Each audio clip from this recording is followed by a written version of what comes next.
on the budget and we all have the same question. I mean, yeah. I mean, Good evening. that Good would be the evening, learning, right? ladies and gentlemen. Mr. London. You got to really get. Good evening. Mr. London.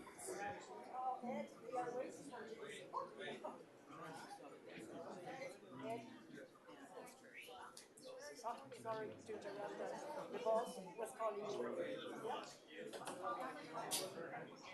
going on, Councilman? Unless you're having technical Like difficulties. it's not reading my. Good evening, ladies and gentlemen. The mayor has called the first budget hearing to order. Mayor Roscoe. All please rise for the Pledge of Allegiance. Oh, okay. Mr. Moss, you want to lead us today? I pledge allegiance to the flag of the United States of America and to the republic for which it stands, one nation, under God, indivisible, with liberty and justice for all.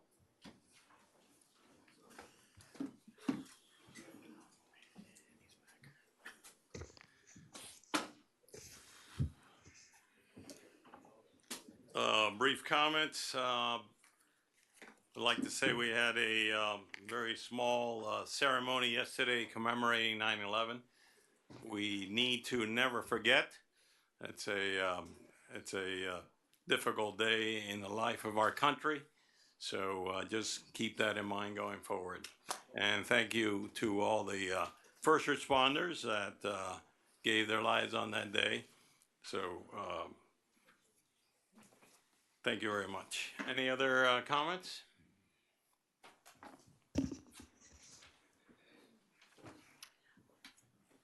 The next item, Mr. Mayor, is public comments. Okay, let's get started.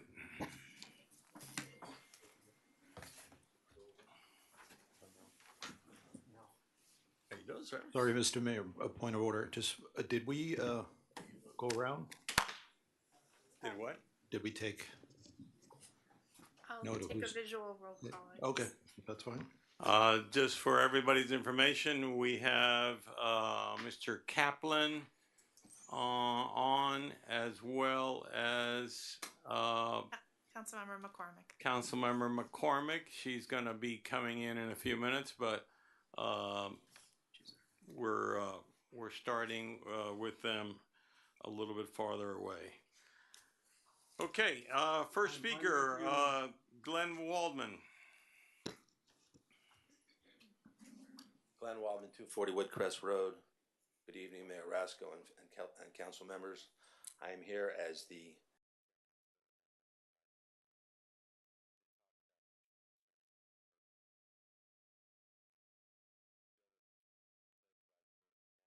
voted in favor of us turfing that field if the opportunity arises.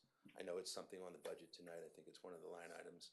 And obviously we need two to tango. We need the St. Agnes to be agree, but based on the usage of the fields, which is something we've talked about so many times, based on the lack of any additional fields at this point and how we continue to beat up the St. Agnes field, it is something that we believe would be very helpful to us moving forward as we continue to try to manage our sports, which are growing, continue to grow, even though we have some limits and constraints on them.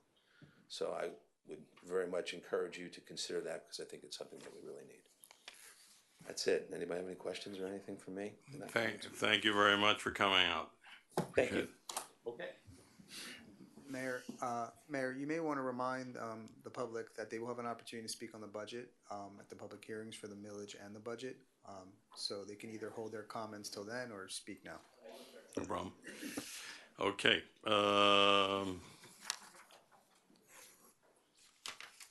Next speaker, Laudi Ibarra.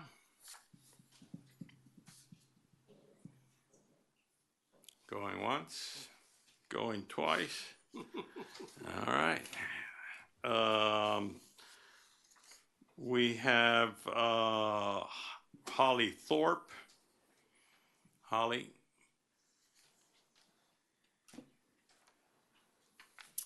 Hi, I'm Holly Thorpe, and I'm an 11th grade student at Mast Academy, and I'm part of Green Champions.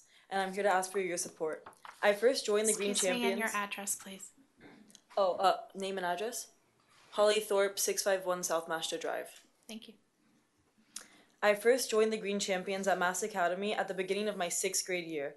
I joined when I was just 11 years old, and I was looking for a group at my new school to do something good for the environment.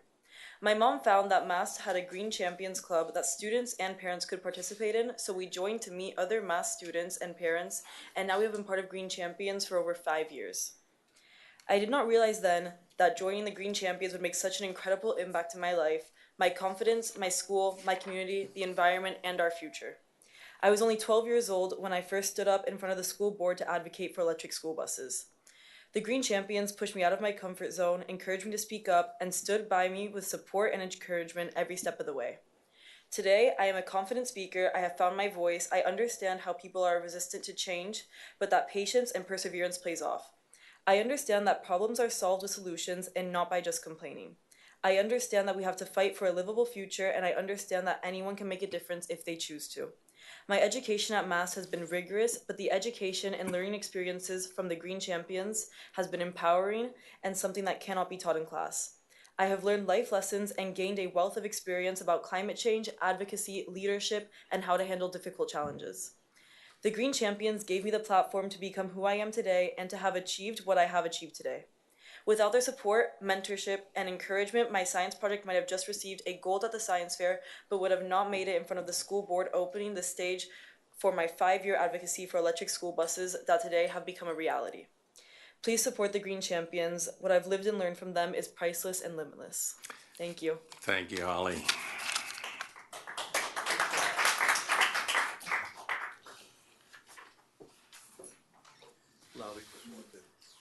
Okay, Lowy, you were missing in action, so we skipped you. You got to wait till the end of the line. Nah, come on forward. Thank you. Let me find my speech, I'm sorry. Laudi Ibarra, 482 Frontwood Road. First, I wanted to thank and congratulate the community center for their summer camp. The children had a great time. The camp was very organized, and it was so successful that it even had a waiting list for some weeks. So I wanted to thank David Pocklin and his team. I don't know if that's how you pronounce his last name.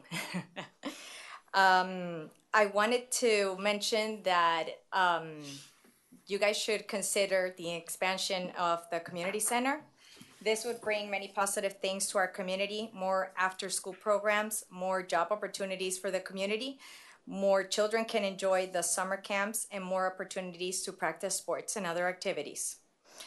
As part of the Village of Kindness, we love the new electronic board at the entrance, and we wanted to know if you could add some short kindness quotes.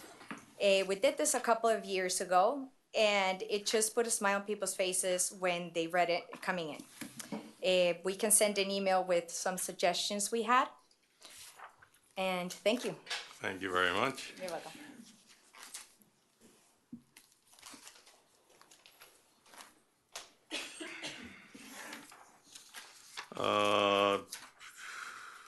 Next speaker is Patricia Woodson.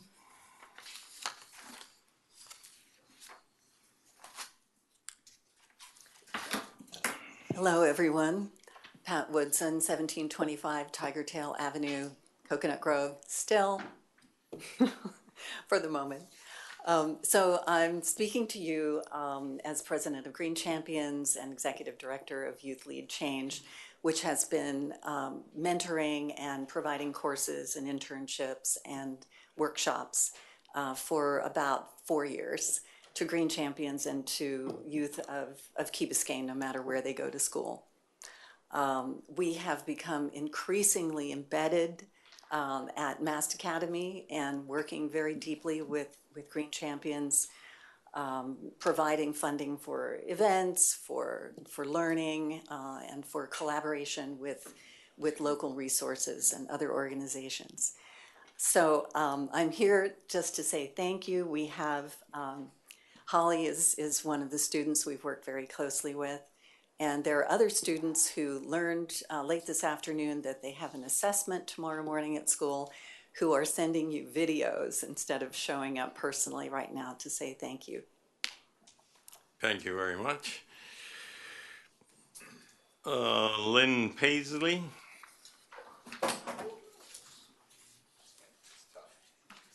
Hello, Lynn Paisley, 345 Redwood Lane, Key Biscayne.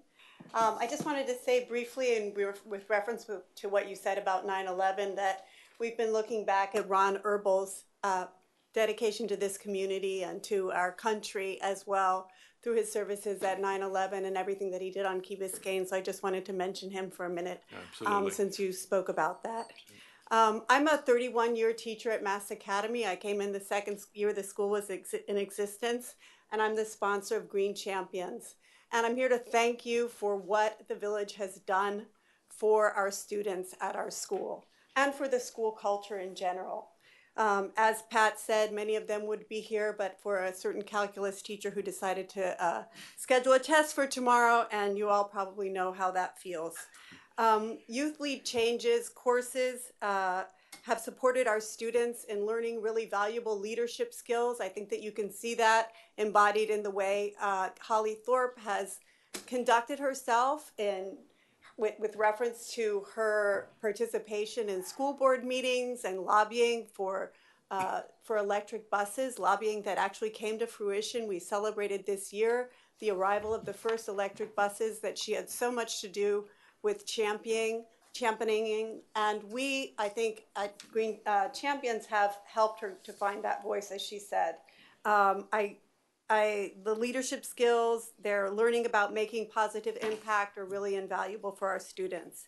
This year, we're funding a two-semester Sustainable Design and Build course with a faculty member from FIU. He's going to be coming out to Mass Academy to teach the course. Our goal is to advance the idea of a net zero school at Mass Academy, ultimately, hopefully putting up solar panels on the whole school. And you've really been essential in helping lead the charge through the voices of our students. So I wanted to thank you for your support for those programs and to ask for your ongoing support for them. Thank you very much. Michelle Esteves.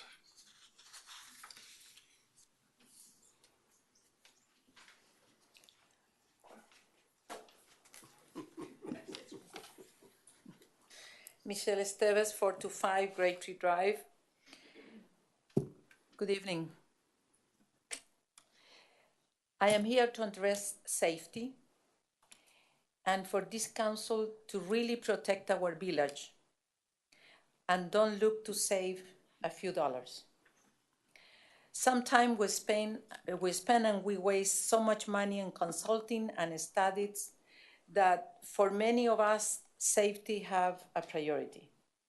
I would like to just share with you that I was the first citizen volunteer for crossing guards on the island many years ago. Then when I was sitting on the council, I worked and I proposed a budget to pass the battalion and to hire crossing guards because volunteer with the kids at the school and a few parents was not enough because the school started growing. So I'm very proud to see the crossing guards and being the one that brought that to the council at the time, and the council, of course, supported 100%.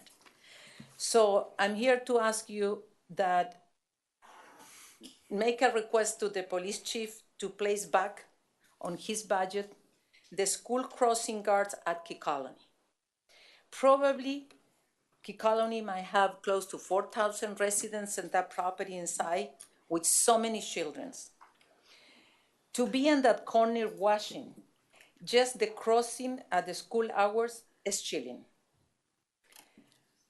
Mr. Mayor, I observed you one morning in your golf cart going around the island very early in the morning, very, very early. And I inviting all of you to just go at school hours on that corner.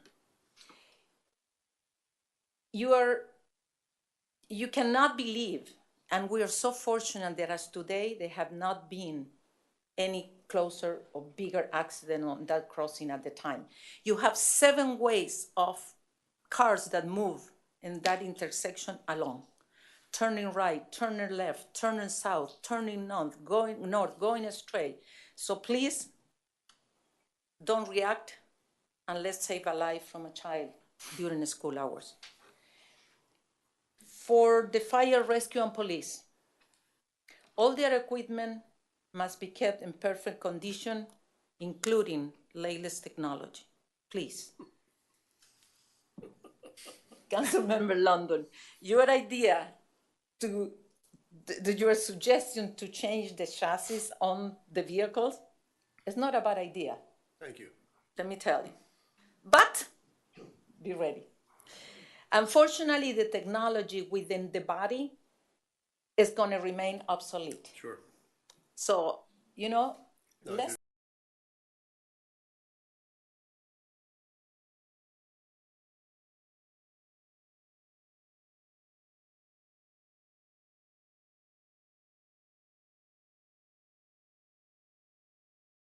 With the ammunition from the police.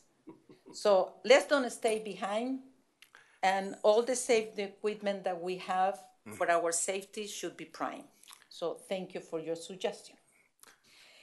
Many of us that have lived You need to start wrapping up. Many of us that we have lived full time on the village for over 40 years, we have to understand the growth and the drastic change that we have in our village in the last years. We are super populated, and the changes in services are necessary. It's a must. So if we don't progress, and if we don't do what we are supposed to do, we are not fulfilling what we're incorporated for. So it is the reason that we are incorporated to have better services and better life on the island. Thank you. Thank you. And Tainter?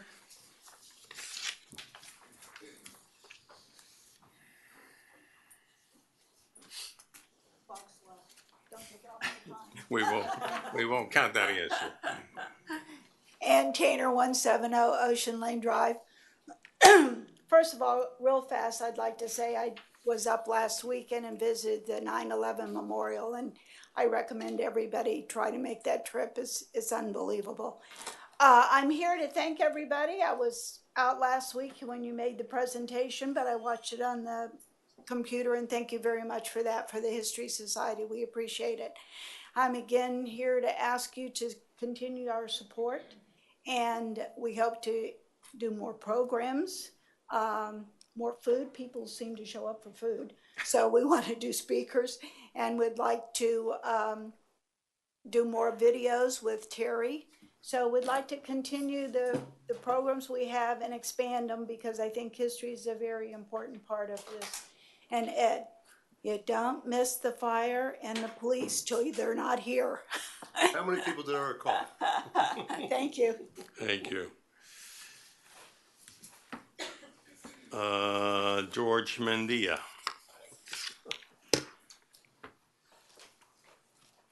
Good evening, everybody. George Mendia, 111 Island Drive. I would like to start by thanking all of you for your selfless work on our behalves. Sometimes people forget that you're volunteers, neighbors, and friends.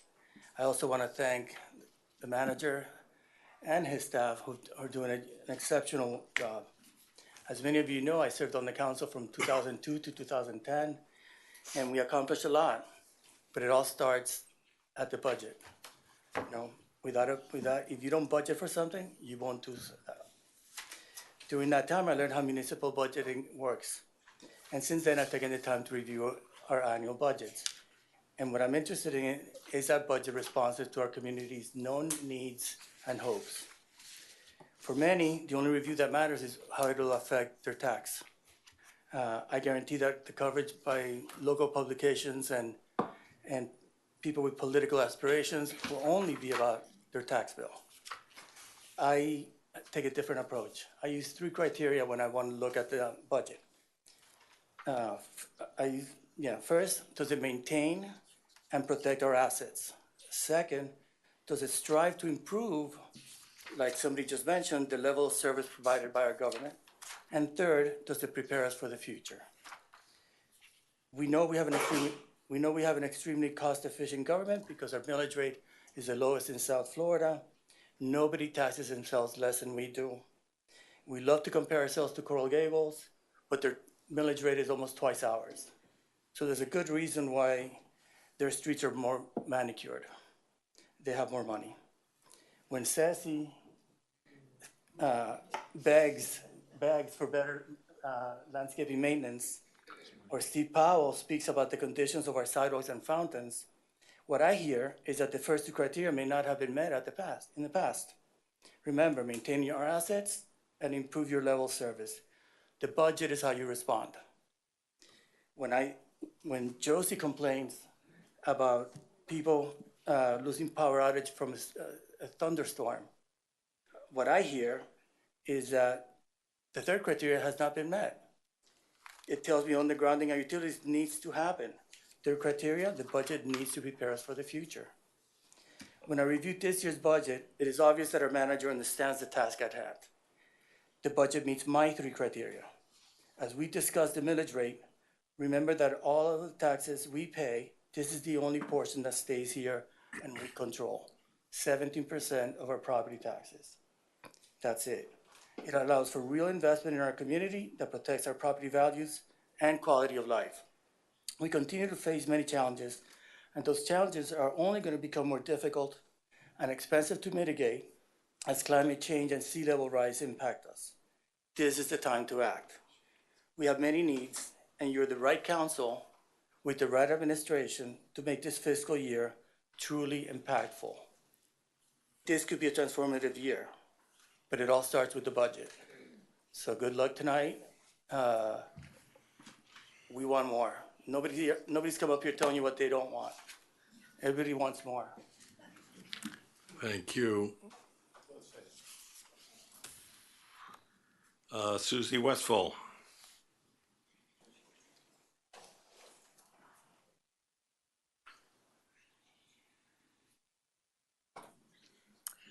Susan Westfall, 525 Allendale Road, Key Biscayne 33149, the best zip code in the county. I'm here, first of all, just to say thank you all. Thank you all very, very much for the work you do as volunteers and as leaders of our community. I have recently been retired from my longtime job at City Theater. I am still there as a board member, but my other new job is taking care of 3 senior citizens. I am driving all over this city now. I had no idea, but I'm to the VA and I'm down south to Homestead. I'm all over the place. Coming home these days to our island over that bridge is magical, magical. Thank you for listening to so much feedback and too many complaints, I'm sure, because really what I want to do is just say thank you for the privilege of coming home after a very long day at the VA today.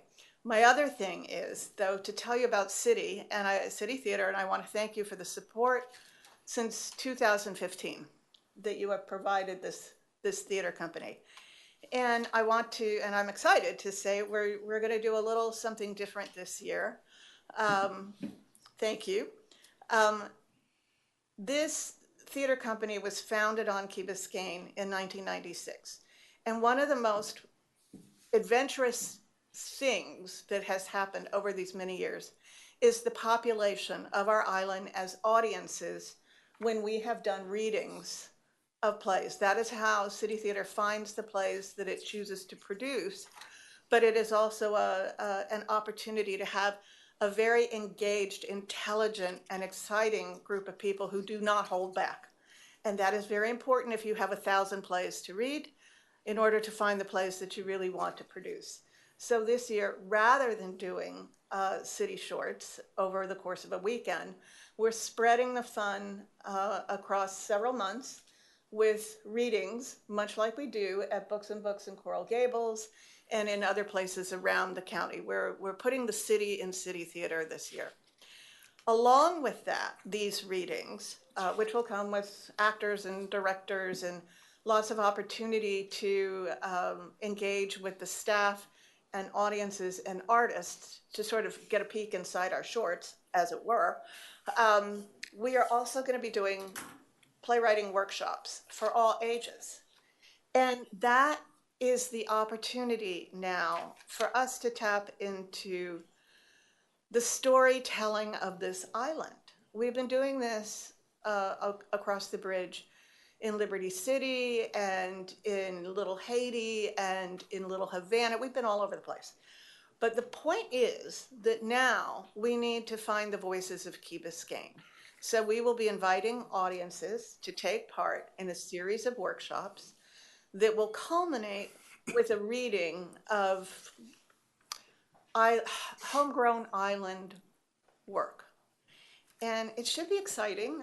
Everybody's got a lot of stories to tell on Key Biscayne, always, at the Winn-Dixie, here, wherever.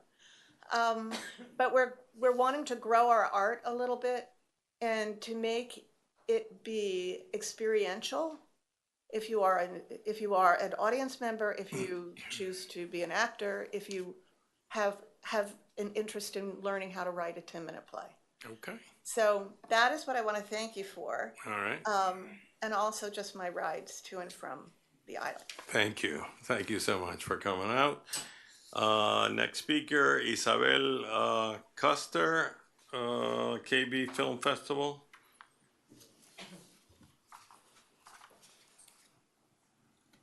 Hi, good evening. Isabel Custer, 100 Ocean Lane Drive, Key Biscayne. I'm really happy to be here. It's the first time I've ever come before you because it's the first time I ever had the idea to take initiative and do something I love right here where I live for 3 years now. And on behalf of our team, which is myself, Maite Garrido, and of course, Melissa and Andrew from the Key Biscayne Community Foundation. We're just thrilled to be able to begin this project of creating a really quality cultural event for everyone here in Key Biscayne. And we thank you very, very much for your support and your willingness to partake and make this grow. It's really inspiring to come right after Susie with everything that Susie's accomplished for theater. And we're just kicking something off for film and for film artists and for people who love films. So thank you so much. Thank you.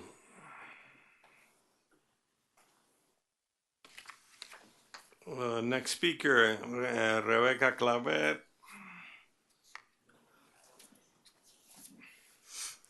Hi, good afternoon. Rebecca Calvert, 111 Harbor Drive. Hello, everybody. I'm here today on behalf of International Studies Foundation asking for your support. International Studies Foundation is a nonprofit organization that helps unprivileged children from the Miami area. We offer cultural, educational, and sports programs. Our signature programs are Soccer with Values with the Real Madrid Foundation and St. James Way with Miami-Dade Schools and Big Brothers, Big Sisters. We always do our signature event here in the island. This year it's going to be the 5th edition.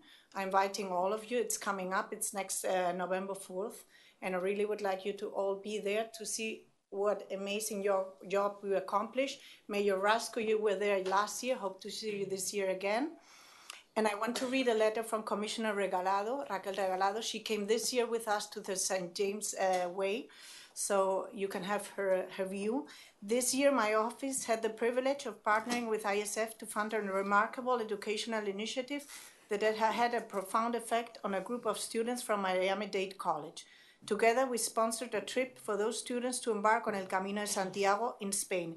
This journey was more than just a physical pilgrimage. It was an opportunity for those young minds to engage in a rich cultural exchange, foster personal growth, and broaden the global perspectives. The students who participated in this program returned with a network, sense of confidence, a deeper appreciation of cultural diversity, and a strong desire to make positive contributions to our community. They are now equipped with the skills and perspectives needed to be leaders in a rapidly evolving global landscape. I kindly request that you consider providing funding to ISF to continue the outstanding work in our community. Their dedication to empowering students through unique educational experience is commendable, and the impact that they have on the lives of young adults is immeasurable. I just want you to know that we want to expand the programs for Key Biscayne. So thank you and hope to see you all November 4th. Thank you.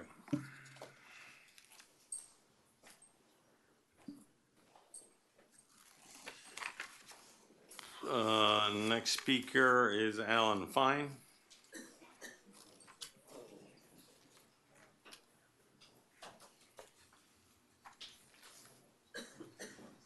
Good evening, Alan Fine, 525 Allendale Road, same house as an earlier speaker. I'm happy to see all of you. You think it is, right? Excuse me? You think it is, right? Yeah. I just wanted to say a couple of words about kindness and perspective. I think, I'm happy to see so far in the public comments, everybody's kind of focused on kindness. I appreciate all the work that you do. I did it for a while myself, and I know that all of you have approached the work that you're undertaking in the most transparent way possible. And I know that you and my neighbors and my friends are doing the best you can, and that there's no hidden agenda anywhere in this room. And I appreciate that. In terms of perspective, my brother Mendia hit on some of that. Just for all of us, my fellow citizens, just to keep in mind that this portion, our budget is a very, very small portion, 17% of what we all pay in taxes. So when we talk about the great cultural work that's we're doing on the count here in the village, and a lot of our speakers have talked about that so far, that is a minuscule part of the 17%. But even if you look at some of the big work that you guys are looking at, that you're getting pounded for, we can't blame the messenger. To harden our island, it's going to cost what it's going to cost. But even if we spend the most money that we need to spend to harden our island, it's going to be a tiny percentage of each of our tax bill. But we have to do it in order to enjoy all the cultural things we want to enjoy.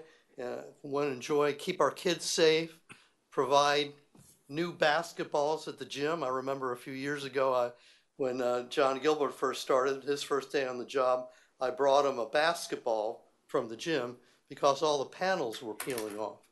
So we got to spend the money we need to spend to keep our kids safe and educated, and all of us to be able to enjoy Key Biscayne for the next 50 or 100 years.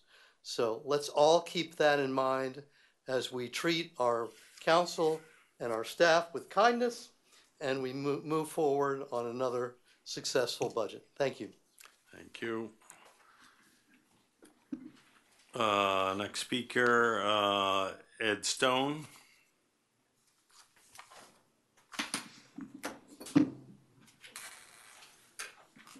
Good evening. Ed Stone, 170 Ocean Lane Drive. I'm here on behalf of the Ask Club, just thanking you for what you've provided for us. We're not asking for anything more this year. Just keep Todd and Roxy on the staff, and the rest of us will keep it working. But we've done it. This is our 15th year, and I think we can all take a great deal of pride with what we've accomplished. And some of us, I know, have reached that age. I thought so. No? Not yet. Okay. But it's coming. But anyway, we just want to thank you for considering us. So thank you. Thank you very much. Silvia Zavala.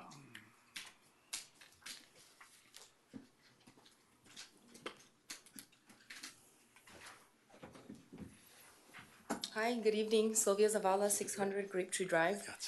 It seems like we all took the kindness and thankful pill this morning. I came this evening to say, well, good evening, Mayor and council members. I came this evening to say thank you. I was remembering my wonderful summer vacation that I had with my family. I stayed in various hotels, used various car rental companies, visited amusement parks, and did various outdoor activities. And when I got home, I received tons of emails asking me, how did we do? Tell us how we did. And I didn't answer one single survey. I was happy, I had no complaints. I really should have taken the time to thank the airlines for the nice flight attendant on my flight, thank the car rental company for the prompt attention I received, and the amazing tour guides that I had in the mountains. But I didn't. I just kept my content to myself. I was silently content.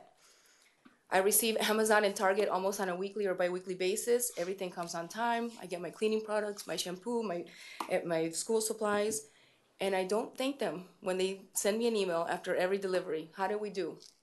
I'm silently content. But with that one time that I received a broken dish, I sat down on my computer, I wrote them, I texted them, I wanted them to know that I was upset. So when people are upset, they turn to the chats and they turn to Nextdoor. When they can just turn to you guys, you're here to listen, you're here to give a clear answer so that they understand why things are happening, but they don't do that. So I am here tonight for all those times that I stayed silently content, when I didn't take the surveys and I didn't say thank you for doing a great job. I'm going to start today. I want to say thank you, Mr. Mayor. Thank you, council members. You are doing a great job. Thank you for taking away from your family to sit here and listen to us. Thank you. Thank you for loving this island and keeping it an island paradise. I believe, like most of Key Biscayne residents who are not here voicing concerns or voicing complaints, we are silently content on how the council and the mayor are running the village. Believe me, if so many people are unhappy, like some want us to perceive it, there will be a line that stretches down the block every single month. Different people voicing different concerns, and I'd be one of them. So thank you. Thank you for going over these items every month. Thank you for putting in the effort. Thank you for putting in the work. Thank you for putting in the time. Thank you. Have a wonderful evening. Thank you. Okay, I don't have any other speaker cards. The next item is the millage resolution. Okay, let me, before you go there, the tack that we have usually taken, is what I'm told, is that if you wanted to go this way, is to lay this item on the table, and we will get to it tonight, and then shift over to the budget so that everyone here and our two colleagues that are listening in may have questions or want to get from management administration, all the directors, any more information. Is that? I would move exactly that. That sounds like a fair use of the time, so yeah. I'm for that. Second, actually. Madam Clerk will read the title first, and then. A resolution of the Village Council of the Village of Key Biscayne, Florida, adopting the proposed millage rate of the Village of Key Biscayne for fiscal year commencing October 1st, 2023 through September 30th, 2024, pursuant to Florida statutes 200.065 trim bill, setting a date for a final public hearing to adopt the millage rate, providing for an effective date. Mayor, before you lay it on the table, maybe it's worth, so we can just get out of the way, to ask if anybody wants to speak for the public hearing on the millage right now. Sure. And we could do the same on the budget, so we don't have to do it at the end. Okay. You have a first and a second. And a first? I moved. Thank you. Fernando seconded. Okay, Yes. the item is properly before us. Anyone wishing to speak on the millage at this point in time? Okay, seeing no one, the public hearing on the millage is closed for right now. And we lay the item on the table so that we can then move to ordinance 6A. A motion. I need a motion Table. and a second. Motion to table. And You thank had a you. motion and it's been seconded. That's what I thought, but, okay. All those in favor? Aye. Aye. Any opposed? Okay. Next. Excuse me. The next item is an ordinance of the Village of Key Biscayne, Florida, adopting the budgets for the fiscal year commencing October 1st, 2023 through September 30th, 2024 pursuant to Section 200.065 Florida Statutes Trim Bill and providing for an effective date. I'll move. Second. Been moved and seconded. Thank you. Okay, the item is before us. The motion to table it? No, this is on the budget. Oh, we already did it. We, Mr. Manager, you want to go through some of the highlights of the budget and whatever issues are pending there? Mayor, do you want to open up the hearing on the budget so we could do the same thing before right now, so we can just get that out of the way? Oh, okay. Just ask if the public hearing is open, if anybody wants to speak on the budget. And Public hearing is open on the budget if you would like to come forward.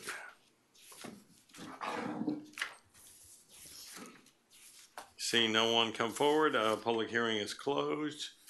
We now go to the presentation, and obviously there'll be a second budget hearing in 2 weeks. And you'll have another shot at it.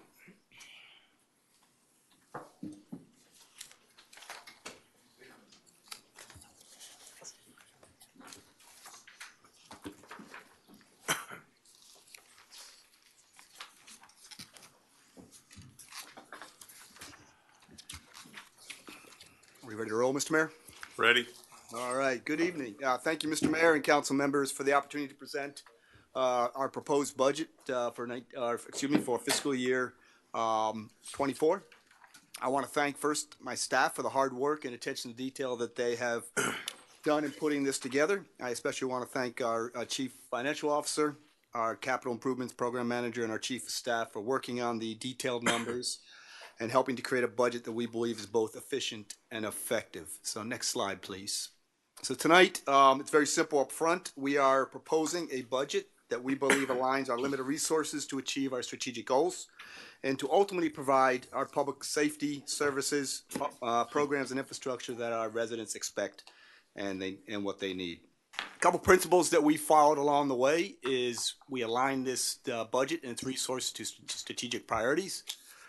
We take in consideration the current economic challenges we face, focuses on near terms as well as long-term goals.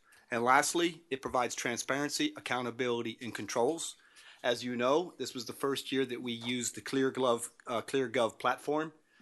This platform has been available since late June for the community to look at our budget. And then as of August 29th, when we posted the proposed budget that we are talking about tonight, that has been available for the public to see. It's very important that we are transparent to our residents and want to make sure that we are stewards of their resources.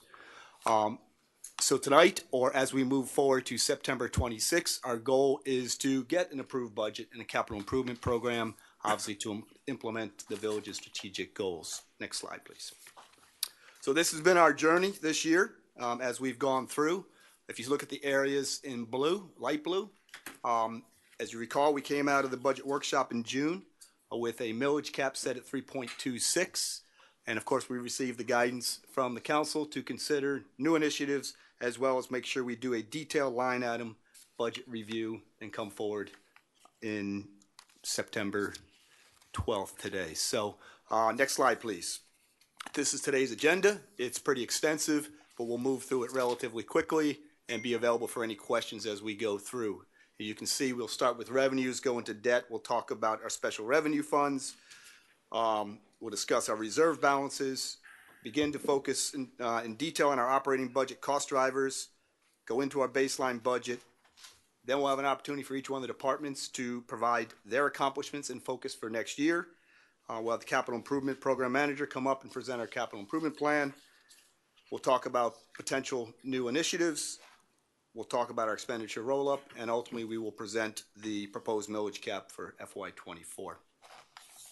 This is our team, all the way from our residents through our council to the administration that you have here, supporting all the goals and the objectives that we strive to achieve for our residents. Next slide.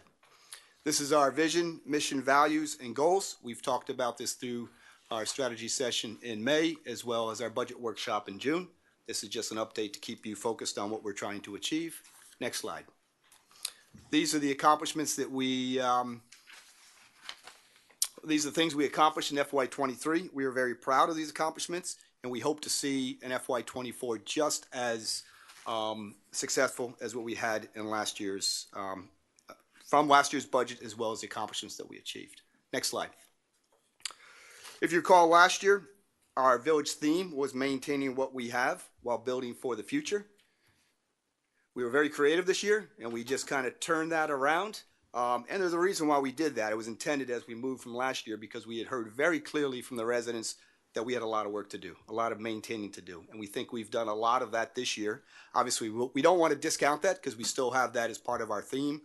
But as many of you know, we have a big resilient infrastructure program that we have to begin to take care of. And that's why we have building for the future up top. But we want to make sure that we're always maintaining this island paradise for our residents. Next slide. These are our focus areas. I'll talk just about a few of them. Obviously, we want to ensure the police presence. You heard the residents talking today about the importance for safety and security. And obviously, that's probably the top of our list of important goals that we want to achieve for our residents.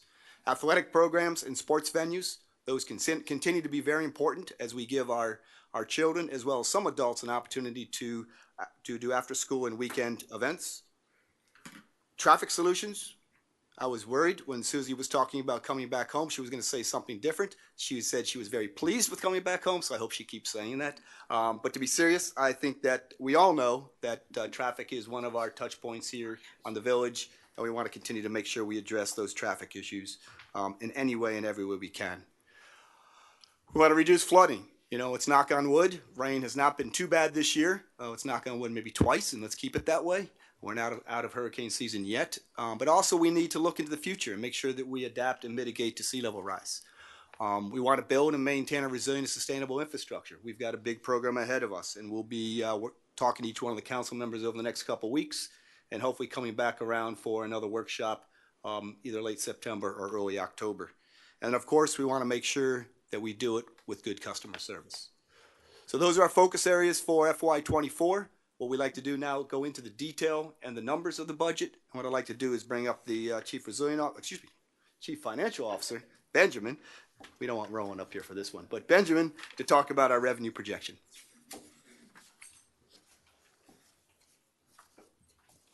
Good evening, Mayor Council, Benjamin Nussbaum, Chief Financial Officer.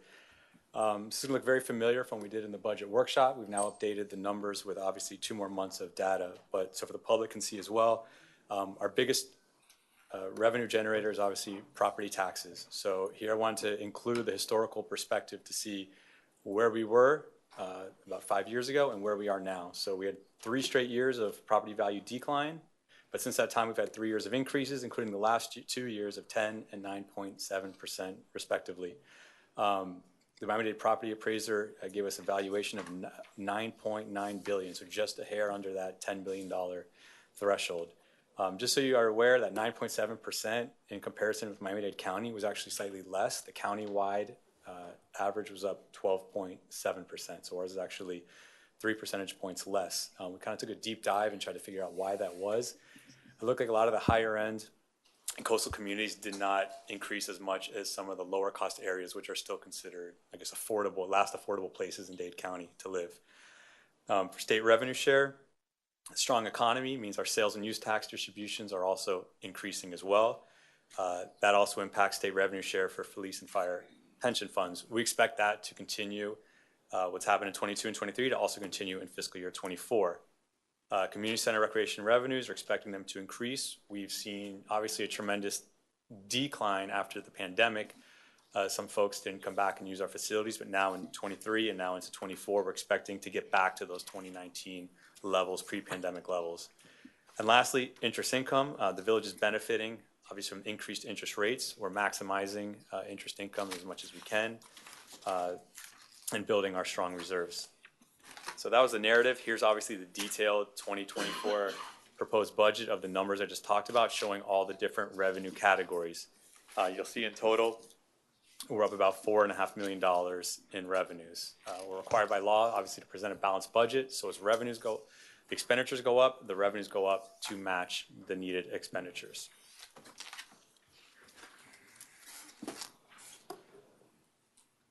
Heading into debt service, you're all aware the village has a very restrictive debt cap.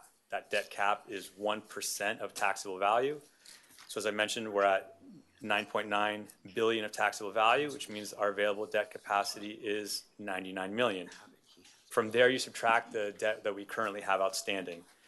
Those are the 4 existing loans that we have. To the right side, you can see the interest rate that we're currently paying and the year that that debt matures and falls off our books. It's worth pointing out again, look at these rates, 1.2%. The highest one here is 1.7%. Great deal. We will never get these interest rates again, probably. If you look at the current market, it's probably closer to 5.5% when issuing municipal debt.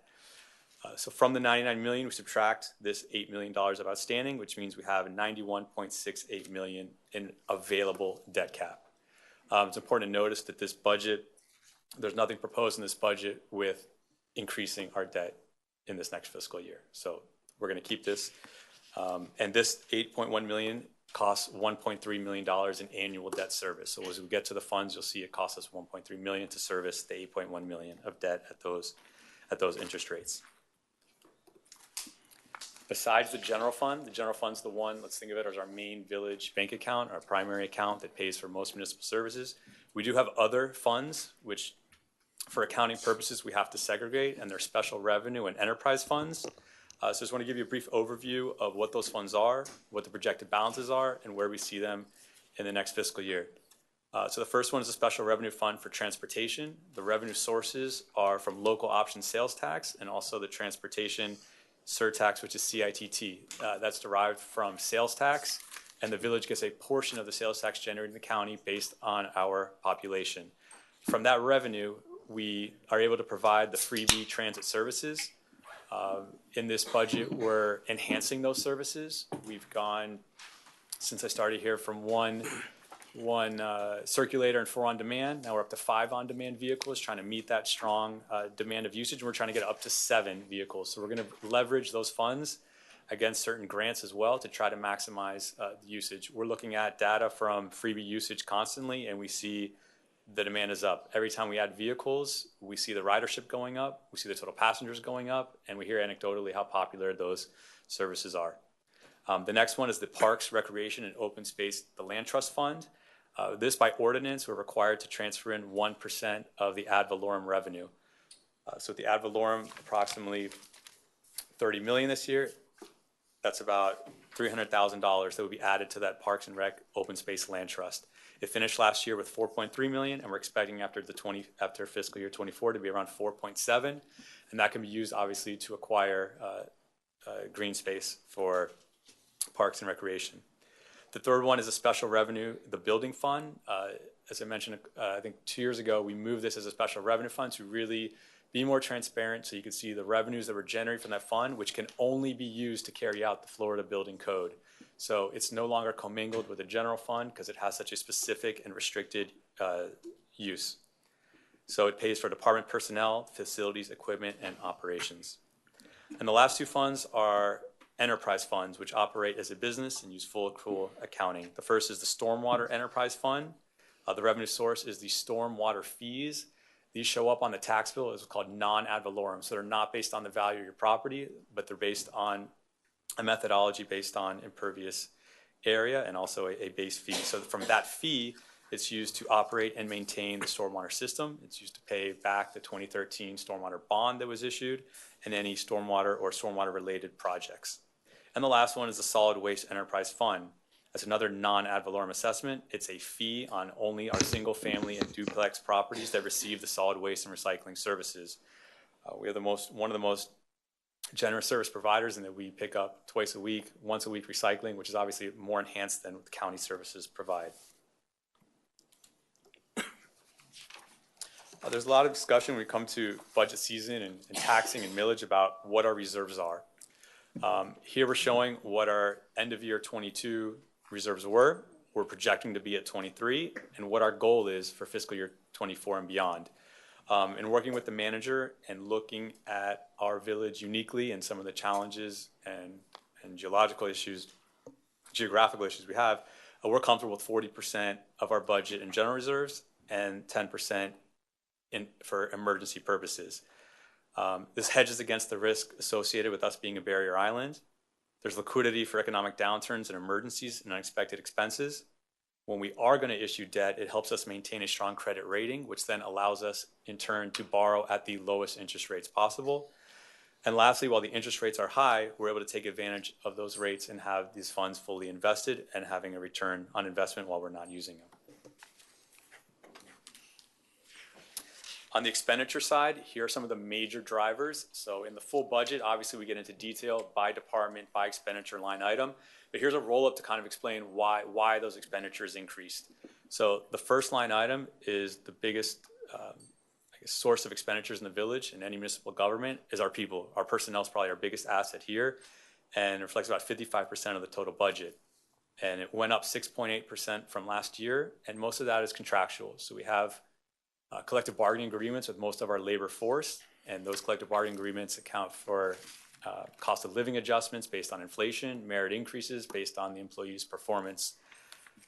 The next one is professional contractual services. These are the items that we bring to council every month where we go out to bid and we try to elicit competition to get the best pricing on these contracts. So, for example, we brought a landscape maintenance contract, and a lot of these contracts we're enhancing the scope of these, and they're coming back at a higher price based on same issues we're facing: inflation, personnel, gas. So the vendors are feeling inflationary pressures as well. We're doing our best to get that competition and get the best value. That's looking at the proposal in terms of the vendor experience, qualifications, but also looking at price to marriage the two and bring the village the best value. That went up about 9% and is 16% of our total budget. And all the other operational expenditures, our maintenance, our repair, our insurances, that went up 16.7%. And I'll highlight a big driver in that is our property insurance. So we know you all are very aware, commercial properties, condos, homeowners, we're not immune to those property insurance increases. We work with our broker just as well, but we've had to, obviously, rates went up based on the valuation of our village properties.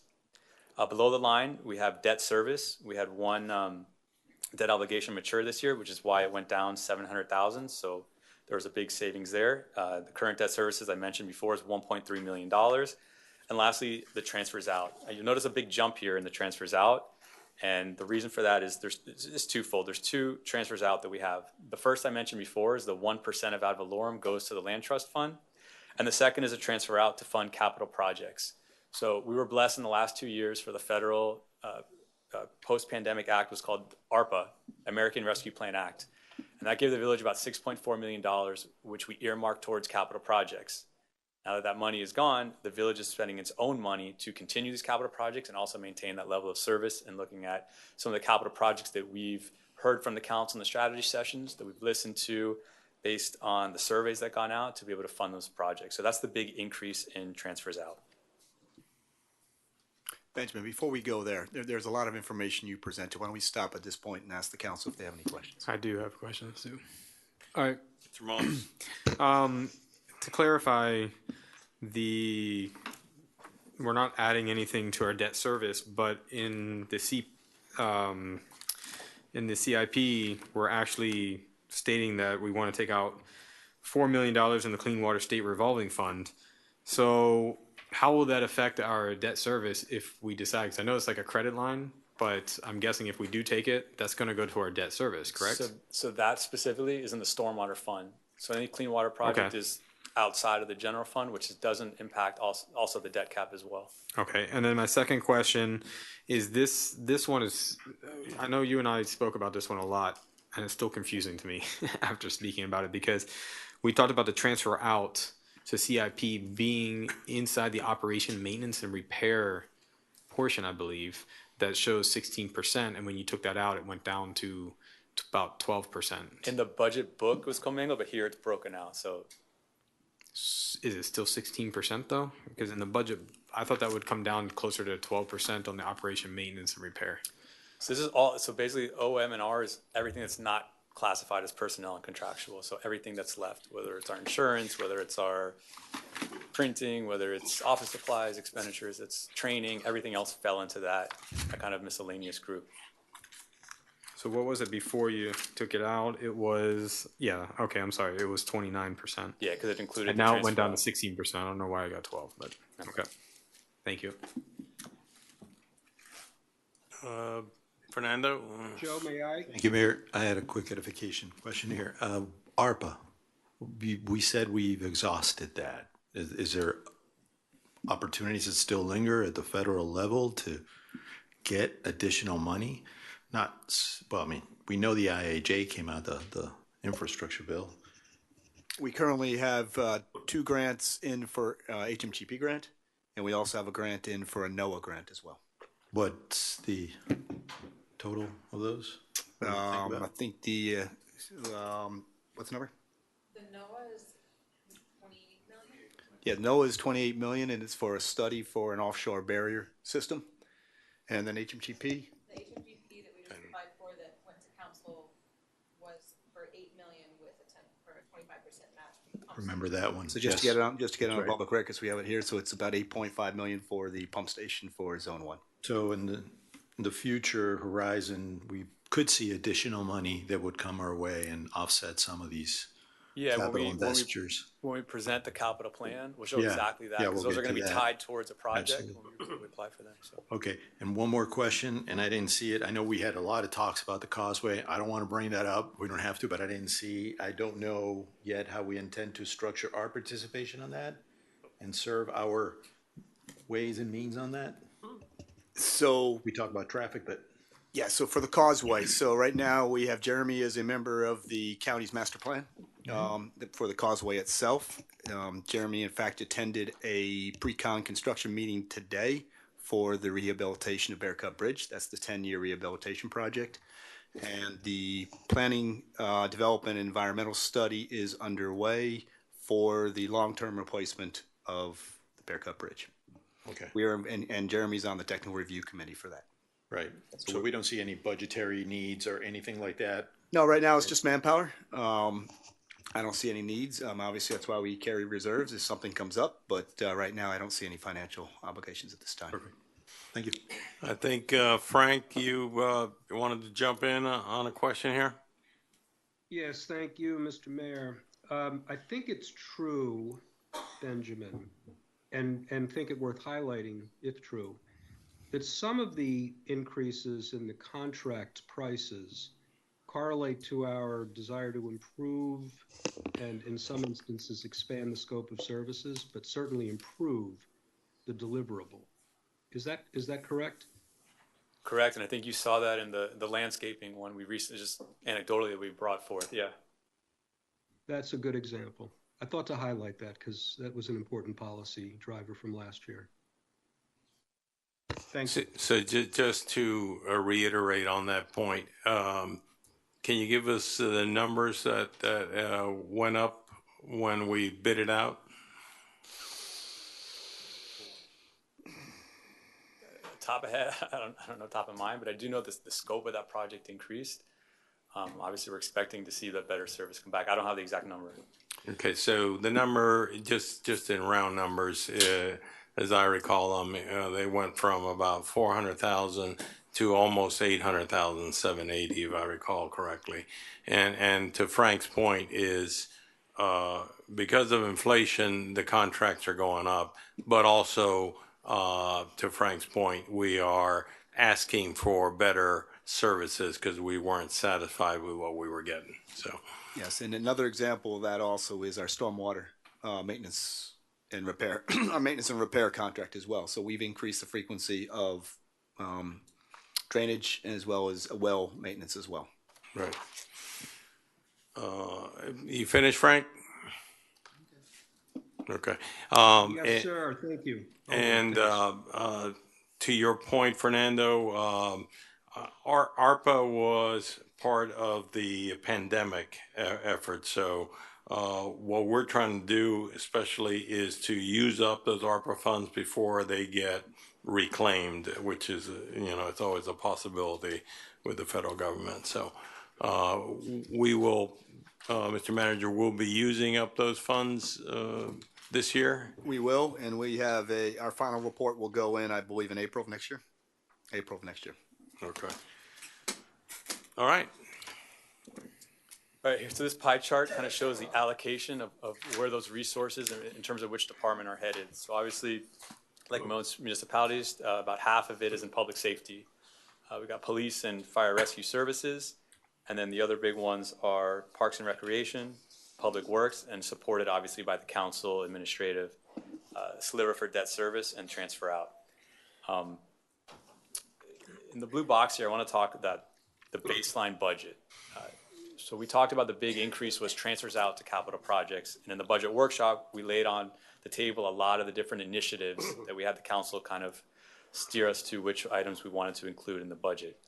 To just do the baseline budget, which is just village operations status quo without doing any additional capital projects, the budget goes down to 38.7 million, which will require a millage rate of 2.8701. It's obviously a lot less than the 3.15 that we're at today. That baseline budget, obviously we had the increased personnel costs, has an estimate for CBA agreements, and with no transfers to capital projects. So I want to just lay that option there so you know where we're starting at as a baseline, and then as we have in the prior workshop, we'll talk about some of the new initiatives and things you've asked for that obviously will increase the budget as we transfer money to the capital program to do those. Okay. All right. Question on From your baseline budget, what's your surplus from last year? Do you have any idea yet? At this point, you have to wait till the end of September. We'll wait. I mean, estimate is usually we hover about 1 to 3% is usually about where the surplus lands. So about $900,000. About $1 million, yeah. So basically, if you took that 3%, your baseline, your millage would be even less, wouldn't it? Because baseline budget included a surplus.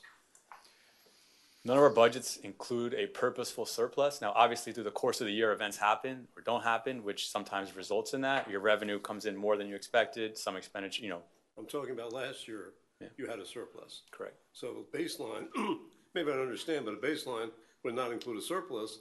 That would include, because if you're budgeting properly, then basically, obviously doesn't work. But, actual and budget should be fairly close. And you're saying 3% is fairly close. No, I'm not arguing that point. But when you start with baseline and you add on to something which already has a surplus, you're adding on to something that didn't exist. That's all. So basically, if you did that, what would the millage be then? If you took out 900,000 for there, so you'd have a $37.9 million budget, it's probably about 2.81 or so. Thank you. Okay. All right, so now I'm going to turn it over to the different department directors to go over their departmental focus, starting with the police department and Chief Souza. Good afternoon, Mayor and council members. Just highlighting a couple of things that we accomplished in the past fiscal year is being named the second safest city in Florida. We were able to deploy our VRO program, and we've hosted over 75 public outreach events. We've launched phase 1 and phase 2 of our security camera program. That includes installing security camera surveillances inside of Village Green. We're about 90% complete with Beach Park and upgrading our LPRs throughout the village. We had a delay with our LPR implementation because of Florida Department of Law Enforcement. There's several background checks that the vendor had to go through. We continue to work on improving our motorized scooters and electrical bicycle regulations and safety. And throughout this last year, with council approval, last year's budget, we were able to send several of our first line supervisors and lieutenants to leadership and technical skills training. Next year, we're obviously going to continue focusing on our school resource and village resource officer program. As we've heard in past council meetings, it's paramount, school safety and the safety of our children. And we want to increase our police presence, engagement and effectiveness, enforce multimodal and maritime traffic safety. We'll continue with our security camera initiative. We're looking at adding to the beach access points, in increasing our LPRs, and our final Paradise Park, we need a camera in there in Hampton. We are also looking at our electronic citation system. We're in the process of rolling that out. We're transitioning our firearms from 40 millimeters to 9 millimeters to be compatible with the rest of the county. And obviously, our goal is to maintain and be in the top 5 safest municipalities. I'll take any questions that you may have. What are your asks to the capital improvement budget? Our asks in the capital improvement budget are revolving around the security camera project and. Give me a number. I believe next year is $150,000. 150. Okay, cameras. And then we also have our server and firewall line item, which is $30,000. Okay. Server. What else? And vehicles. Police vehicles. 250,000. Yes, sir. 250 for how many vehicles? 4. The price of vehicles have gone up 4? quite a bit. Yes, sir. Okay. And why do you need them? We need to continue replacing our aging fleet. Our fleet, when I got here, was in pretty bad shape. We've done a good job through your support and working with the manager and Benjamin to order cars. The problem is we are ordering them, but we are still delayed. Our car order from last year hasn't been fulfilled yet. And we're almost a year in. And if the big 3 go on strike? Pray. Okay. Listen, every police department is facing the same issue we are. Miami Beach just had 200 cars canceled.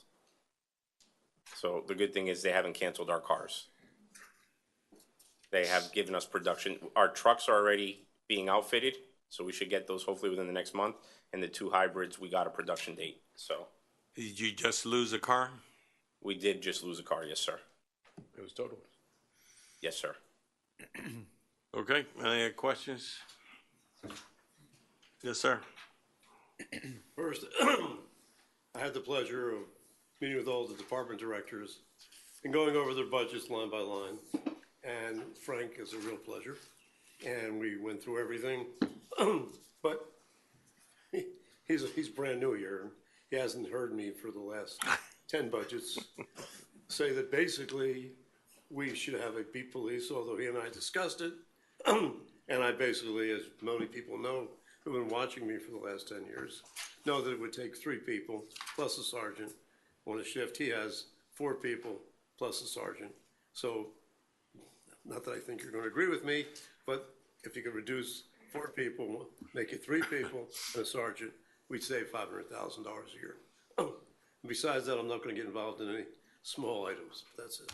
Okay. I don't expect them to agree with me. Thank you, sir. Oscar. So, maybe segueing from that conversation, we had a conversation a little bit about overtime. Yes, sir. What's causing it? So, talk to us a little bit about that with regards to level of service. Yeah, so when you look at our overtime line item budget, the conversation that I had with several members on the dais prior and going over the line items, one of the directions we got was to increase enforcement. And when you increase enforcement, there's court. So our officers are going to court for arrests that they're making, for citations that they're writing. And as a result, we asked for an increase in that line item this year. That's one of the increases we asked for. We've asked for an increase in the special details that we're doing, whether they be crime suppression details, extra enforcement on the beach, to reduce juvenile activity or any other activity that's going on. And most importantly, the crime suppression details, we want to eliminate vehicle thefts. I think you've heard myself and members of my staff speak several times that we all have our part to do here. We're not quite there yet. We've had a good trend recently. Hopefully we can keep going in that direction. So you feel we're adequately staffed? Yeah, this is one of the first times since I've been here that our police department is fully staffed. We have our last officer just began field training last week, but at this point we're finally fully staffed. Knock on wood. Thank you. Frank, anything before we go on? Everything I wanted to address has already been addressed. I'm good. Thank you. One more thing, Chief. Are your calls for service going down? No, sir. They're actually trending up. I did pull the data yesterday in case it was asked. So if, for those of you that read our annual report, our calls doubled from 2021 to 2021 to 2022. We're probably looking somewhere from a 5 to 10% increase in events based on the trend that we're going this year. So they're not going down. Our arrests are looking like they're trending up. Our citations are down, but our traffic stops are maintaining the same. I think that's part of the education and the enforcement that the officers have been doing. So the numbers are there, the statistics are still there. And everybody wants to know how you're going to continue to control the scooters and the electric bikes. What are we going to do in that area? Look, I think the efforts we've taken has had a tremendous impact. Is it perfect? No. You know, we continue our education and enforcement when the situations arise. Our school resource officers played a vital role in this also in educating at the school. You know, our issues revolve around Crandon, and the manager and I have met with county officials to try to come up with some creative solutions along Crandon. We spoke earlier today. We have follow-up conversations with their attorneys. So we're looking at initiatives that we can try to do to better the situation along Crandon. But I do believe the efforts that we've made thus far with the council support and the officers' efforts have made a difference. But like I said, it's not perfect. We can always look to improve upon it. And you can always ratchet it up again. Yes. Okay. Okay. Joe, I'm sorry. I did have one question that I meant to ask, and it slipped my mind. But may I? Go ahead. Chief, I'm not aware of whether or not the demands under the interlocal agreement for supplemental coverage for neighboring departments are flat, or whether they've increased and put additional burdens on Key Biscayne. What's the state of play there? No, I don't think we have additional burdens. I think it's opposite. I think the relationships are excellent. City of Miami recently had some changes in their command staff because of promotions, and one of their assistant chiefs retired, which caused movement. There is a new commander assigned to the Causeway. I've met with them twice. We've already sat down and started planning on traffic discussions for events that are coming up in the fall. So there is a very good relationship and conversation going on there. As for the county's captain has remained consistent. This is the longest serving captain I've had from the county since I've been here. Also a very good relationship. I don't think there's burdens. I think we work very well together, and they really do understand the needs of our residents. It's not perfect. I know we've had some issues arise on 2 or 3 occasions, but the lines of communication were open, and I think that's all we can ask for at this point. Thank you. Mayor, I'd like to ask one more question as Yes. well. Go ahead. And this is more general, and Chief, you're first, so I got to pick on you a little bit. But you know, when I look at this document, it's more than just budgeted numbers, but to me, it's an action plan. And I spoke to all the directors today about this, and for them to kind of understand where I'm coming from. But when we're looking at our goal-based action items and how we measure success, I think that, and I'm not diminishing the hard work that you guys have put in this, because I know what you guys have done. I know the numbers. I know all this stuff is in there, but it does not come out clear enough in any of the departments. And I think that, you know, this is a document that we use to hold accountable our manager. Our manager holds his department accountable, and our department heads hold their employees accountable. So what I would like to see is that in the next meeting, that for the next hearing, if we can have this defined, you know, something a little bit more with a target in the goal. For instance, increased police presence, engagement, and effectiveness. That's the goal. But I don't know what that goal is, right? Well, does that mean one more police officer on the streets, or I don't know, right? So I would like to know a little bit more of what that goal is. And when it says measurement, it says traffic and maritime safety, which to me is not a measurement. I would like to know what are we targeting in order, and what the question is, what should we expect from these goals at the end of the year? What we want to hold you guys accountable at the end of the year. This is what the impact is on the budget. This is what we're going to accomplish. I know after speaking with Chief Sosa that we have to be a little bit, especially in the police department, we have to be a little careful how we put those goals out, because you don't want to look like you're putting quotas out there. You don't want to, give out sensitive information of how we do certain type of business in the police department. But this goes for all the departments all the way down. I think we need to do a better job on that, on communicating these goal-based actions and how we're going to measure them, so that, and the question is, where are we going to be at the end of this year based on this action plan that we have in front of us? Okay, Yeah, I follow up? You want to go first? I was just going to add to that. A good example is the training we talked about. Your added, I guess, inclusion of training, or your introduction of new training. What does that training look like? What are they going to be trained for? Where is that going to take us from point A to point B? So yeah, I just want to address training because that's come up. We want the best police department here. That's what I consistently hear. And in order to be the best, there's a cost. And as I explained to most of you, we live in a very large state. So it's very difficult to hold leadership training in South Florida, because when the Florida Department of Law Enforcement is putting on management classes or executive level classes that bring back ideas on how we can advance policing concepts and strategies within a community, they're usually held in the middle of the state. Yeah. So those trainings are there because they want to ensure that the people in the Panhandle can go as well as the people in South Florida. So there is a cost to that. But what does the village get out of it? We just Lieutenant Santiago just graduated a 10-week intensive leadership command school. The concepts that come out of that enhance our training. We've reduced costs by subsidizing, where before we would have to go to the city of Coral Gables for taser training, baton training, CPR training.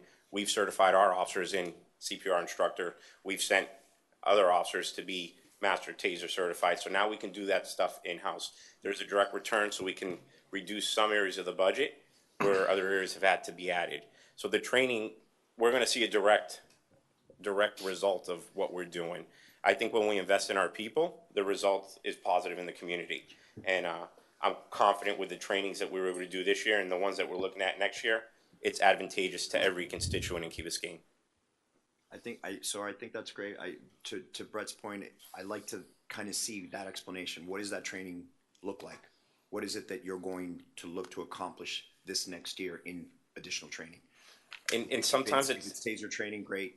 And again, it's for the document, right? So we have a document so we can go at the end of the day and say, yes, this is what our goal was. We accomplished it. Check. And it is hard to quantify at times. That's why we invite everybody to our active killer trainings when we're doing regular training, so that you can see the training that we have and what is there. But, I'll sit with the manager and we'll discuss your comments. Okay. Mayor. I'm sorry, Fernando was in line. Thank you. Just to kind of follow up on the line of discussion and kind of thinking about it, have we looked at key performance indicators? We're kind of talking about, it feels to me like we're talking about setting a horizon, looking at where we want to go, right?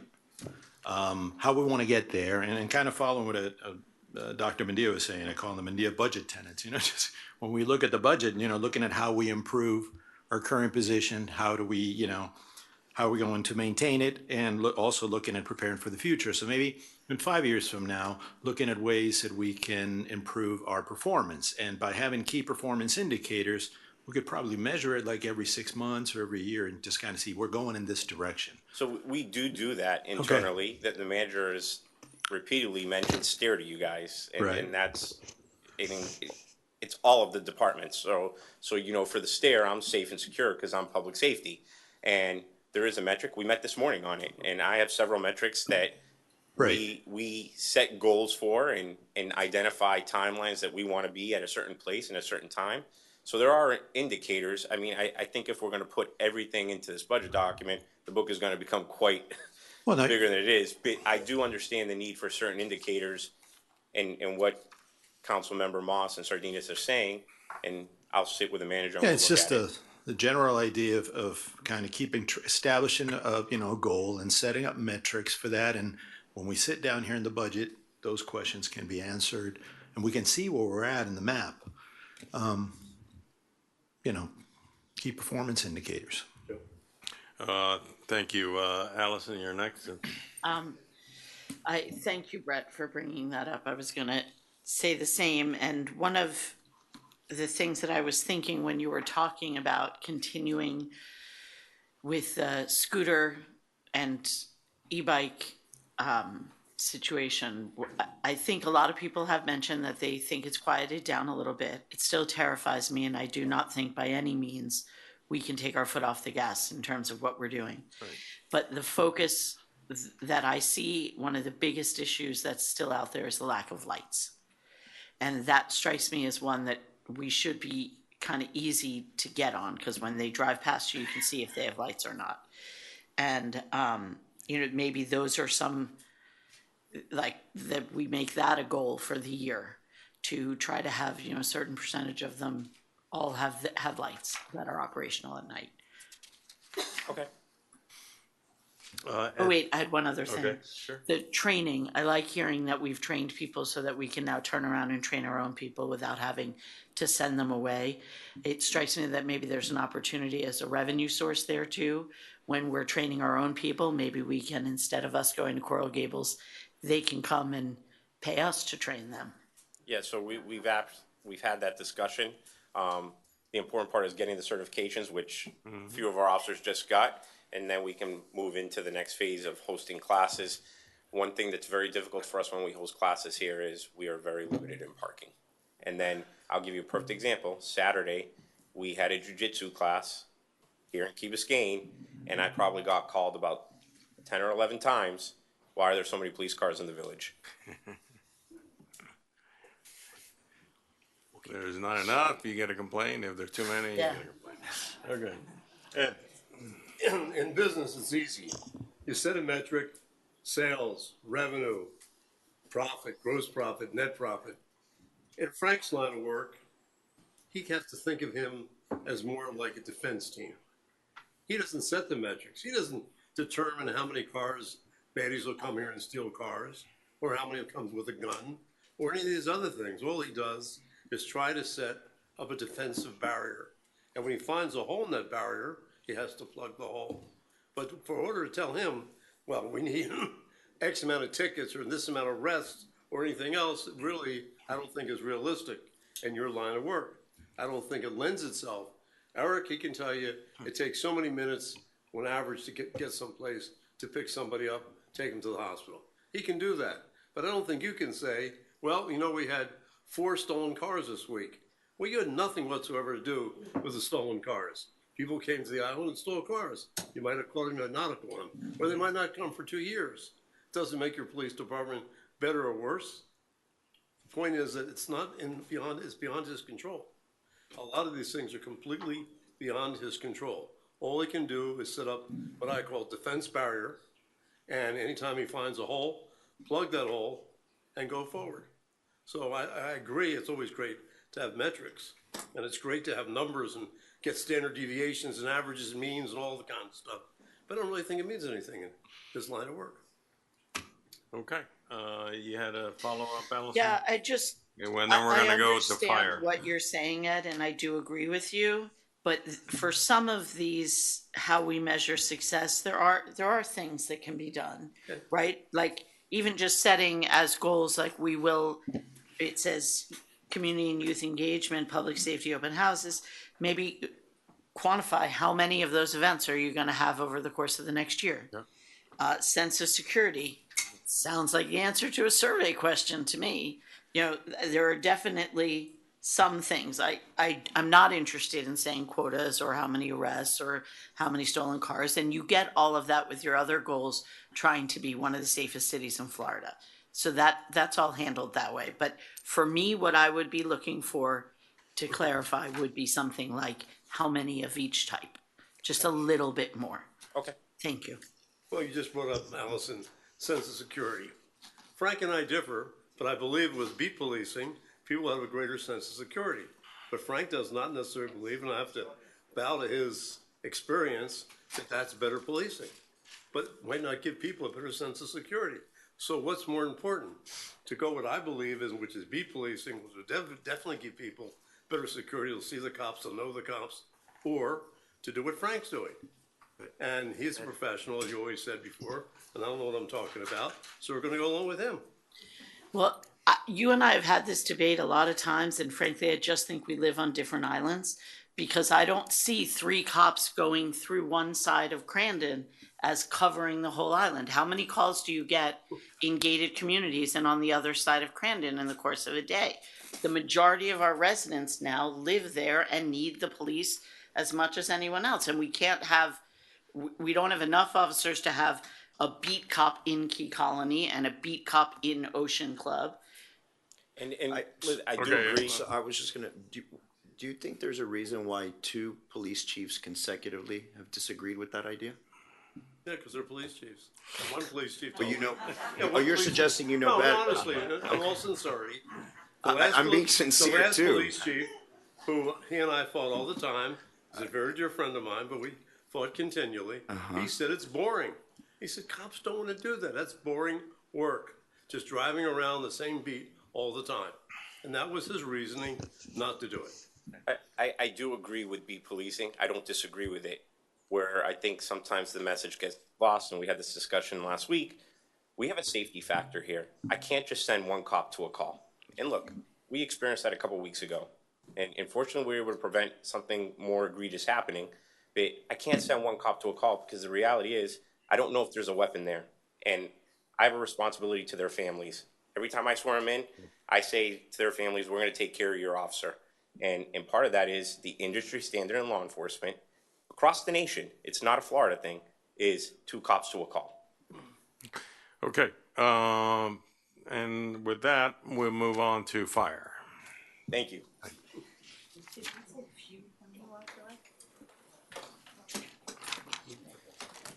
Good evening, Mr. Mayor, Council.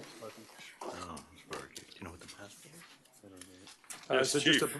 Sir. Talk to us. So just a brief review on what we've accomplished this year. One of the big focuses was fire prevention. We got into 100% of the multifamily buildings, which is primarily the condos, which is a big achievement where our firefighters that ride the trucks were out there and they initiated the inspections. And when they needed help, they passed it on to the fire marshal's office and fire prevention. Chief Osorio, our deputy chief and fire marshal, he's here tonight joining us. In addition, emergency management has been a very big focus. We did some significant training this year in getting a hurricane operations plan revised, and we started to train our personnel in that. In addition, we met a number of times, the manager, myself, the police chief with Miami-Dade County Emergency Management and the Causeway, the department responsible for the Causeway, to assure that we had a contingency plan for Bear Cut and the Causeway as a whole in the event that there was a failure during our storm. And as you may recall, back on May 9th, CPSM, Joe Pozo was here and he presented his consultant's report, and where with Joe Pozo and CPSM, we developed a transition plan for the department to include the secession. I'm happy to report that we have already hired 6 new firefighters that are currently in the training academy. I would invite any one of you, and I know that the manager will be joining us at one of the live burns coming up. I'll be excited to see these young recruits that Councilmember London met just recently. In addition, we promoted 4 new lieutenants and 2 captains. Matter of fact, 2 of the 4 lieutenants that are testing for the captain's position are here with me tonight. Lieutenant Danny Conto, who is also responsible for taking care of all our logistics. So if you want to talk to someone about our rescue trucks, he'd be a great guy to talk to. He was. In addition, Lieutenant Connors, who's taken on the role and responsibility of training. And so these are 2 of our 4 candidates that will be testing for captain. So to move on to 2024, we're going to continue pushing hard with this transition plan. This is to continue the safety and security that this fire department has proven to provide over the last 3 decades. And it's going to take a lot of work. We're very heavily focused in training and developing those new leaders, very competent leaders, but they're taking on new roles and bringing in new people. We also plan to hire 3 additional firefighters next year. And I know the big one is purchasing 2 rescue trucks that's currently in the CIP. We continue to want to work on our resiliency and responsiveness to hurricanes and natural and man-made disasters. Chief Sosa and I and our staffs are constantly talking whether we're doing active killer training, which we just wrapped up, or talking about hurricane response training. We're continuously focused on fire prevention because we want to be there before there's a problem. And finally, this building that you're in is over 20 years old. And even though it looks very good, we want to make sure that we maintain it. And we've got a lot of work to do in the building. And the budget reflects that. I am prepared to talk about our KPIs if you want, and how we're addressing the 4 goals that we mentioned about measuring success. Okay. First question was kind of posed already. Are you satisfied with our response times? So one of those response times is 90% of the time we respond to all calls are 7 minutes or less.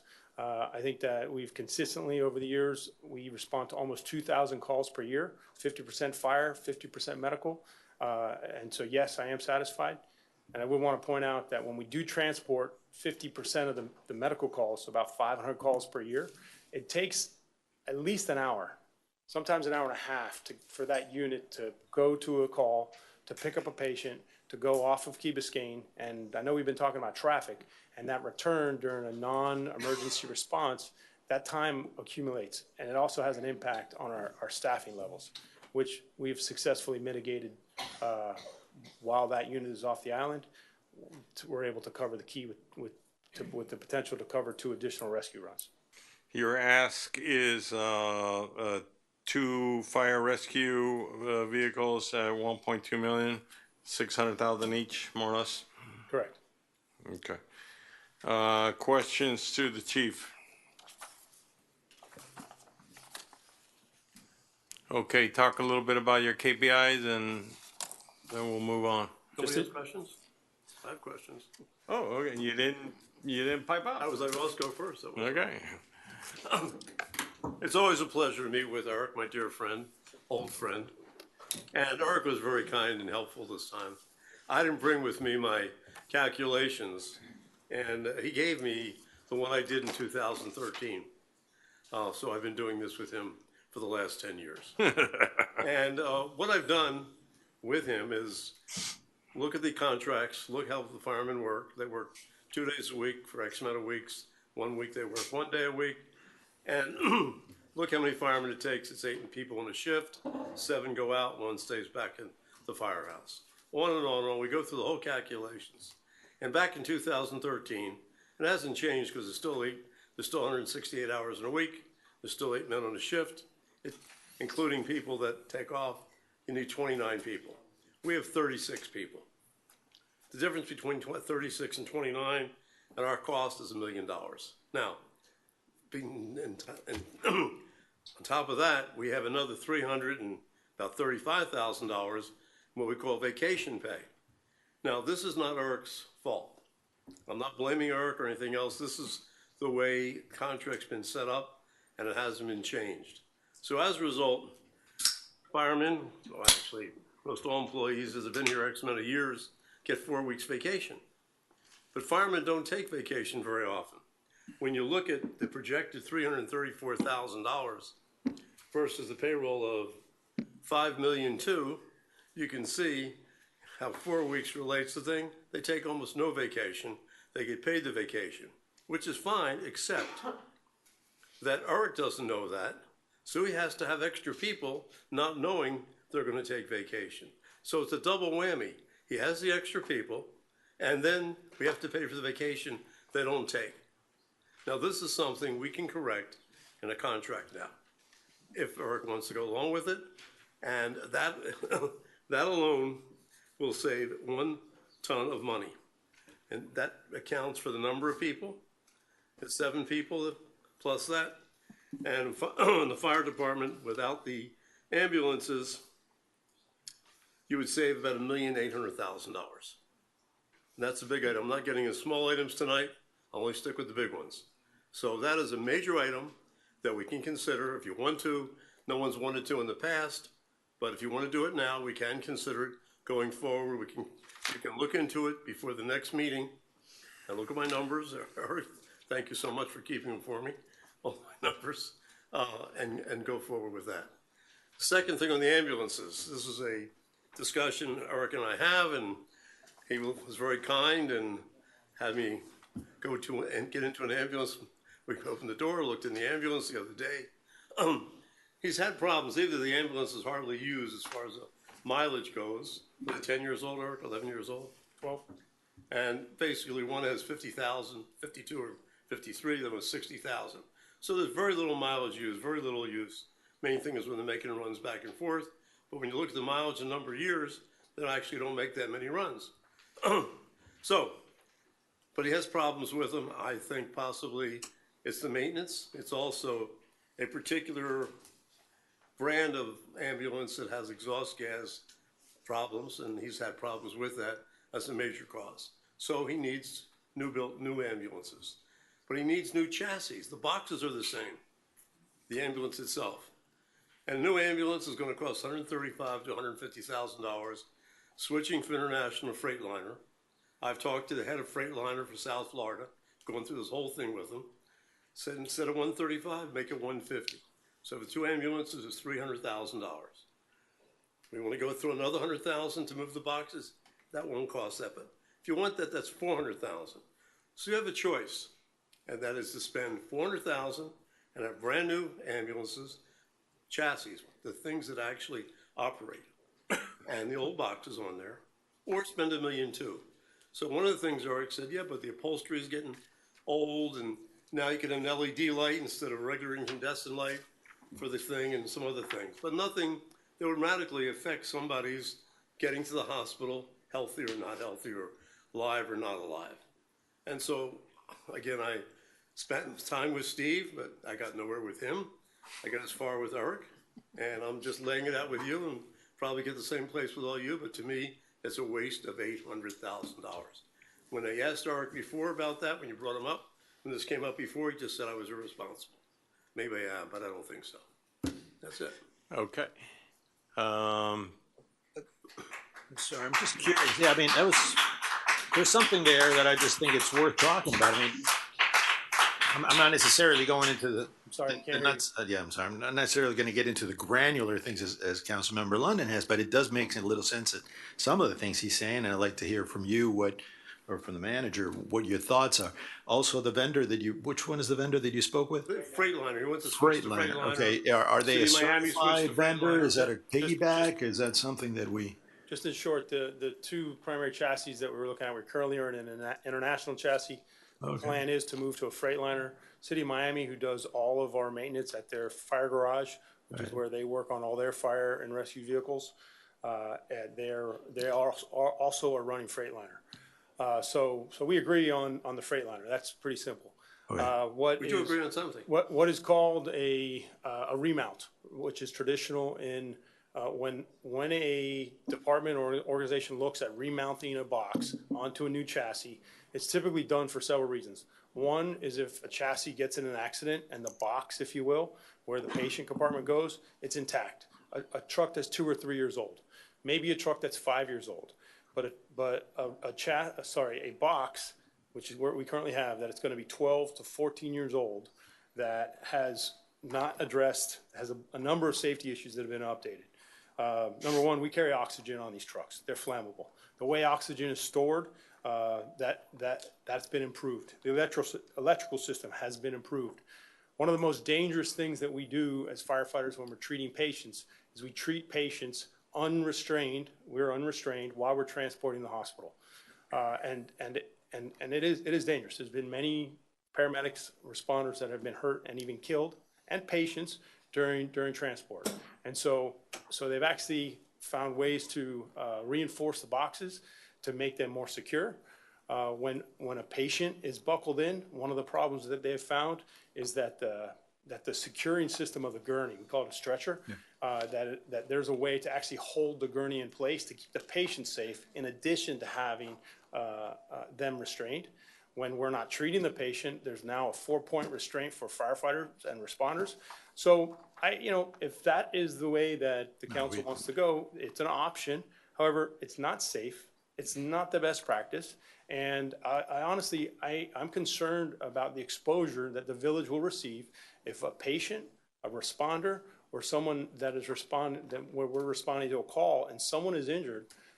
I think it's unnecessary, and I will recommend to you that it's not the responsible choice of the village to go in that direction. So I remain with my recommendation to the manager and to the council that we replace both these rescue trucks. And the other thing that I think is very, very important is we tried to be efficient. We tried to go with a less expensive truck, which is what we have now, and we ended up with International. And we did it because it was cheaper. We ended up with a different vendor because it was cheaper. When we go to a Freightliner and we go to the exact same equipment that the mechanics are taking care of in the Miami Fire Garage, with the intention of remounting the next purchase, which is what I've had the discussions with support services in Miami about, is that'll make us fall in line with the city of Miami. You might save some money by going a cheaper route. However, I probably will guarantee you in the long term, I assure you it will cost you. And the last thing, and it'll cost you in several ways. It'll take more time out of service. The fire garage will not be interested in taking care of our trucks. That will probably reflect a direct cost on what we're paying to the city of Miami. And finally, everybody that I've talked to, including other fire chiefs locally here in Miami, would not remount a 12-year-old truck. Mr. Moss. What is our policy right now in the fleet for this vehicle? So a number of years ago, the council adopted a fleet policy. Mm-hmm. In May, when I made the proposal for us to provide a letter of intent to the manufacturer, I quoted that policy on the May 9th agenda. What's the amount of time for that truck? So basically what it says is that our larger vehicles, our rescue trucks, they need to be replaced at 7 years or 10,000 miles, which is also the 100,000 miles, right? 100,000 miles and or 7 years. Whichever one comes first.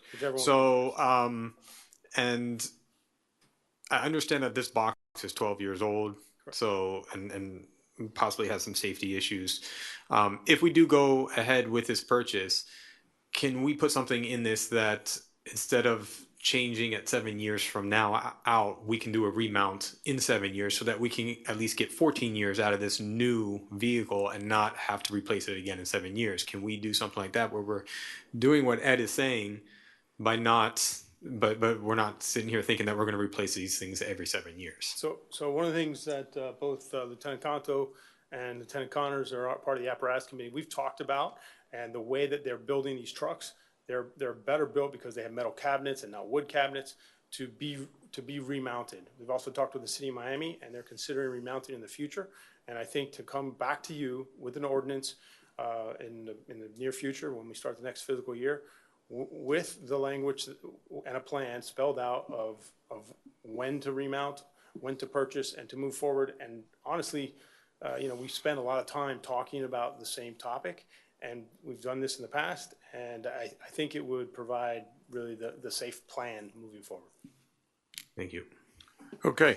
I would suggest, Mr. Manager, when we come back on this issue in 2 weeks, let's have a firm report that would give us the information that we need to make this decision. I suggest you all go look at the trucks, like I did. You actually walk over there. Eric will be happy to show you the condition of the ambulances. I guess Eric's people left and my people must be here. Okay. Next. Yeah, hey, Joe, can I? Yes, Frank? Yeah, Eric, before you walk away, I think to just observe, it is just not true that we've not been interested over the years in considering or vetting this suggestion about remounting. We've discussed this most recently at the workshop. We had the same observations heard and the same answer and justification was offered. And I think that all but one of us found the justification warranted. But I'd like to ask Eric if he could speak to Ed's other point about staffing as affected by unused vacation time. I think we've had this discussion over the years, but it's worth having it again. Okay. If I understood correctly, and Ed, correct me if I'm wrong, but I know that your belief. He'd be too glad to do that. Your belief was that we should go to 29 people. Excuse me, as the numbers that you and I came with to staff. In other words, you gave me the whole numbers, we looked at it, came out to 28, we threw one extra on top of that, because there's So- 50 shifts left. So we currently staff 35 people. The 36 CPSM, out of the budget. we staff 35 people on the line, and the recommendation from CPSM, they supported our current staffing. In addition, they recommended adding a person to 36 to make it 12, 12, and 12 per shift. They provided a staffing factor. I don't know if you remember us talking about that. Regarding the vacation time, and this is one thing that I think is important, we do know exactly how much vacation time everybody is put in for and how frequently they take it. What causes the overtime is actually the use of sick time. I didn't attack the overtime, I'm just talking about vacation excess. So what causes the cost of overtime is sick time. And the reason that that's important is what the vacation, as you said, it's a contractual issue. I don't support the idea of reducing our workforce down to 29 people. It will burn our people out. It'll make for an extremely disgruntled work group. I'll be blunt. I've been able to work with organizations as the fire chief here. I've been able to visit organizations that are overstaffed, overtaxed, and it's not a pretty place to be. The level of service is not what you would expect. They're exhausted. They're tired. It's required that they come to work because they have no ability to take any time off. And I think the net effect of that is your sick time will go through the roof, and your overtime number will actually go up.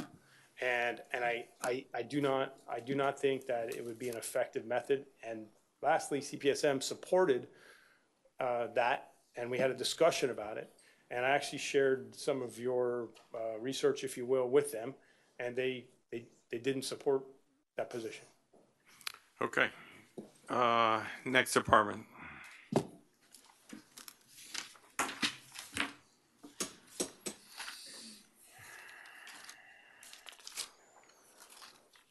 Good evening, Jeremy Kayos-Gauger, DZP Director. So to go through our accomplishments, I think everybody here is familiar with the 2040 Vision Plan. And then we've also made a lot of progress on 40, 50-year recertifications for our condominium buildings.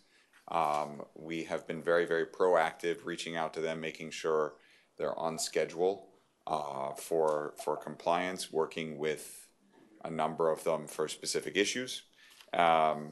We've also continued to further implement electronic plans review. So as of last week, we are no longer storing and taking in the full paper applications. We're setting everything up where we're scanning it as it comes in, or we're asking people to submit electronically, which the professional is very happy to do. We're still doing customer service. If anybody shows up, somebody's doing a renovation or something small with windows, we'll take them in, we'll scan it for them, so the customer service is still there. It's just going to be more efficient for us. We completed the Rickenbacker Causeway concept, launched the master plan with the county, and we have drastically improved construction site compliance to the extent that I think this past weekend, we had staff tour on Saturday, and there were no exterior construction happening. There was no noise complaints. So that's been a drastic change as well. So for fiscal year 24, we are optimizing Rickenbacker Causeway. So we are very, very active with the county on this. We're going to be having bi-weekly meetings for construction of the maintenance project for Bear Cut Bridge. We have a monthly meeting where we cover no fewer than 15 topics, from the scale of the overall master plan to the maintenance of the old wooden sign at the entrance to the causeway, literally everything in between. We have a monthly meeting where we cover those 15 broader topics. We have direct involvement, as manager mentioned, on the potential for the Bear Cut Bridge replacement, and I'm on the technical review panel for that, and be involved in stakeholder meetings for the county's version of the Rickenbacker master plan, which goes all the way from the underline or the Metro Rail to our status. So very, very actively engaged with the county. That is costing us my staff time primarily, and nothing else as of yet. And then we're also looking at tailoring zoning code and compliance to support village goals. This is really, I think I went into a little bit of the plan for this year for legislative work, which is going to cost us, again, my time, village attorney's time, and staff time there.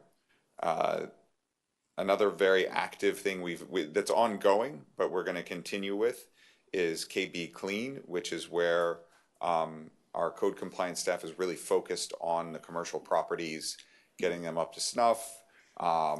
It's gone very, very well to date. You can actually see results. I think everything from some work was ongoing, like the Shell station that replaced their windows, replaced their signage.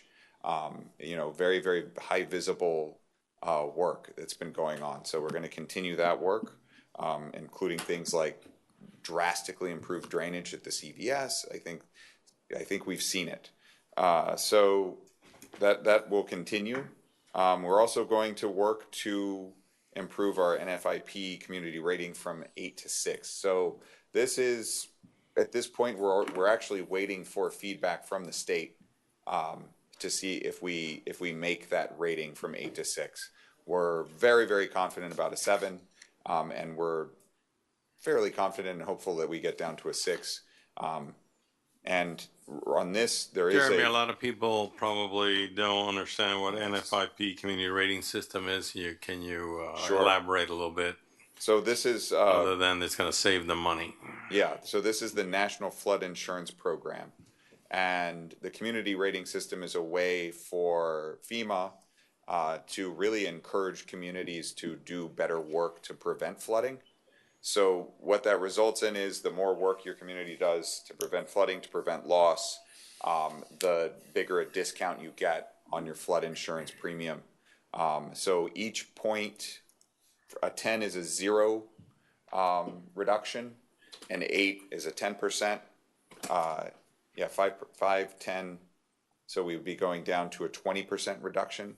And the budget implication for this is we actually are requesting that we retain that team on board who's familiar with everything that we've done so far, and we keep them on board to see what we could do for next steps to lower that rating further, which it gets, you can imagine it gets harder with each subsequent lower rating. That was going to be my question. How low can we go? Well, that is a very, very good question, and it's one that I'm hoping to work with the consultants to see, because the cuts start to be more and more painful. Yeah. And there's a lot of points we're just not eligible for. Like if you have a very large open space that you're preserving, you can do it. So like Cutler Bay, which has a massive sort of mangrove preserve on the ocean shoreline, they have a lower CRS rating. That is just, those are just points we can't get. I think there's an important point to make too, and I don't know exact the number where you go over, and obviously we can look into it, but there's a number that you go over that you begin to transfer more risk back to the homeowner, right? So you gotta be very careful that people understand what we're buying in. You may be getting a discount now, but if you were to have damage in the future, more of it would be your responsibility. So that we want to be prudent on how far we go. And some of those changes might mean that minor damage to a home requires its replacement rather than its repair. There's a lot of things that become very tough policy decisions. So we want to retain them so that they can help us lay out a roadmap and say, sort of high risk, low risk, that sort of thing. Jeremy, quick on Cutler Bay comparison. We're clear on that, but I think that we've become informed over the time that each of these land acquisition strategies for parks, open space, the aggregate of them creates something relatively equivalent to Cutler Bay's massive inundation area. That's correct, isn't it? I don't want to answer without more information because I don't know the scale of land that would be required to really make a difference for the CRS program. You know we're going to need more pump stations. It's important for a number of other reasons. I don't know if it has a big impact, the scale, you know, unless we're talking about like a quarter of the single family homes or something like that. It might be Let's that put a kind pin of in the percentage. question. Yeah, I'll look into it though. Thank you, Frank. Do you have any asks? You have no capital outlay. No, we have no capital outlay for for zoning and planning. We are looking future capital outlays for the building department, for office renovation, and optimizing the office for electronic plans review. Okay. Then we're also, as insurance has become such a massive issue statewide, certainly locally, where we've seen buildings having issues with renewal, that's a big focus of ours this year. We are asking for $40,000 to conduct studies for insurance that's coming out of the building fund. To be perfectly frank, we don't have an estimate or any work sort of earmarked for that yet. We have been already communicating with a number of experts in the field so far, sort of pro bono friendly visits from folks. So we're asking to hold that in place in case we need to, and it's a better option to employ somebody for that role. Not us directly employ them, but contract out for help. And because everybody we're talking to, they represent companies, they have an agenda of their own when they're speaking to us. I think some of them absolutely experts we'd want to bring in, but you know, if we need outside expertise. And then finally, partnering with Miami-Dade Public Libraries regarding the design and build out of the new branch library. Just for everybody's information, they had been on a track to do a design build project. However, the funding for that was really dependent on work that you all did regarding getting additional funds from the state. And there's also additional community input steps throughout the design process that they know they're going to need as they detail the design. So they've actually, because the design essentially isn't final, they're pulling back from a design build process to go to a design bid build so that the design has some time to develop, which will be probably engaged in some community meetings as that gets firmed up. Okay. Questions? Allison? More of a comment. Looking at the focus for, well, first a question. The renovations that you're looking to do in the building department, is that something that you think you will be able to fund out of the building department's fund? Yes. Okay. Yes. And then just a reflection, kind of, I was talking to the manager about this earlier.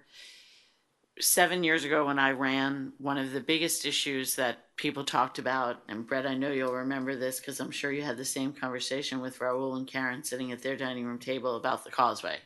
It's our driveway, it's our only way in, it's our only way out, and all anyone ever said was, we have to get a seat at the table, we have to get a seat at the table.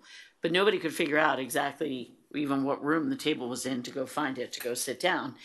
And I think it is really worth taking a second to look at this priority and to know that not only is it a goal for the year, it's one that is absolutely realizable because you're sitting at the table. So I think it's really important that we recognize how much of a part of these plans for our driveway we are a part of, and that people are listening to us, and how amazing also to have it be done with no financial contribution other than Jeremy's salary that we were already paying him. So, well done. And I just wanted to take that moment to talk about that. And the other one that's always up is the community rating system. And if you can get us to a 6, that'd be amazing. Yeah. So thank you. Thank you, Allison, for not being silently content. I appreciate that. I've rarely been either. Comment? I am. Thank you. I had the first time this year meeting with Jeremy, and it was a pleasure. Normally, for the last 10 years, Todd and Eric have to put up with me, and that's always been a pleasure. But I must tell everybody here that not only Jeremy, Colleen, Roland, and Frank, met with them all, and as far as I'm concerned, congratulations to you for assembling a good team, a great team, terrific people. I might disagree with a lot of things, but by the time they are good people, their heart's in the right place and their minds in the right place, and I think together we'll go somewhere. I said I wasn't going to bother with the small things, but since you brought up that $65,000 for consultants, and I hope Laredo is listening so he can hear me, this is, I consider, a total waste of money. Number one, to hire somebody for $40,000 to tell you the insurance market's bad, there's not a lot you can do about it, is crazy. I have a little experience. I was vice chairman of Citizens Property Insurance Company. I have been around. I'm familiar with what's happening in the market, and there's nothing he's going to do that's going to make you get insurance at a better price or get insurance. To me, and you talk to experts, you think they have something else to gain. Pro bono, keep talking pro bono. Yeah. That's a wasted 40,000. The 25,000 for the Jeremy and I have spent quite some time, and again today he looked this up after our last meeting, and that is for the FEMA. The question is, how much will we save? How will it impact the village? How much will it cost? Because of the new FEMA rating system, where supposedly they're going to rate each house or each building separately, not as a community. And I think you said before they were looking at an area, will say this is an AE. They took 1 kilometer, I think you said. Yeah, now they're basically 1 reducing it kilometer maybe reso. to 10 by 10 meters, or a very small area. So your insurance is going to be pretty well individualized. But yet you talked about the top 15% would be affected by the community rating anyway, right? No, a community rating system definitely still With applies. 15%, the top 15%. You said. Anybody paying, as of right now, and this is still in flux, like this isn't finalized yet. As of right now, anybody paying more than $12,500 for annual premiums would be capped. Mm-hmm. So if you're over that cap, you come back to the cap, at which point you don't get a benefit from the community rating system discount. Right. So anybody between 12,500 and below, though, does receive that benefit. Mm-hmm. And in fact, because rates will be going up so much, the importance of that percentage change increases.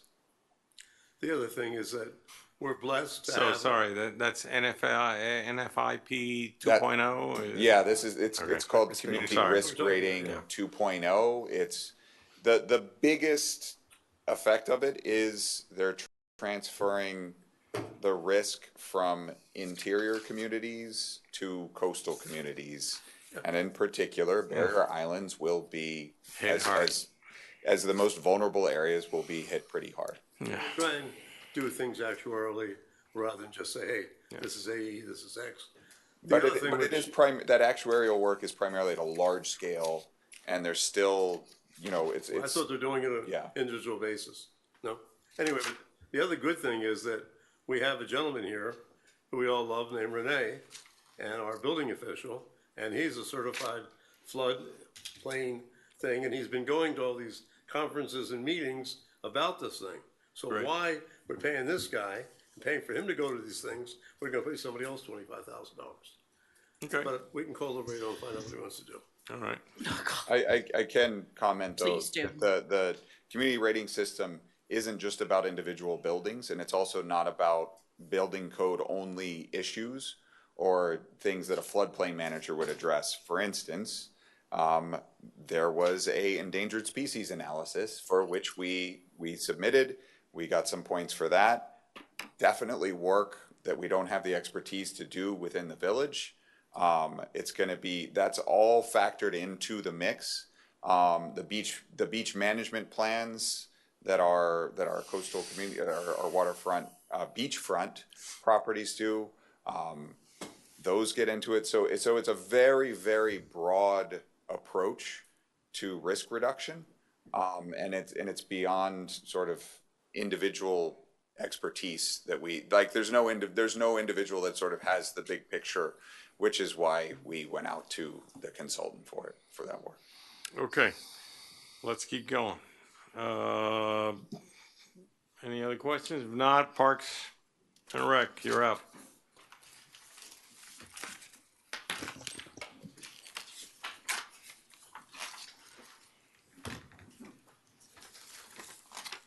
Good evening, Mayor and Council. Just a real quick, high-level major accomplishments. Obviously, next to us, Paradise Park was completed. We refurbished Hampton Lake and Beach Park, renovated the community center pool, replaced all the community center's cardio equipment, improved the community center's landscaping, launched our special needs program, and broadened our community programs and events. I think in the past, it's worked best to go division by division. Go ahead. Unless you have any general questions, if you want to start on the Parks Department. Yes. Okay. Is there any specific questions to the Parks Department? I'm prepared as you go through the So budget. just tell everyone, within your scope, there are 3 divisions, if we want to call them that. Can you explain what they are? Sure. And just the high budget dollar number so everyone has an idea? Sure. As the department evolved, it was always a Parks Department with a 2.121 fiscal year budget this year. Obviously, in 2004, we opened the community center. So that created a new division. It was at that time that we decided we wanted to keep these divisions separate so you could analyze performance on each division. That's a 3.164, $3,164,000 budget. And then when the village assumed the management of the athletics from the former Key Biscayne Athletic Club, that created our 3rd division, the athletics division, and that has a $1,176,000 budget this year, and that's changed because it's taking on a lot of the maintenance roles have moved from the parks to the athletics to demonstrate our investment in our athletics programs and facilities.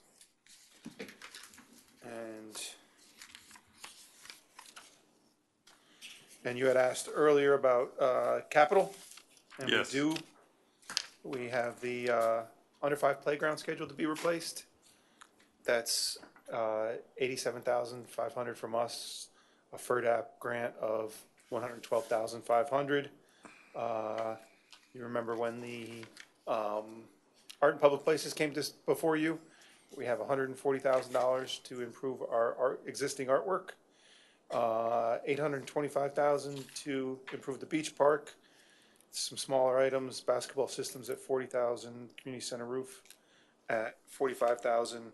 All capital totals $1.14 million.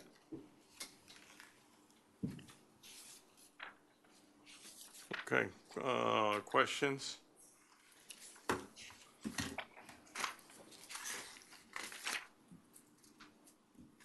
Can you address the number of people that came forward today? Which of those are covered and which are not? The different members of the public that came to speak about their different. Sure.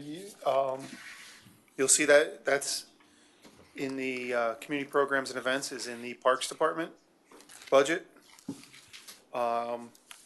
This process has been evolving and I think improving. I think it will get better with time, but it's much better than it has been in the past. And we received, let me get my notes here. It was requests for, it was 36 groups for a total request of $452,000. Obviously, we've awarded significantly less than that. what we did is we created a criteria. The first criteria was how the organization will use the funding to achieve the goal of the village. And those goals are arts and cultural events, preservation and presentation of our history, community services and engagements, educational programs and events. Then we judged their narrative describing what they were going to provide to the village, the impact of their performance measures, alternate revenue sources that they were bringing to bear for their programs, the volunteer services dedicated to their programs, and their annual budget, and also with the programs that had taken place in the past, we could actually evaluate what took place last fiscal year. And we had a committee of 5 village employees who reviewed these submissions based on the criteria that I just mentioned, ranked them, and then we funded accordingly those that we felt best achieved the goals of the village. It was a challenging process.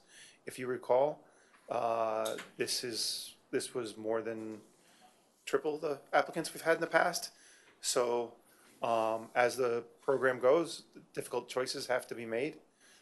They weren't made easily, but again, I think these programs and events will bring a lot to this community. Okay, so you said you received $452,000 worth of requests. Those 36 some projects. Out of those, how many did you approve, and what's the total for that? 16, and I think it's about $170,000. Okay, 16, and so that would include things like the 4th of July, Winterfest. The 4th of July and Winterfest are budgeted line items. They aren't part of this process. Oh, okay, so that's. They have the same promo events title, but I'll give you. It's some of the people you heard earlier. It's the Piano Festival. It's City Theater.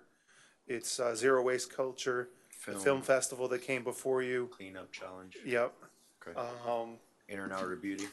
Yeah, one note. It takes a village, but that we're going to fund that with our programming dollars that we received. Exactly. In Tallahassee. Okay. So that doesn't show up in the budget, but it is fully funded.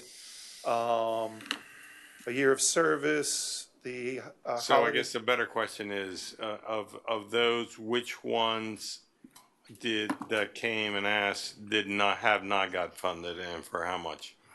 The ones that came before you tonight that wasn't funded was let me get it for you. Yeah, Youth League Change. Youth League Change. And Green Champions, yeah? They're one and the same. Yeah, they're one. Youth League Change and International Studies Foundation. Those are the 2 that did not get funded. Green Champions. That was their request was $22,000. 22. And the other one, International Studies. That was actually screened out because it did not meet any of our criteria. Although they did submit an application. How much? I don't recall what you remember what they applied for? I'm looking right here. It just does not focus on Key Biscayne residents and therefore was screened out immediately from the start.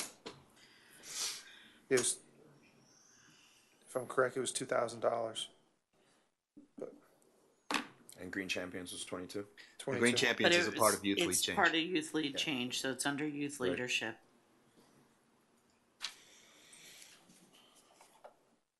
Okay.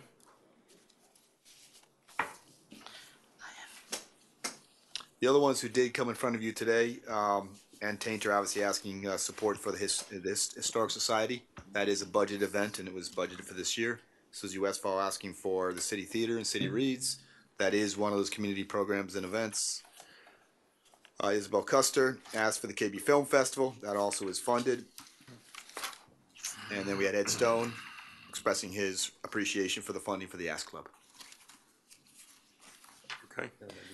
So I had spoken with the manager, I don't want to spend too much time on this part, but I asked him if he would look into a couple of the things that we do sponsorships for, that we have sponsored years gone on. One was the organization formerly known as Car Week, which I think, since Car Week belongs to the foundation and they're no longer with them, I think we should change that name in the budget to reflect what it's actually called now.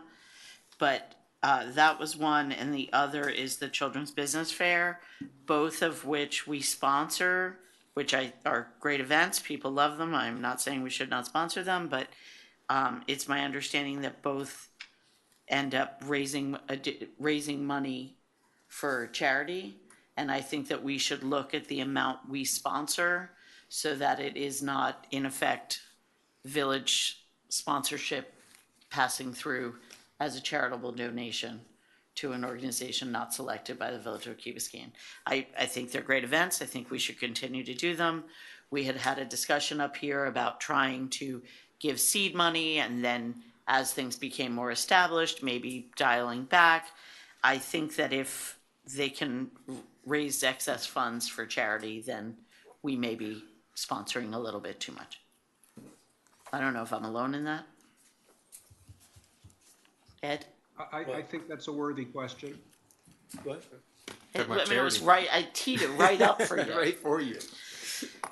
I was saying that there are a couple events that we sponsor that raise money for charity in excess of what, they need to put on their show, and I think that we should look at how much we're sponsoring so that we're not. Well, you know how it feels. Well, so then. Yeah, but I mean, I'm already called the cheap son of a bitch, so why do you want to destroy me even further? It's philosophical. It's not cheapness. I think these are wonderful events. They should happen. He's like, why do you want everybody to hate me? Come on. I'm agreeing with you, Allison. Thank you. Councilmember, we'll take a look at, how their revenues Just flow. have conversations with them. If I'm wrong, then that's great. But it strikes me that I feel like there's maybe an appetite up here to give some money to Youth Lead Change, and maybe that's where it could come from if we are over-sponsoring other events. We could also have the discussion of, when we do sponsor them, we could have a cap and say, look, we will match 50-50 of whatever you raise and up to a certain amount. So it puts responsibility on them to find money themselves, and we will match it instead of someone just, hey, they're giving out money, let's give money. They are successfully finding other money. Of course, that is but one there of our might be criteria. other groups that may not. They may just come here for it and move on, right? So I think that could also be something that when we do these events that we might want to ensure that there's an equal partnership in what And they we're do. doing. That's one of the criteria. If you heard when Todd was saying, we do evaluate and obviously give more points to making those sure people that's come part with of money. it. Okay. Yes. And then the one other is the composting that we had talked about, that I feel like that's something that they asked for and felt that they needed more money than they got through this rating system, and I would like to have a little bit of a conversation about it because it strikes me that it's something that's really in line with a lot of the change we're trying to make in the village in terms of behavioral changes to make the planet better, to make the community better, reduce our trash hauling and things like that. And I think that they fill a real need the way, a vendor might or an employee might if we were to decide to fully fund something on our own. But they do a lot with volunteer hours and find other sources of revenue so that we don't have to fully fund it. But yet I do think that they fill a real need and are a real presence in the community, pushing for positive change that seems to have been a priority for this council. So if there is any way to look at that organization again and see if we could funnel a little bit more funds in their direction, that's something I would be interested in. And when you're saying funnel, you're saying maybe reduce somewhere else and So move some money over that we feel that, okay, Yes. this event can self-sustain itself without us, or a much smaller part with us. Yes. And we can move that money into somewhere else where it might need more help from us until that one can get up and running, and the idea of that kind of seeding. Well, it, not- and I think of the composting or zero waste culture as offering the community something. It's not a one-day event, right? It's an annual, it goes on all year. Mhm. They're in the farmer's market talking to people and educating people and doing a lot, even just beyond the composting itself. And I know that the village had discussed with maybe the idea that maybe Brightview will use some of their soil, which could help them tremendously, and that would be amazing. Keep it all right here. And also, you know, the manager and I had discussed that maybe there might be some requirements put on zero waste culture in order to give them additional funding, where they have some requirements to partner a little bit more directly with the village instead of just sort of supporting us from the outside on their own initiative, but to maybe work with the village and, you know, execute some direct things that we're interested in seeing done. So for me, I would like those conversations to happen between now and the second budget hearing. So, and one question, you mentioned Car Week. What was the other one that you mentioned too? That this kind of seems to be sustained? The Children's Business Fair. So there may be others too, and I Yeah. don't mean to sound like I mean, I like kids and cars are nice. Like, I'm not trying. Concept. Yeah. Okay. But in concept, I mean, if we gave less money, would they suffer in that they can't have these events anymore or the right size? And that's the conversations that I would Okay. like the Yeah, because staff and the before we start manager moving to something have. around, that's what I would like to know. For sure. You know? Okay. Well, maybe you remember either Brett or Frank, he's listening, and Allison, but a number of years ago, and I don't remember how many, I remember. that we decided that all these groups were going to submit, I think, quarterly financials. I don't know if you're getting a measurement from all these groups showing their sources of revenue and their expenses, so we would see where we're going before they came here once a year. We have reports. Now, I've never seen a report since we passed that. Has that ever been enforced? Do you receive anything, I should say? From anybody? What we receive is their reimbursement requests. No. No. They're supposed to give us like a mini financial statement. Was it quarterly, I think we passed? I think it was quarterly. So they're supposed to say, fine, these are my sources from the village. This is this. We hired this. We spent money here. So we know exactly what they're doing. Because, hey, we're spending taxpayers' money. We should know where it's going and what benefits our taxpayers are getting for it, like any other business. Now, again, I don't know if it's directed to you, Benjamin, or who gets it, but I don't know if anybody's ever turned it in or anybody's ever enforced it. But I think if you search, it's on the books. And I think Okay. you start to find out where we're going. I think it's a great idea, and if we're not doing it, let's start doing it. Mr. Manager? I mean, notify all these people that, hey, you gotta turn this in if you expect to be funded on a regular basis. Yeah. I'll tell you what I think happened. I think there was an effort to comply with the kind of detailed budgeting and financial reporting that you just described, Ed. I believe it was excessively burdensome on groups that are operating on a shoestring. And they started to prepare summaries, which I think we found adequate because it explained programming, revenue sources, what they were doing, what they proposed to do. I'm not sure whether that continued, but that kind of modified reporting was very helpful both for the organizations and I think also for the administration. And we should revitalize that practice if it has become dormant. Okay, we're all in agreement, so let's talk to us about that next time. Yes, Mr. Mayor. Okay. And Steve, I'm interested in Allison's initiative, especially as it pertains to zero waste culture, and I may have a few others in mind as well. I mean to come back and look at the ranking system, the prioritization matrix, and try to feed my thoughts. I'm concerned about the viability of some of these organizations without a requisite level of funding, and I'm interested in the service they provide. In the composting context specifically, the city that I'm sitting in now provides that service that zero waste culture provides for us as a municipal service. And it's a very helpful and progressive thing. So I'm interested in that. All right, Vice Mayor, we're available. Okay, let's move on. I have no questions. I'll go to the community center next. as discussed, we're with when Benjamin was speaking of the revenues, things are starting to pick up again in our programming and our activities at the community center. We're happy to see that. As you all know, the community center pool was done. That was an excellent project. Having the Department of Health permit it was a challenge, much more than we expected, but we just finished the LED retrofit of the community center. All the lights have been changed out. And we're looking forward to a great year. Is there any specific questions on the budget items within the? I do. Community center, Go ahead. Are you going to need a new roof, and when, and are we starting to reserve for that somehow? In the capital plan, there's money to continue to fix the roof, which we've been doing with Public Works and Angel, who works there. They've been finding the leaks and eliminating them.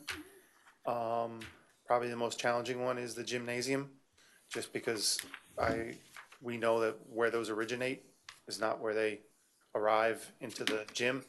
So that'll be our goal for our next year, for the money funded in this year's capital program, so we can shore that up. But at some point, yes, if we can't eliminate in this stopgap measure, we may have to look at a larger roof repair program or replacement. Okay.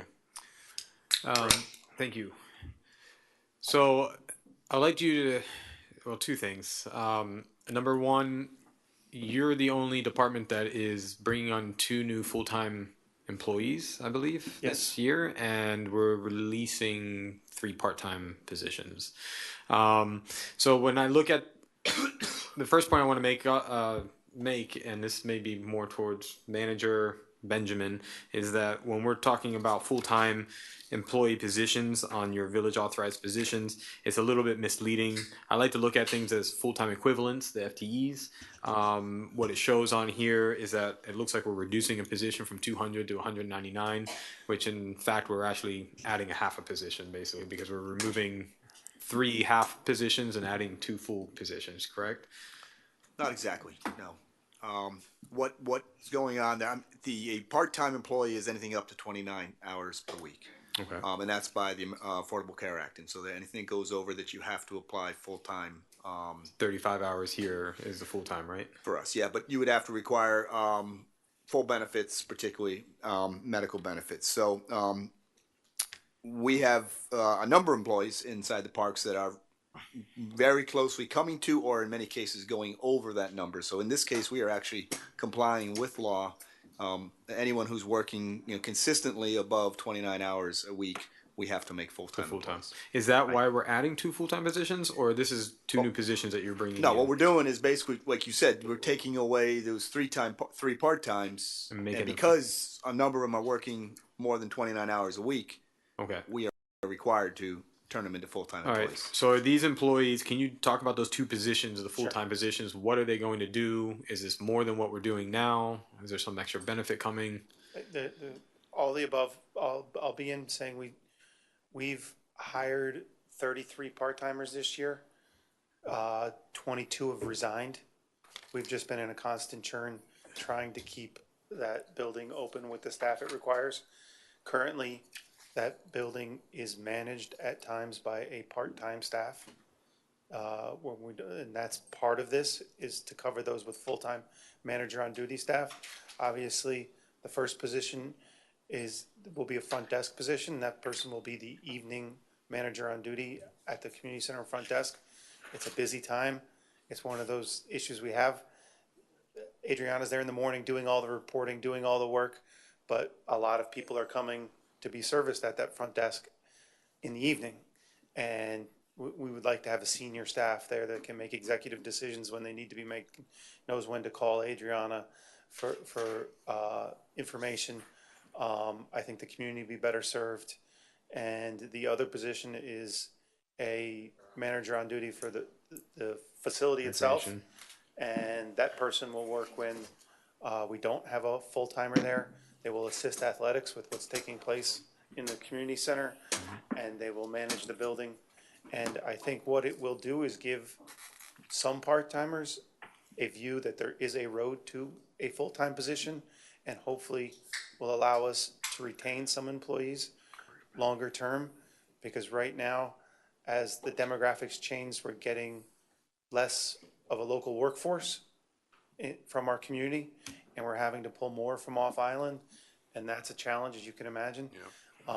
So I think it was ideal when we could, from 2004 to now, to use full-time staff, but they were readily available at the time, and I think everybody knows now, staffing is a major challenge for pretty much every industry, and I think the community center and those people that visit the community center will be best served. And if you just remember, we just increased the fees, so this expense will be more than covered by the fee increase that was just passed at the last meeting. So can you, I guess in 2 weeks, can you give us a clearer picture of how our residents will be better served for those two positions?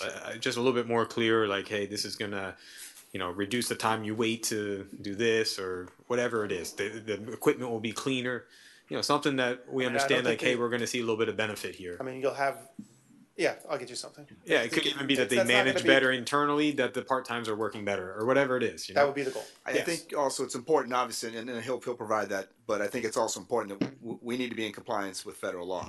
And so, if we're going to work people over 29 hours a week on a routine basis, which we are, again, it's because of his inability to get a large group of part-time workers. And obviously, when he gets ones who can really perform, he wants to work them and they're willing to work.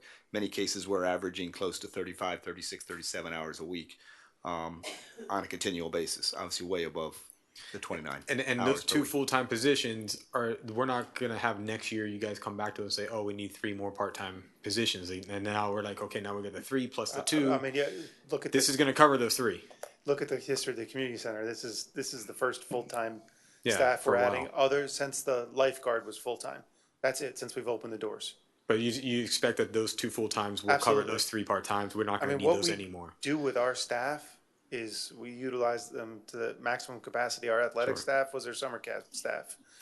There's, we get the most out of every position you give us, and that's our intent with these positions. Okay, excellent. Thank you.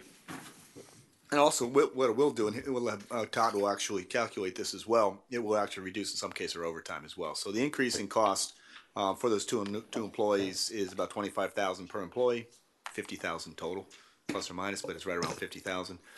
It's not going to significantly reduce our overtime, but there's probably some reduction in overtime. So we have some impact on the budget up and down. Okay.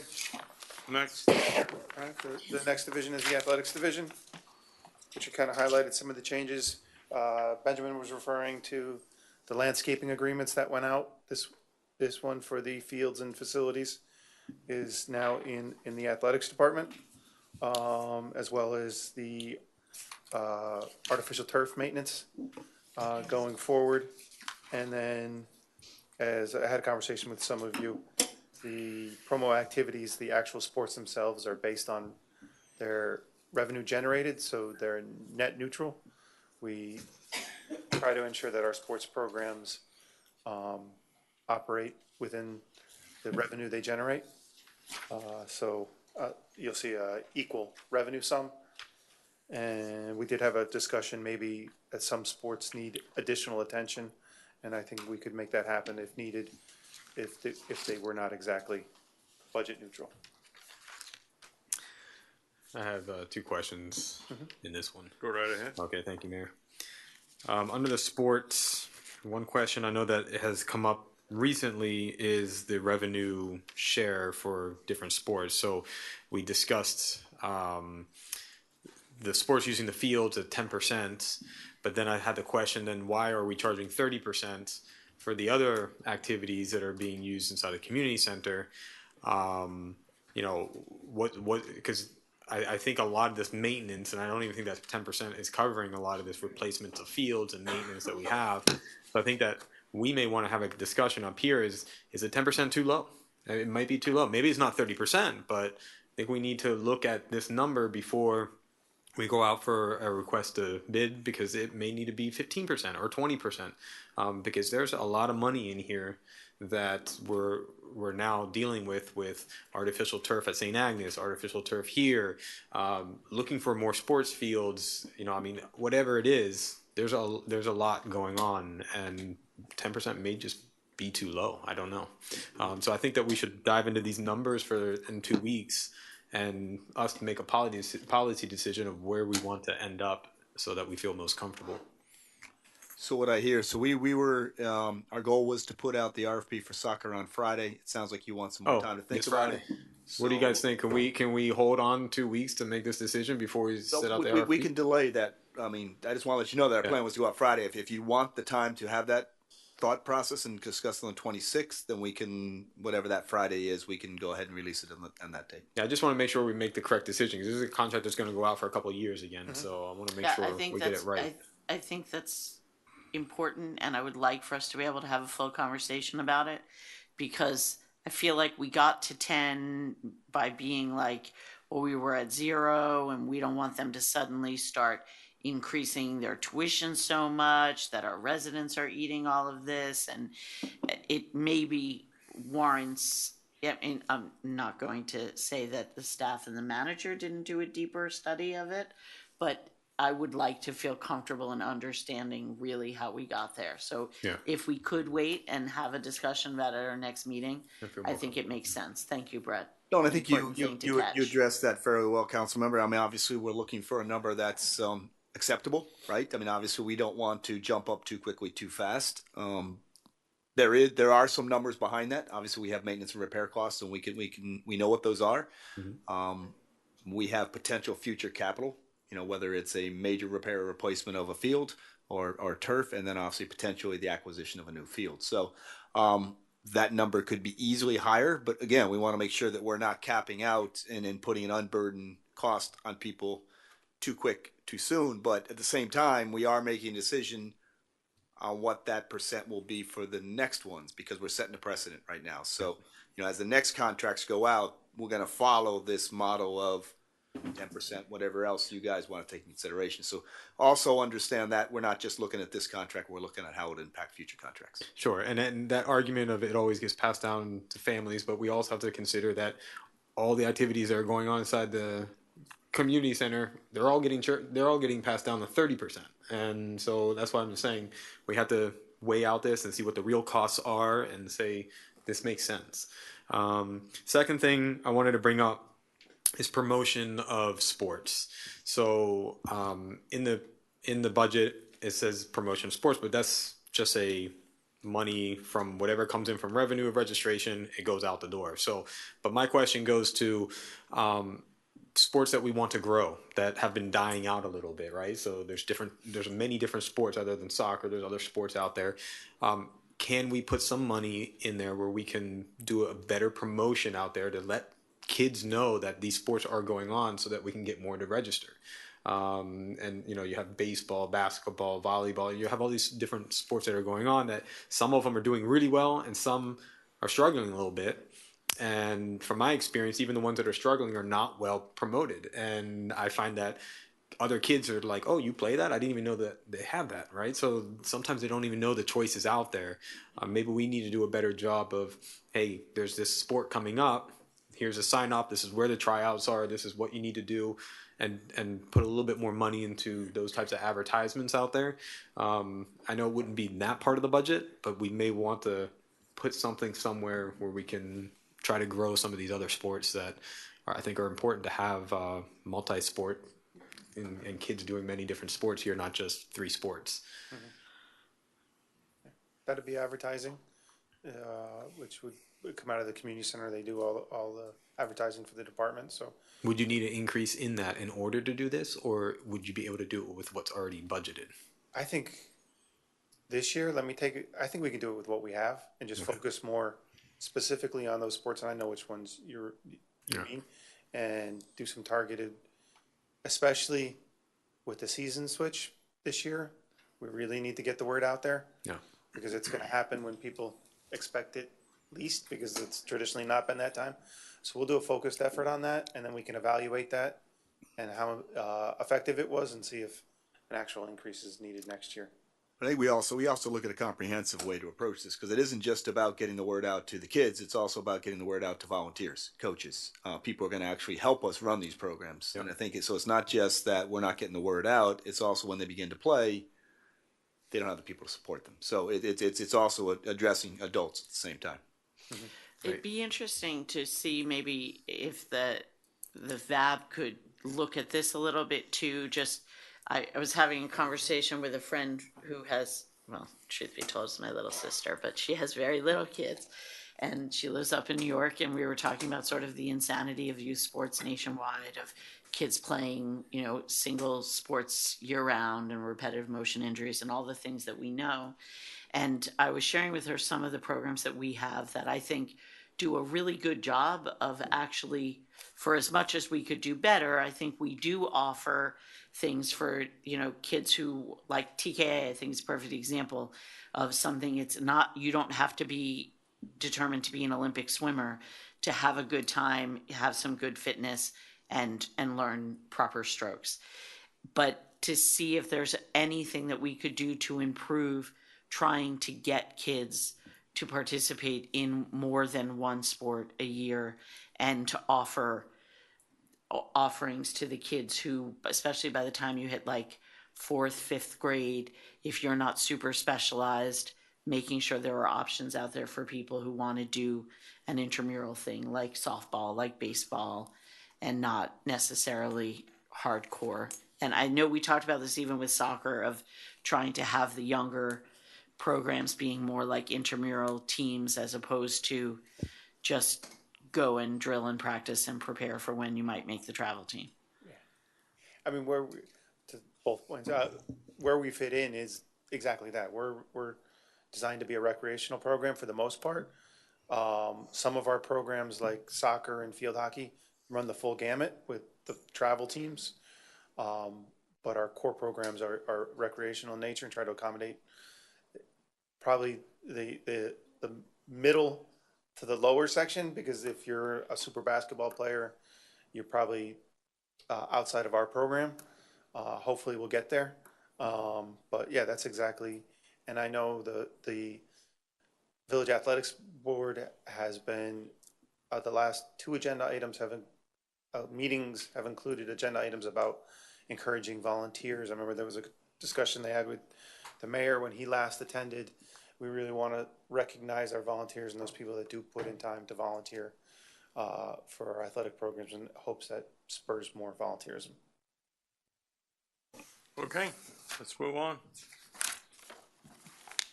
Thank you. So next up, we have Public Works. Unfortunately, our Public Works Director had the same crud that I have, or has the same crud that I have. I do believe he's on, but we're going to ask Colleen to lead this presentation, and obviously, if necessary, Cairo can back her up if he feels he needs to. Thank you, Manager. Good evening, Council members and Mayor. Colleen Blank, Capital Program and Grants Manager. Not me, this is the Finance Department. We don't want that. Okay. So fiscal year 23 accomplishments. A lot of our resilience program has been underway. We've completed the 30% design, the basis of design report for the K8 basin. We've also completed the village-wide drainage assessment.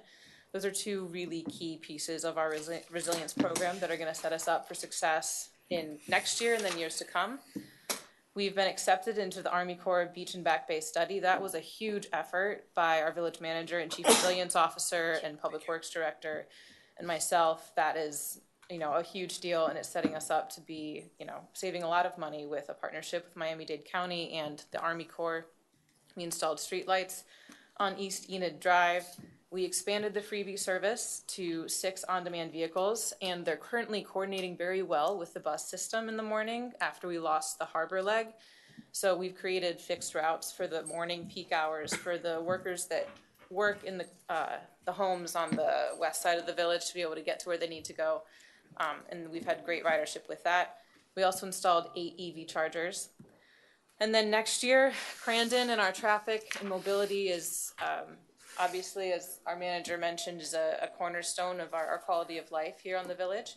So focusing on improvements that will support the multimodal nature of Crandon, but also the safety and the reduction in congestion and traffic flow improvements are on the top priority list for the Public Works Department. We are going to increase the number of freebies and continue that coordination with the bus system so we can offer alternative modes of transit that don't necessarily require people to get into a vehicle to get to where they need to go in the village. We'll complete the immediate flood control and mitigation projects. I'm sure you're well aware that some of those areas are already underway in construction, and it's going fairly smoothly. We'll renourish our beach after the sand loss from Hurricanes Ian and Nicole.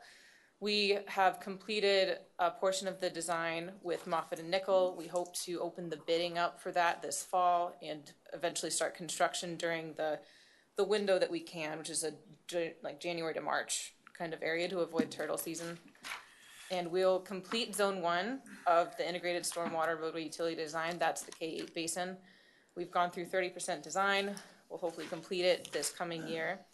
And we'll continue to improve the landscaping, grounds, and facilities maintenance. We've gotten some great comments from residents already with the change in contract, that the village is looking better than it has before. And so we're very pleased to hear that. And that is more or less the wrap up. I'll open it up to questions. Okay. Mr. Vasquez. Thank you. On the expenses question, the professional consulting services, is that Black and Beach and rest of the folks? When you say like the future expenses? I'm looking at this. Yeah, are you talking about current 2023 or next year's proposed expenses? The expenditures by expense type, so I'm assuming that'll be part of the increase in the budget of what we're allocating for the, it says FY 2024 budgeted. Yeah. So the simple key question about whether it's Black and Beach, the answer is no. Black and Beach is only a capital project. However, there are something like a Moffett and Nickel doing beach analysis, and I think Colleen has the backup. We can give. I have the backup for you. Sorry, I wasn't sure if you said expenses. I thought you meant what we paid for. Yeah, I was referring to the expenditures by expense type and the FY 2024 budgeted. So the expenditures related to that are every time that we have an erosion event, we end up spending about $25,000 to do a survey of the beach and figure out how much sand we've lost. We did 2 of those last year from Hurricanes Ian and Nicole, and then what we didn't budget for this current year was the design to do a renourishment. Right. So trying to give ourselves some buffer to be able to pay for the necessary design related to a beach renourishment if it were to happen next year.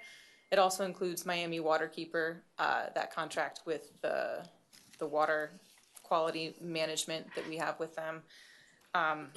And additional traffic studies for Crandon, any kind of engineering or design related to improvements that we would want to do going forward. It's sort of our professional services bucket that we draw from to do those necessary things. These are discrete consulting services for discrete issues around the village, be it the beach, be it traffic, be it everything.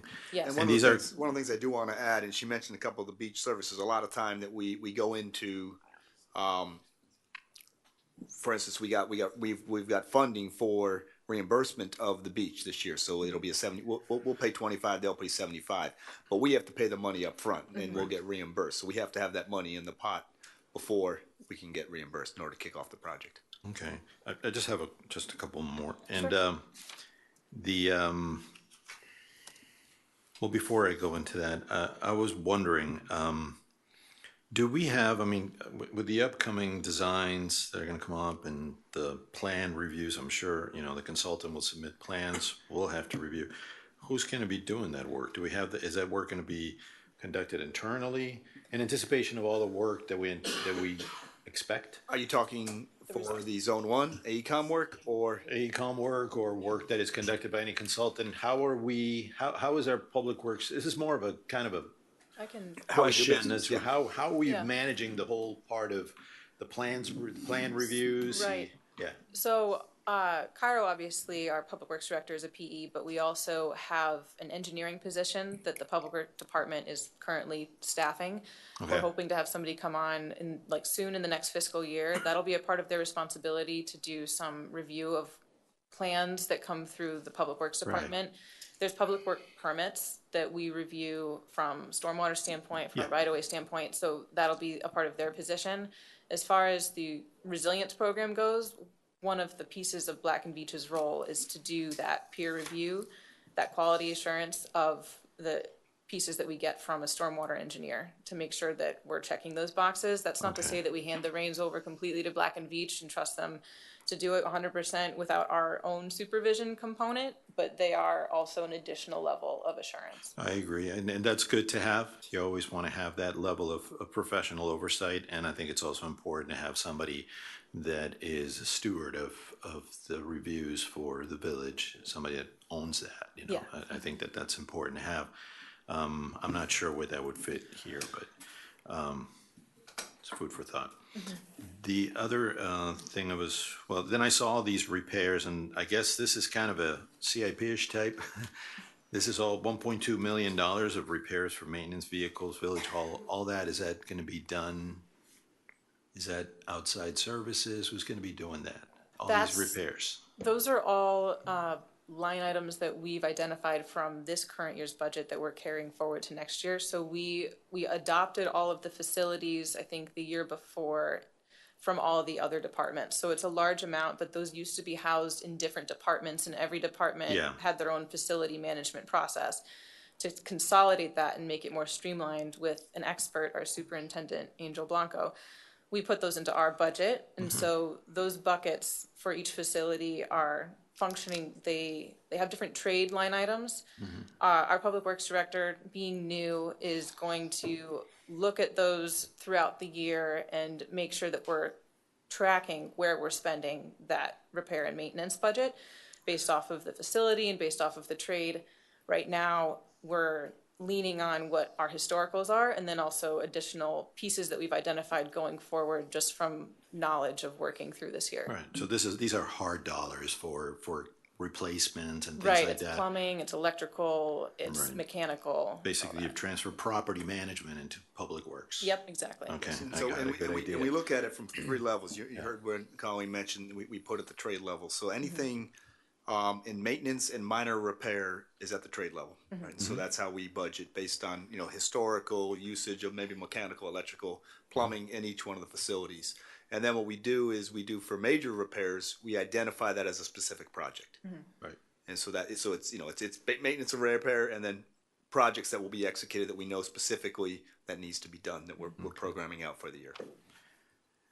And just one more thing, which is kind of related but not, but I think it's important to start thinking about. It's not necessarily something we want to start looking at the budget this time, but I think in the course of moving with new infrastructure and replacing infrastructure, I think it's important to start, if you all thought about that or not, but some form of an asset management component where we are able to understand what our infrastructure is, be able to track it, be able to understand the depreciation value of it, be able to, replace it quickly and identify issues if there's a hurricane. I think it's money well invested for operations and maintenance and engineering to think in the future for something, especially that we're going to be introducing all this new infrastructure in and all this capital value to it, that perhaps an asset management program or something could be valuable to support in the future. Not right? Would you agree? So hold on. Hold on. You're not up yet. I'm segueing right into what he's saying because this is Mr. what Moss. my number one thing is. So in 2020, I ran on we need a proper inspection asset management program because we need to take care of the stuff we already have. And like what council member or what Fernando was saying is that, we're about to invest in hundreds of millions of dollars of assets, and this is kind of bittersweet to even see this on here, right? So we have a goal called develop an asset management based maintenance repair program. I've been asking for that for 4 years, and it's still on here as developed an asset. It's like we should be, first of all, this should say we're going to be complete by the end of this year with a proper asset management program. So we know that that's the goal that we're going to hold you guys all accountable because we need it and we've been asking for it and we haven't gotten it. And I've been told that we have it. And I keep saying, let's have the presentation. Let's see it. Never comes. A real one, not a piece of technology or whatever. So super important. That's my number one.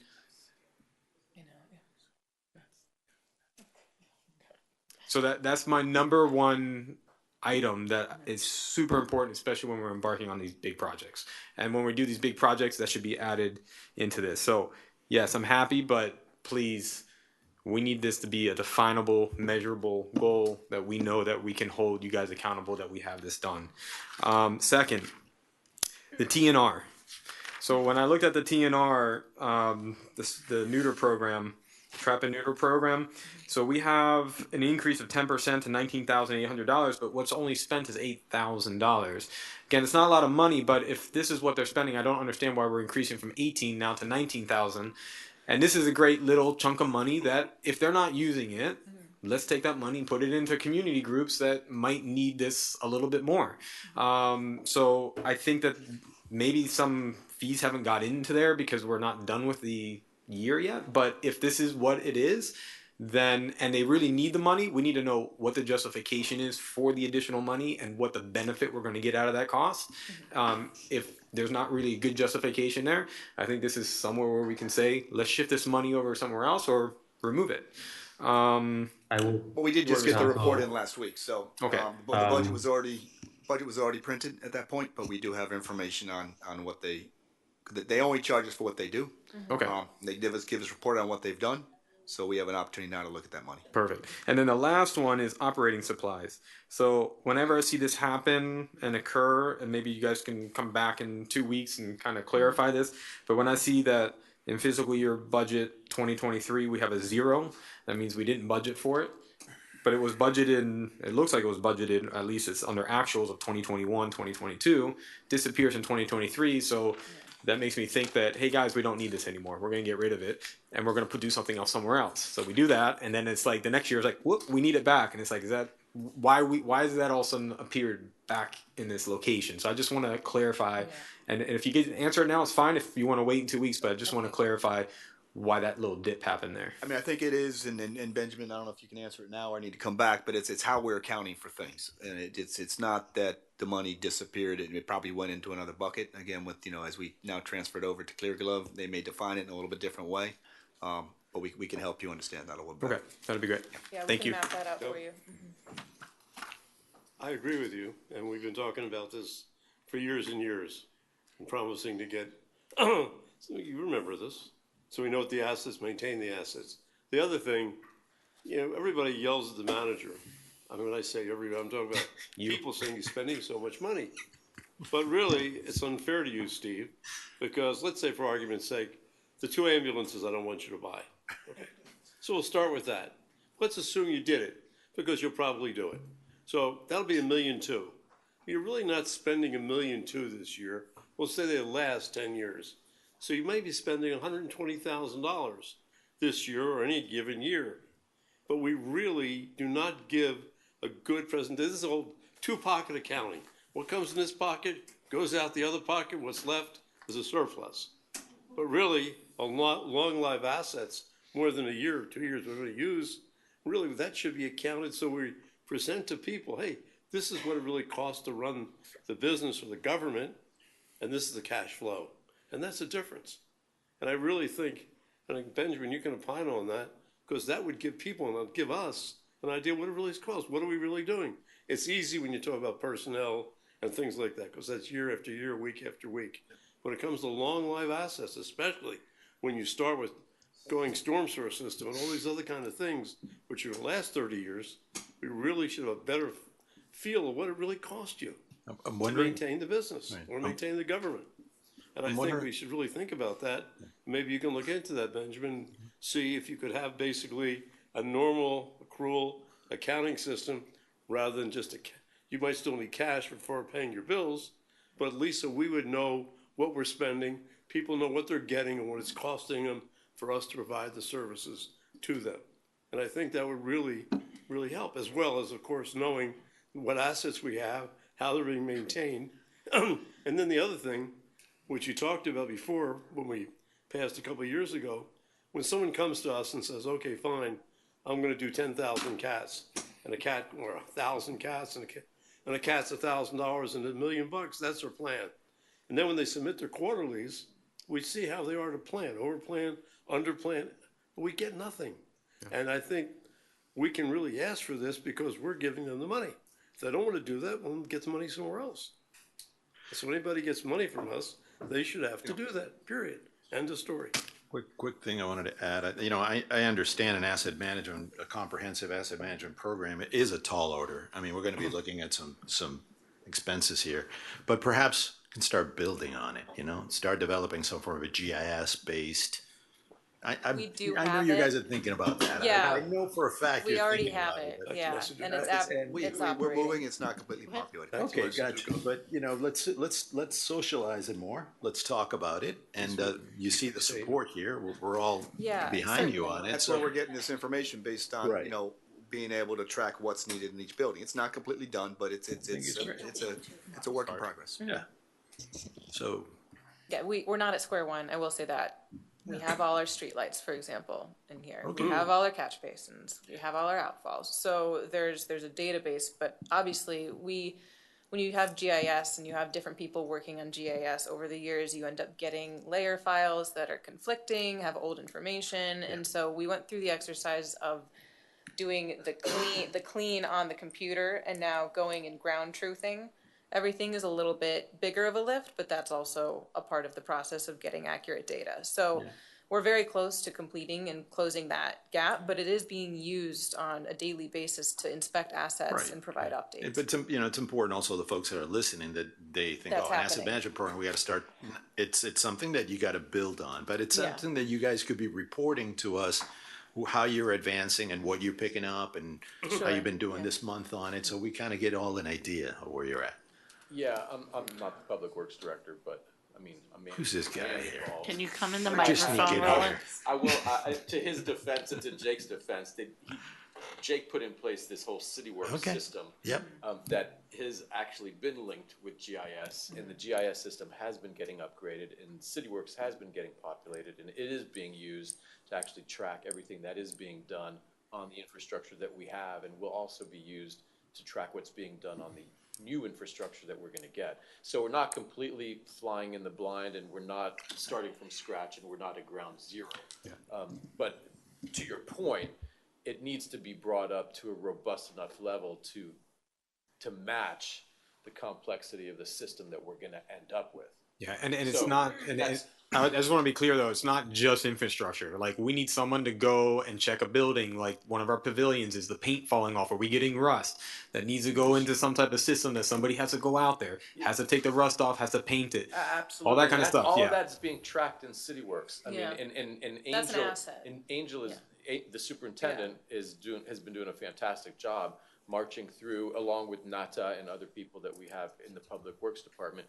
And all that is being tracked in CityWorks. Yeah, and I mean, case in point that I saw in the budget, and I know I talked to Todd about it. We had a ruptured irrigation that was like a gigantic water bill, right? So, how long was that ruptured for? How was it not spotted? Like, who was the responsible person to go out there and say, "Hey, there's a leak going on over here. Someone needs to call somebody before it turned into $100,000 problem." So that things like that, somebody needs to be responsible to be checking the parks, and it's like, And we- who did not know that? Superintendent, We and have- that's not, yeah. a couple This other is all people. very powerful information. This isn't something that someone just we have looks to at. develop it. Okay, Yeah. let's, Yeah. let's, Go for it. Okay, let's I get think we're all clear. refocused here. Good. Okay, we're still on Public Works. My turn. Your focus areas, improved landscaping grounds. I think with Brightview, this is going in the right direction. Let's not take our foot off the accelerator here, okay? Complete Zone 1 utility design. Mr. Manager, I don't know if you've heard me before, but you better hear me now. It's I want to be in construction. I want to be out of design. Okay, and obviously we're going to spend a lot of time doing this. This is going to become very integrated for us. So it's a lot of work, but we need to move this along. On the beach renourishment, this is the window. Let's make sure that we don't have any problems and the permitting is done on time, that because we can't miss that window. We've got to get that done. Um, uh, when do you expect to have the immediate flood control and mitigation projects completed? The timeline for that is the end of the year. So we're working through the first two areas, and we're going to go to the next two shortly. Yeah, they've done all the concrete work on the catch basin drain modifications in areas C and E. C and E, yeah. And they're in the process of doing the milling. And once they're done with the milling in both those zones, they're going to do the resurfacing and then move on to A and B. And so they should be done with the milling probably this week. Okay, so at the end of this fiscal year, all the zones that we told everyone that we're going to do are going to be completed. I think I meant the end of the End of calendar calendar year. Calendar year. Yeah, not this fiscal year. That's 2 weeks from now. So we'll need. No, of course, yeah. Okay, calendar year, yeah. We're talking about fiscal year 24. Right. Well, No, it's going to be done in, well before by the end December of, of by this year. December it should be December. done. Yeah. December? Okay, better yet. now this is all but Zone D, which is the one across the street. Right. We're not touching the garden district Garden until later. district. That's a different funding source. That has an HMGP grant tied to it. Okay. On the freebie, one of the complaints that I get is that it takes too long to get to wherever they're going. So I'd really like. The wait time. The wait time, yeah. I'd really like you guys to start focusing in on that to see how do we do that. Right, so you just approved the grant from the DOT for the additional 2 freebies. They're gonna be getting online probably in October. Our hope is that with those 2 additional ones, we'll be able to reduce the wait times a bit and actually increase the ridership, but we're constantly playing this juggling game in the sense that as ridership goes up, then you might not be making as much progress on wait times. If you keep ridership kind of steady and you put more vehicles on, then you might be able to reduce the wait times. And so we're kind of constantly checking the numbers and working with Freebie to sort of figure out, well, what's like the best combination. And we're hoping, see, the loss of the bus down harbor then means that we're shifting some Freebie vehicles to earlier in the morning to offset the loss of the bus, but then that means that they're not really available on the back end of the day. So we're constantly juggling these around and trying to reduce those wait times. We want to get to a goal of 10,000 riders and wait times between 5 and 10 minutes. Okay, because by the same token, the longer the wait times, then the ridership goes away. Right. So, Sure. so I want you to track that and talk about metrics. That's something that's easy for you guys to track and keep us abreast on. And finally,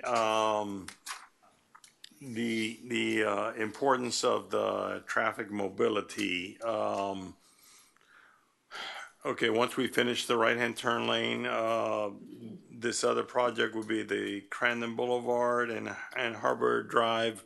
We need to figure out what it is. Is that that's a stopgap? It's a ingress egress a bottleneck, problem. I guess. Right. There's queuing issues at certain hours, especially during peak hours in the morning when you have school traffic, and that traffic circle tends to have some congestion due to the direction people want to go and where they're trying to turn and where they can't go because of the queuing. So there's going to be some effort put towards finding a couple concepts and testing them out in models and figuring out what creates the best level of service in all directions at the peak hours that are causing those problems, and then we'll make a game plan for how to make those improvements. Okay. That would be a good. Mr. Mayor, other things that you're going to see as well as us addressing that area at Harbor is also looking at traffic signalization and crosswalks on Crandon Boulevard. Finally today, very excited that we finally got out from underneath the Econo-Lite situation. Those permits are gone. The ones we had to back permit because we never permitted in the first place. That's a lesson learned. Permit in the first place, or else you spend 2 years trying to back permit. Today we finally got out from underneath it. That's going to allow us to go forward in improving the signalization of Crandon Boulevard. Great. That is strictly an estimate. They have no plans for the traffic there. It's just from our discussion today, that 750, whatever you put down there. We know it'll cover design. Sorry? And we know it'll cover design and Cover design. But, Right. But so we're in other words, we're gonna spend $750,000 No. to design a circle? I thought there No. was build a circle. No, what it'll definitely cover design and it'll cover a portion of construction as well, but because we're planning on a fiscal year basis, we're assuming that a portion of that construction is gonna go into fiscal year 25. So what we're planning for is definitely covering design and then progressing through maybe a first phase of construction or first phase of implementation, and then when fiscal year 25 comes around, we'll have a very solid idea of how much the whole improvement would cost. I guess I should ask you more questions today. I misunderstood. Well, so the simple thing is that we don't fully know right now, right? Right. So Well, we're still in planning, and No, we're but I mean, you're looking at $750,000. Now you're not, that's design and construction. But we have any idea of what the design's gonna be like? No, that's what the design phase will be. So we'll do a planning and design phase. We'll actually test some alternatives. We'll figure out what makes sense. And we'll also do some value analysis. So we're not gonna put a design together that's gonna cost an astronomical amount of money. Right. But in that concept phase, we're gonna develop alternatives that have different cost estimates, and we'll be bringing those to you. And as the council, you'll make decisions based off of what direction you wanna go from a cost and level of service standpoint. What's the estimate for design or, not design, but to evaluate what might be a good system to make it more efficient to handle traffic? We don't know yet because the scope of work that we've developed, we haven't given to any consultant yet to get a quote back. We have drafted something, but we haven't put it out to one of our continuing services yet. So it's still in the works, but I mean, based off of my experience and our director's experience, I mean, it'll vary based off of how extensive it is. If we want them to look at the shopping center circulation as well, if we want them to look at a little bit further up to St. Agnes, that's expanding the scope. And the other piece of this is once the right turn lane's done, we're gonna have different data for the turning movements and the queuing times on that leg, which is gonna be necessary to actually make an informed design. We don't wanna start a design before that's complete and we can get good data. Yeah. So basically, it's just a placeholder for money. For right now, it's a Yes. it's a placeholder for a it's project. it's a best yeah. cost estimate at this point Yeah. on what we need to have done. That's what I was, okay. Anything else? You on a roll? I just wanted to ask a question to Ed. Wait. Hey, do you have another one? No, I just wanted to ask that this design is not. We're not talking about Crandon and Harbor. No, we're not talking about that We're intersection. We're over- talking about the harbor section between Crandon and Fernwood. Fernwood, Okay. Yeah. that area. All right, so in the formulated resilient infrastructure adapting program, the $500,000 we have carried forward funding, was that from the general fund or was that from the stormwater fund? Any idea where that was from? It's the capital improvement program, so it's probably a general fund General fund, appropriation. okay. Yeah.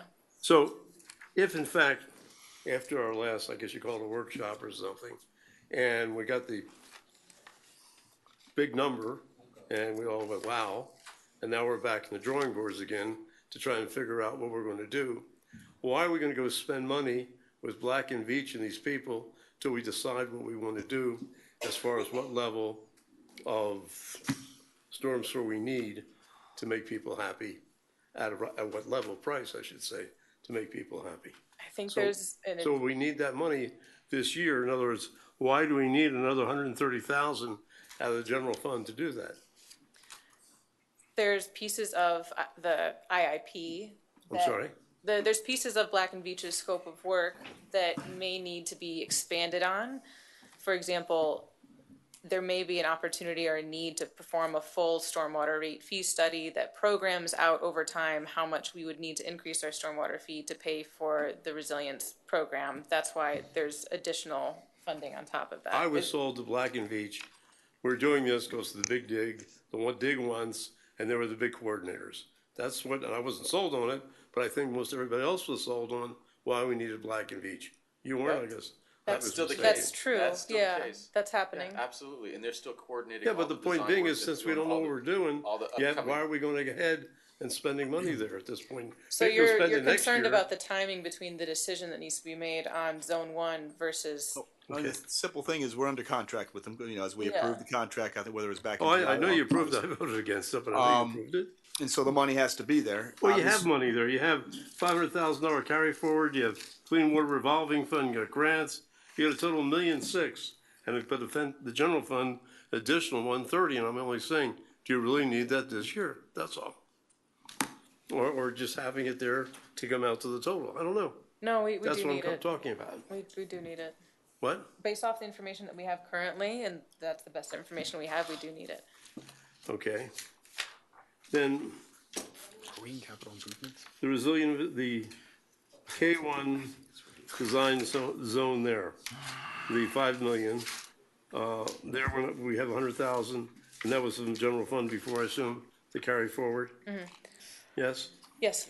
And then we got the 600,000 other, and I forgot, just refresh my memory, Yeah, what the other was. that's the portion of the water and sewer department that might, so the water and sewer department joint powers agreement that we have with them is a reimbursement based agreement. So we would perform the water and sewer capital improvement related design, submit them the invoices and the designs, they approve it, and then we get reimbursed for that. So that other reflects essentially a reimbursement from WASD for the work that is related to the K8 Zone 1 design that water and sewer would be involved with. Okay, again, I guess I was misinformed.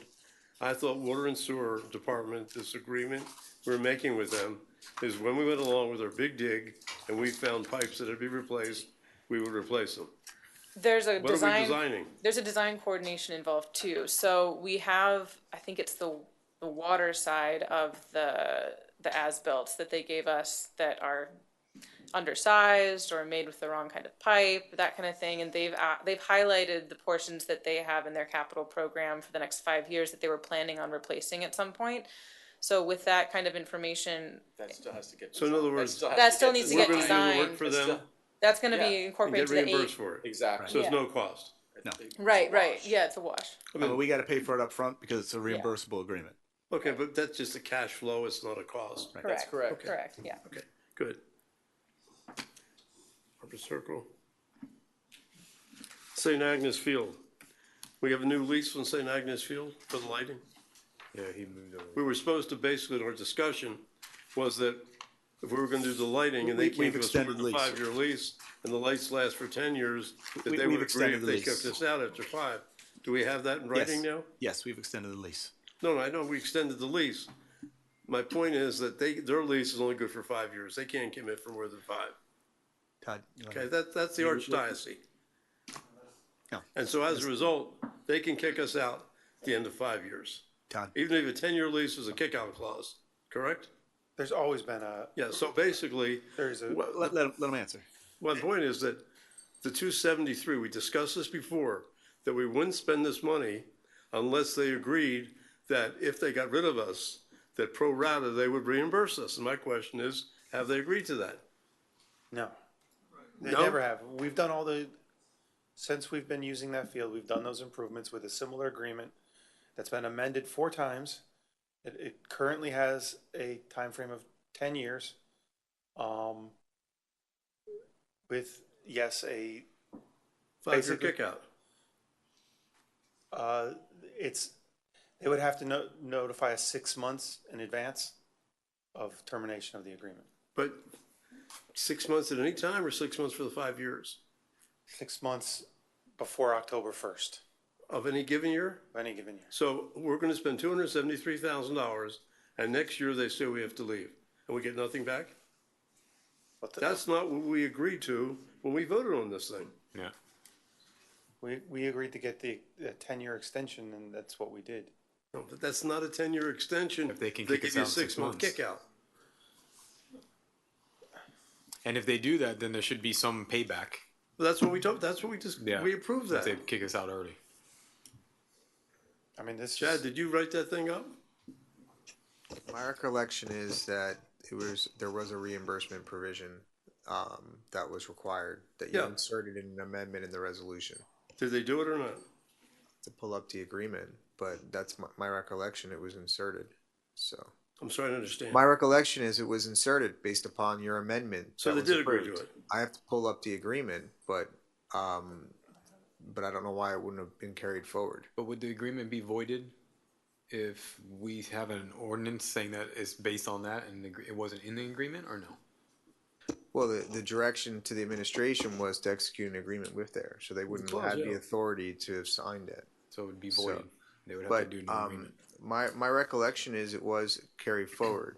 We'll look it up. We can check it out. Yeah. Well, the point is, if that's not the agreement, we should go forward until we have an agreement. I mean, because you'd be paying $273,000 for 1 year of agree. lights. I I'm agree. not saying it's gonna happen, but you gotta be responsible. I agree. Okay, you guys worked on this, what, a year ago, or? A few years ago, I don't remember. Yeah, last August, I think we got signed. Oh.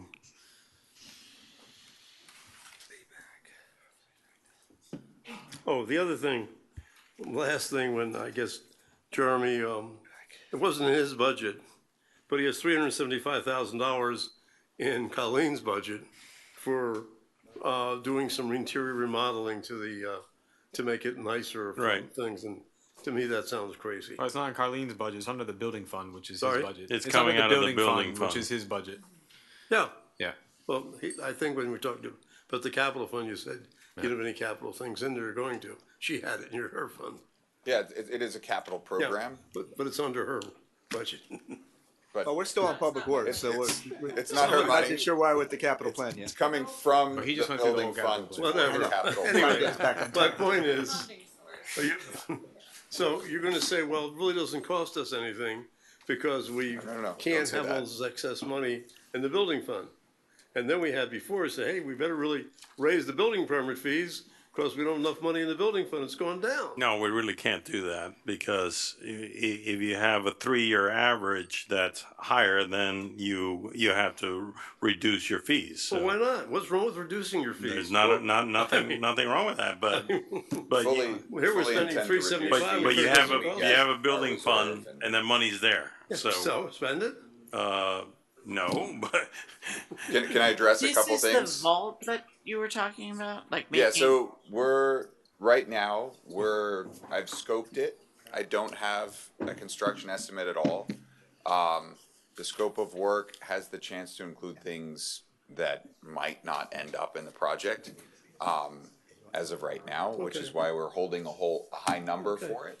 But we absolutely intend to, and I think I explained this today, Yeah, once I know we you once did. we We discussed it. normalize the expenses for the building fund, which we've added, we're getting to a proper allotment of the building fund, I think, this year for the first time. Then we'll start to normalize what the annual expenses are. But we do need a capital improvement to upgrade that lobby and update that lobby, particularly so that we can do electronic plans review better. For instance, we will not need a very large storage room for paper that we currently have in the space. It's a chance to increase office space and improve conditions. It does have some larger scale things like overall update of HVAC controls, overall replacement of LED lighting instead of the fluorescent, along with lighting controls, and an emphasis on worker okay, so productivity. that's maintenance, but we don't want to do maintenance. Is that No, it? that's That's capital. Okay. I'm not saying- I just want to make All sure we're I doing- understand you. I'm talking about the repartitioning for 375. That's what got me. But we Even do Brett- want to even do Brett maintenance, wouldn't charge all right? I will be coming in, I think in October, I'll be coming to you with the scope of work and with the proposal from the architects to do the work. So we'll get a much Okay. more detailed review at that point. And the other thing is, last thing. How many other things How many- you got? Last one. I'm still waiting I didn't argue here. with Roland today, okay? We agreed on everything, okay? Can you my believe goodness. that? Yeah, I like Hard that. to believe. Mr. Mayor, I did have a. Mr. Mayor. Sorry, just had a question. I stepped out and everybody jumped in the Capitol, and I did have some questions on the Capitol. Nobody can. No, we're gonna go back to. Oh, he did. Yeah, nobody else has yet. No, we have. Oh, well, we're on the subject. We're still in public. Okay. Mr. Mayor, He's out of Todd control does today. have the, Have another thing? Mr. Mayor, Todd does have the phrase inside the contract that discusses equipment that he can read. Yeah, the village intends to retrofit and upgrade the lighting equipment at the field. In the event the agreement is terminated, the improvements installed by the village and related equipment shall remain the property of the village and may be relocated. So we have to pay to remove everything and put it somewhere else. Yeah, So but we would because of the village green. But the turf, we can't do that. We're not talking turf. This is Oh, like it's just this lighting. was the field lighting. But the turf is going to be the same type of agreement, or no? That'll be a whole different agreement. Oh, okay. that's a whole different negotiation. And the resolution has the same language in it also. Okay. That's how bad rumors get started. Okay. Did you hear that? We get our lights back. What? If they terminate us, we take our lights. Go home. Public Works, you done? Put them in your packet. I'm I done think here. Public Works is done, Mr. Yeah, Mayor. I think We we're. can move on to admin and, Your house or mine? We each get one, Ed. We only got lights back when they get appropriated money back. That's what we agreed to, not to get the lights back to you. Because apparently we need them at the village. Okay. You know how much it Well, costs? we'll put 'em in your house, more than too. The lights themselves.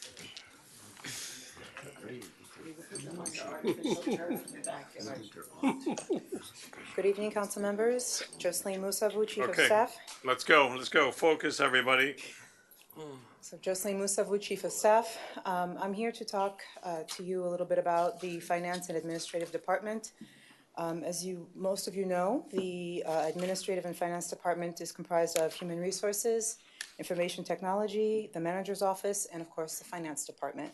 So part of our fiscal year 23 accomplishments, we've listed them for you on the slide, but we've talked to you over the year about the launch of our VKB 311 resident service app, which we're happy to announce has about 250 registered accounts.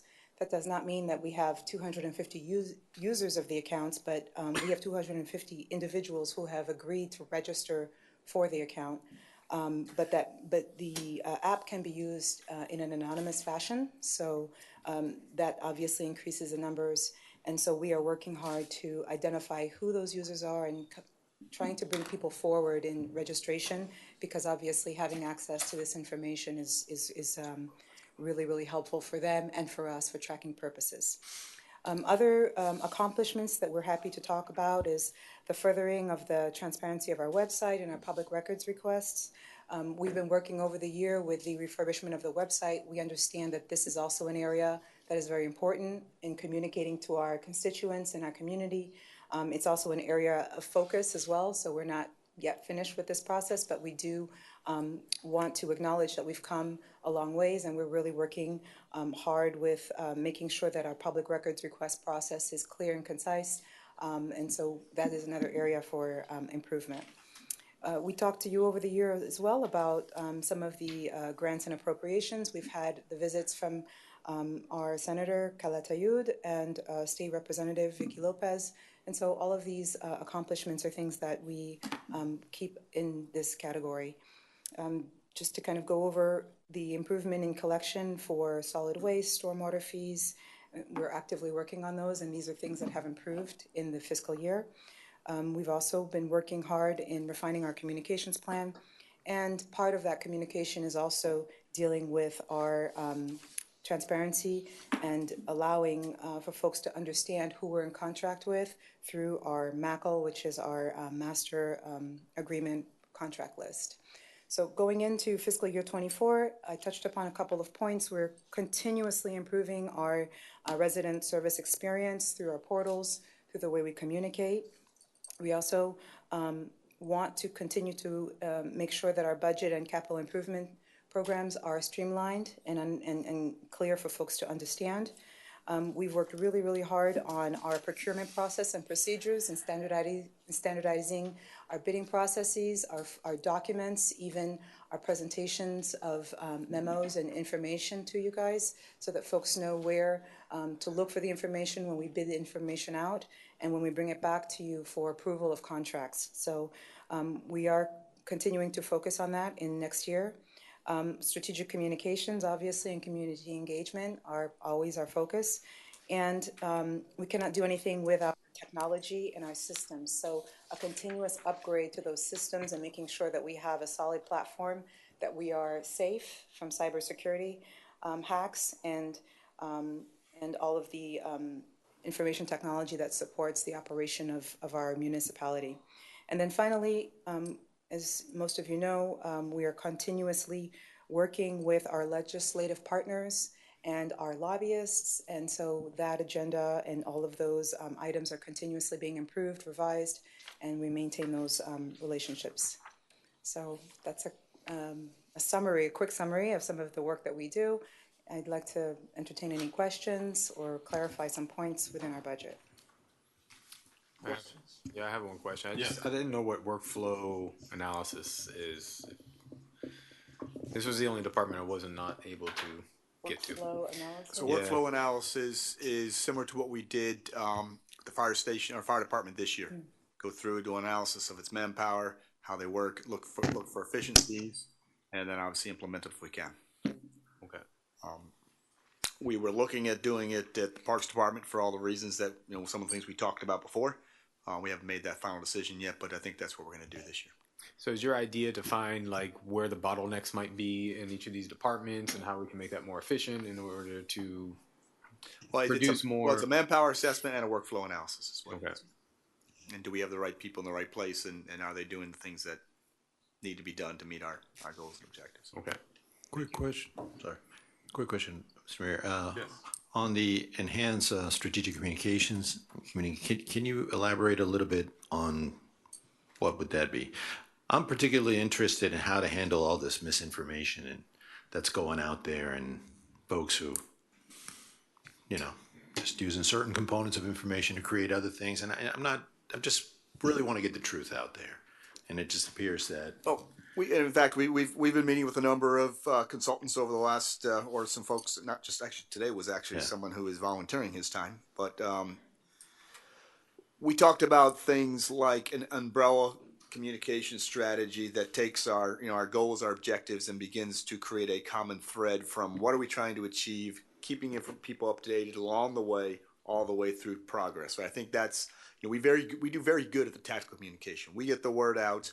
I was actually somewhat embarrassed last week when I opened the Islander News, and I felt like we were, it was like the state newspaper, because I think 80% of what was in there was village stuff. So I think we do very good on the every day, every week, what's going on and getting the word out. I think what we're not doing so well is that long-term strategic, what are our goals, where are we now, where are we going, and when do we know we've achieved it? Now, addressing your question is obviously it's a sensitive approach, right? Because there's always going to be misinformation out there, right? And you have to pick and choose which ones you want to counter. And I think the ones you want to counter are the ones that make a huge impact on maybe people's opinions. The guy brought up an interesting comment today. We kind of went down the road of crisis management. I don't see it as crisis management. What he took it is more of the reputation management. And, so it's somewhere in between of normal communications, crisis management. What are the things that we really want to counter where we see disinformation? Right. On the bigger and part of that is really, picking and choosing what, excuse me for interrupting you, picking and choosing what platforms we want to watch. We can't watch them all. I mean, there's probably 5,000 different chat networks in this village, and we obviously don't want to be watching those things. I think what we want to do is when it starts to change a public opinion is where we really want to put, our focus on. I mean, people have their opinions. They're always going to have their opinions. They're always going to talk with their friends, and that's perfectly fine. They have every right to do that. I think when it begins to create a situation where the information is not necessarily truth, to the best of our knowledge, right? I mean, we're also not the judges of truth either. Maybe it's the message that we want to get out. How do we address it? So the bottom line is we're looking at it. It's not an easy thing to do. We've now talked about 4 or 5 different folks who either want to volunteer their time, village residents, some from outside the village, and then also 2 or 3 different consultants who we're looking at possibly bringing on.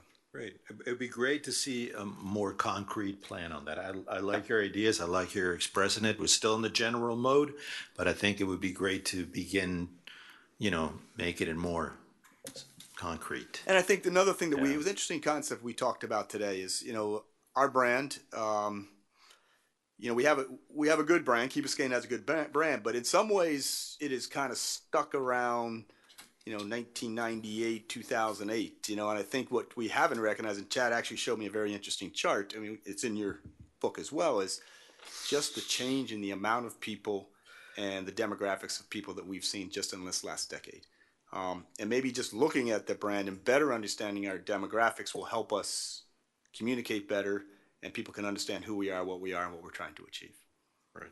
Yeah, I'd like to add to that, my colleague Fernando. I think it's vital. I think that what we do is so much communications oriented, and when we talk up here, it's so important so that people know what we're doing and why we're doing these things, and that this is a key item for me. I think if we're talking about spending the amounts of money that we might have to spend, we have to keep the people informed. We have to let them know what's going on, how we're arriving at these conclusions, and when you think you've communicated enough, you haven't. And so it continues to be, I think, a huge line item that needs our attention, and we need to push this thing through, because that's how we create a better community. We create a better community by having the sources of information that people can rely on, and that tells them what they want to know. So, and I think another thing that came up, just to follow with what you're saying today, Mr. Mayor, is when we look at information, and obviously you all as elected officials are probably the number one ambassador of what we're trying to achieve here in the village. I believe, number one, and I know we owe you better information. We owe you more timely information, more comprehensive information, and that's also part of the strategic plan. How do we package that information to get to you at the right time in the right place? There's a lot of information going on, so we got to decide what that is, and I do the best I can to keep you guys up to date.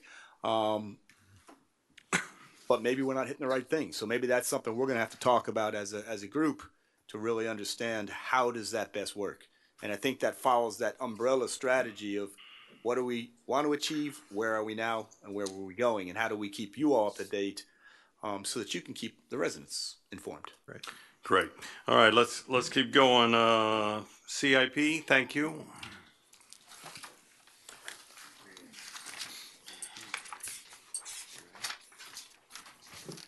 Okay, we dove into this a little bit, but this is the fiscal year 24 capital program. I've spoken with a few of you about some of the details of this.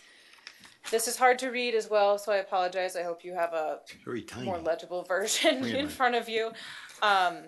We are focusing on resilience, obviously, and there's a few safety and security measures in here that Chief Sousa spoke about, with completing the security and surveillance component, and then the village vehicles. I think the fire rescue trucks have been a point of conversation tonight. And additionally, the public art is another piece of the general fund for repairing some of the Badia plazas or the fountain pieces that need to be repaired. And other than that, I'll open it up for questions. There's a lot of information here. I can go through each. Okay, let's focus on the fiscal year 24 and this 2.75, if that's what we want to do, and if these are the projects that we want in there, and the amounts. Mr. Mayor. Yes. If I may, I have a question that, there's a number here that concerns me a little bit, and it's the design of the K8. And I want to talk a little bit about that, because I think it's important to begin understanding. I understand we have to allocate a number for it, and I respect that. But I also think that we're still, in a way, based on the presentation that was made by the consultant, we're not really, in my opinion, we're not there yet with a design that will satisfy the needs that we have at the K8. At this point, it seems to me like we're stopping at that pump station and that's it. And like I said before, we got 250 cubic feet per second being discharged, but we can only send to the bay 40. That is not, in my opinion, a successful design. Mm-hmm. That is not, in my opinion, a successful budget allocation for a design.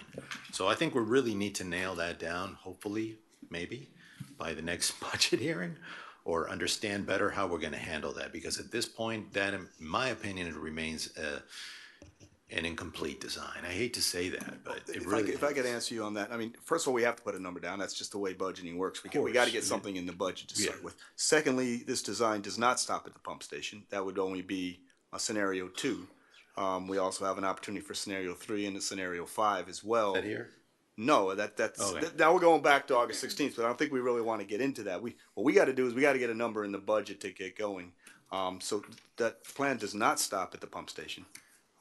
There is, if we want to go down scenario 5 and obviously pay a little bit more, that would be being able to discharge more than what it would do on a scenario Councilmember, 2. can I add something really quick to you? Absolutely. I'm on the same page as you, but I'm not worried about it. Why? Because it's not coming out of our general funds. This is coming out of our Clean Water State Revolving Fund, 3.5 million of it, and some is coming out of the grants. So that all has to come to us before they can actually ask for that money anyways, with I believe a 5-2 vote. So this is just saying that if we're going to do it, we have that line item, but if we decide during the design that we're going to change it, that has to come to us as a vote anyways. Nothing's coming out of the general fund, nothing's in millage in this area. So That's for fine. me, I'm not as worried No, about I'm just it, but I'm on the just same concerned page. about the expectations of the public and how we're I'm on setting the a same, budget yeah. for that. It's more on those lines. Yeah. And if I may Yeah. add, the total number here is not the cost of the design. What we have here are some redundancies. So the SRF funding is the loan financing that we have available to us to do the design.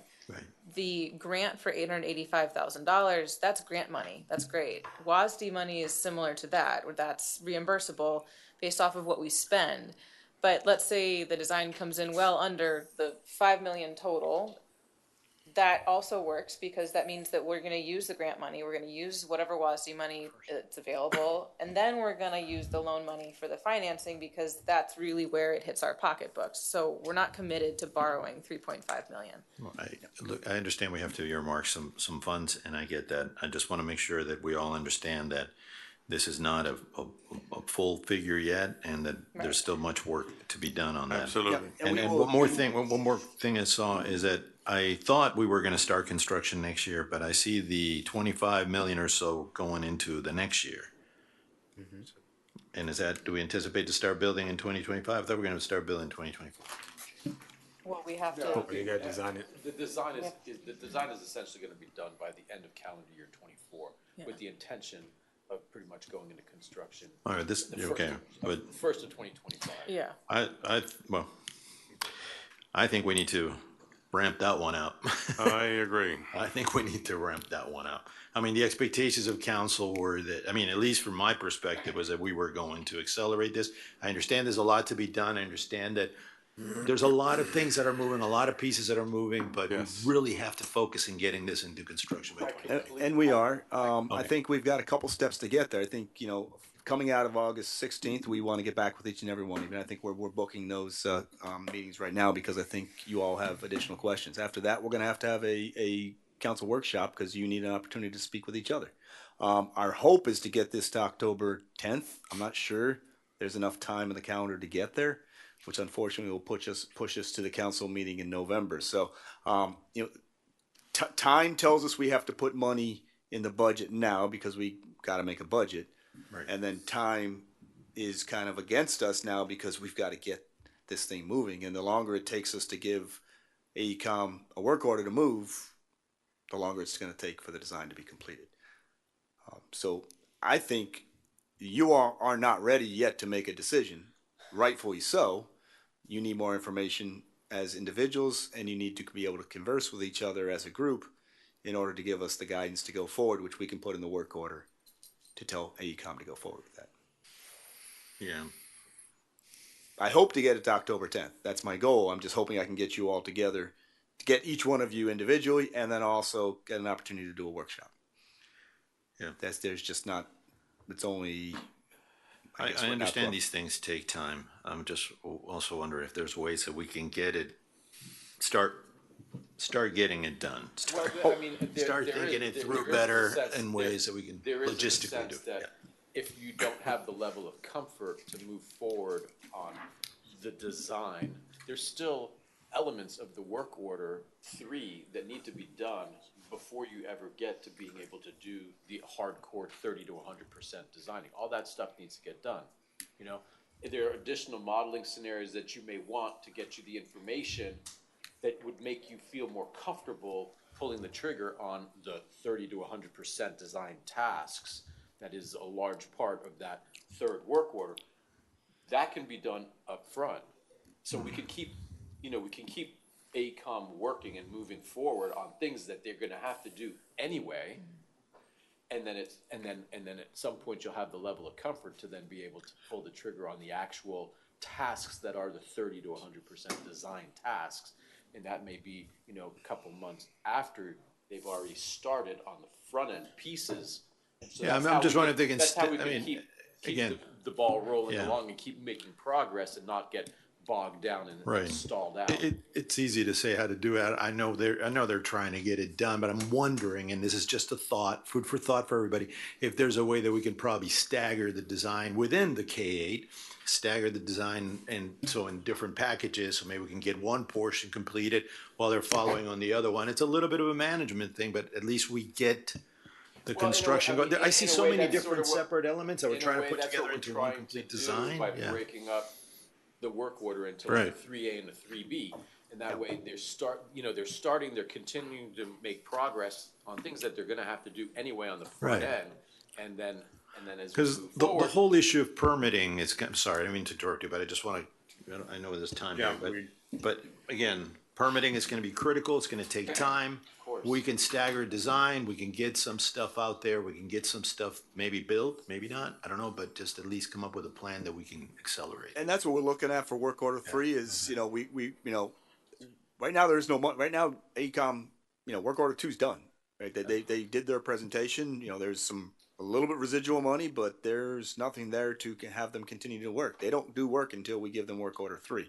So we're looking at how to create that work order 3, following with what Roland said is, all right, let's create a new, let's now have a 3A that is continue on with the assessment that you all need some more feedback on, have a hard stop, literally say that in the work order, hard stop, come back to us for approval before you go to the 30 to 100% design.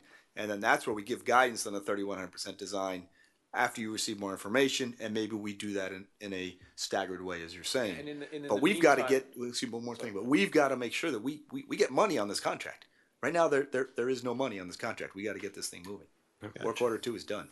And to just complement what Steve is saying, is that there's still things like geotechnical work and other sort of things that they need to do in order to then inform their 30 to 100% design. All that they can still keep doing under this 3A part of the scope of work. That way they're still making progress. We're not losing any time. You're gaining the information that you may need or want to get comfortable with the design. And then at that point, that's the hard stop. You make, that's a milestone decision point, and then you move on to approving 3B. Right, I'm not, I actually commend you all, you're doing a great job in putting all this together. I know it's a tough thing to do. You're dealing with some very tight deadlines. That's what we're here to support you on, so thank you. We're working it. Mr. Moss, and Yeah. then we gotta keep going here. All right, so I'll give you my 2 cents on the CIP. First, I think we should all recognize what a great job this team is doing. I mean, you guys are top-notch professionals. We have over $7 million coming in from not our pockets, and I've never seen that before.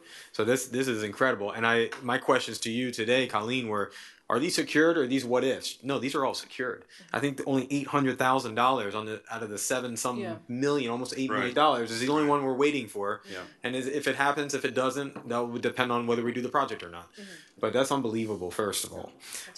Second, the Black and Veatch, and I mentioned this to Colleen today, and this goes back to what Councilmember London spoke about. It continues to keep saying the Black and Veatch, we're putting this together so we can do this dig once, big dig, whatever it is, and I completely disagree with that. So my take on it is that, yes, it's going to establish places where we can do the dig once. It may also establish places where we may not need to have dig once. So I think we have to I think we need to stop saying that they're here because of the dig once, because whether we do dig once or not, we know we have all these projects, and this is going to give us a guide of which way we want to do it. And additionally, what Councilmember Vasquez is saying, Black and Veatch is going to help us with, because we're looking also at when we can start projects, what type of finance we can really afford, when can this stuff start on top of other ones. To really start to spread out this capital improvement plan is going to be coming from whatever they're giving. So the $130,000 seems well spent in these type of projects that we're going for. So I definitely support that. I would just say that the one thing that I did mention that is not in the general fund, but it will pop up in the general fund in the future years, will be the beach park. I know it's something that we all want to do. We looked at this, it's beautiful, but we may want to look at possibly maybe scaling it back a little bit, going back into it and say, do we need to do all this stuff now? Can we phase it? Can we do something a little smaller so that we can move funds next year into other projects that might be needed? I'm still in the mindset that, of course, it's a beautiful project, but maybe it's more than what we actually need. Still a beautiful park. We can go in there. We can give it some tender love and care. We can update the facilities, but maybe we don't need to do all the stuff now. So something to think about, because we're making those decisions on capital improvement, and that will go into the future years. The last thing I want to say on capital improvements, the same thing with the departments. We need to make sure that these things are tied to our strategic goals, that they are measurable, so we know exactly, based on this capital improvement plan, what are we going to have at the end of the year. Because a lot of these projects go multiple years, so we need to know, okay, if we're putting in this money, I want to know what, by this time next year, what are we talking about? Did we do it? Did we not do it? Why? And you guys keep us updated like you usually do on how we're progressing. Other than that, there was some minor stuff that we already talked about, and I think you guys easily update. So thank you. I'd like to respond to a couple of those. I really appreciate those comments. First thing, thank you for recognizing that, but it's actually over $11 million of sorry. outside money. So I just want to make sure that It's okay. So the hard work. 75 cents. We've never said Black and Veatch is coming in to implement the Dig Once philosophy. Yeah. Black and Veatch is coming in to do an integration implementation plan. Dig Once is just a potential way we may do it. So we say they're doing an integration implementation plan. We don't say they're coming in to do Dig. But it says it in your summary. That's where I want to clarify it. Yeah. That's an edit I'm I'll just make. looking at this. Yeah. Okay. Yeah. I just want to make sure. Thirdly, the beach park. You can see where it's just, this is a rollover project from this year. Yeah, that's fine. And all we're I'm fine doing with is the that. center part, which is the pavilion. Phase 1. So that's Okay. we're not doing So anything the more. other phases we can change later. Okay. Right. We'll continue. The next phase. Excellent. Okay, good. Any more discussion on the capital improvement program? Just an observation. I think I appreciate all the discussion. I think we tend to think aloud on this complicated topic, which I think is understandable and probably inevitable, but ultimately not terribly helpful. I'm focused on really trying to garner the information that we need to come to a consensus, make a decision, give direction that will be the first of a series of directions that will be given in sequence over time. We express frustration with the lack of implementation, and we kind of flounder in dealing with the information that we require to give the direction to create implementation. So we're in a little bit of a circular trap, I think. And I think that the manager has come up with a good device to help us get out of that trap by sitting down with AECOM, asking the questions that we were unresolved about a couple of weeks ago, and garnering the knowledge that we need to move this thing forward. With one last thought, with respect to the beach park and maybe looking at that again, I think we're going to be looking at some other things again as well, probably, because much of what I think is embedded in the success of the plan ultimately involves easements and land acquisition that we're not even talking about in a systematic way embedded in the project overall, I think, and we're going to need to do that. Okay, thank you. I think based on the time that we have, what I'd like to do is go ahead and approve what we've been talking about here, even though you have a second shot at it in 2 weeks. We'll keep the capital improvement projects that we have here, but doesn't mean that we can't look at them again and change them and move them around. And then we need to get to the millage as soon as possible so that we can set that before we leave here tonight. Okay. So I would move to, I would make a motion to approve the 2024 budget as presented at first reading. Well, we need to go back to the millage. The first Okay, item so- to vote on is millage. So so we should table the budget and then Right. go back to the millage. Move to Excuse table. me one second, Chad. Thank Chad, you. question, All those process in Yes, question. favor? hold on, Aye. hold on, Aye. hold on, hold on, hold on. Opposed? Hold on, hold on, a hold second. on, The hold on. vice mayor has a question. The millage decision is a question of arithmetic that ties to the budget that has to be funded fully. Without approving the budget, how do we adopt a millage rate that isn't yet rooted in an approved budget? I think what the mayor had suggested, vice mayor, is that that because of the time that the decisions on changes to the budget would be made at the next meeting and discussed with the manager. I think that's what you were suggesting, right, Mayor? Yes, yes. So I don't think he was suggesting that there would be a change in the millage, which would affect, obviously, a change in the budget. But obviously, that would be up for the council to discuss. You're correct. If the millage changes, then we do have to go and deal with the budget. But If it's commonly understood that what Joe just suggested, which I would certainly support, is commonly understood, I'm good to go. Let's go. Second motion. Yeah, Mr. I Mayor, feel Mr. the Mayor, same. I want to make sure I'm clear on my instructions. So I've taken, I think, fairly good notes on all the recommendations and suggestions that you've had. Obviously, if I have any questions, I'll come back to you. But the guidance you're giving to me is millage is set as is, what you're about to set. Come back to us with these modifications as you all have recommended for the 26th. And then we see where that puts us with respect to millage and a final budget. Yes?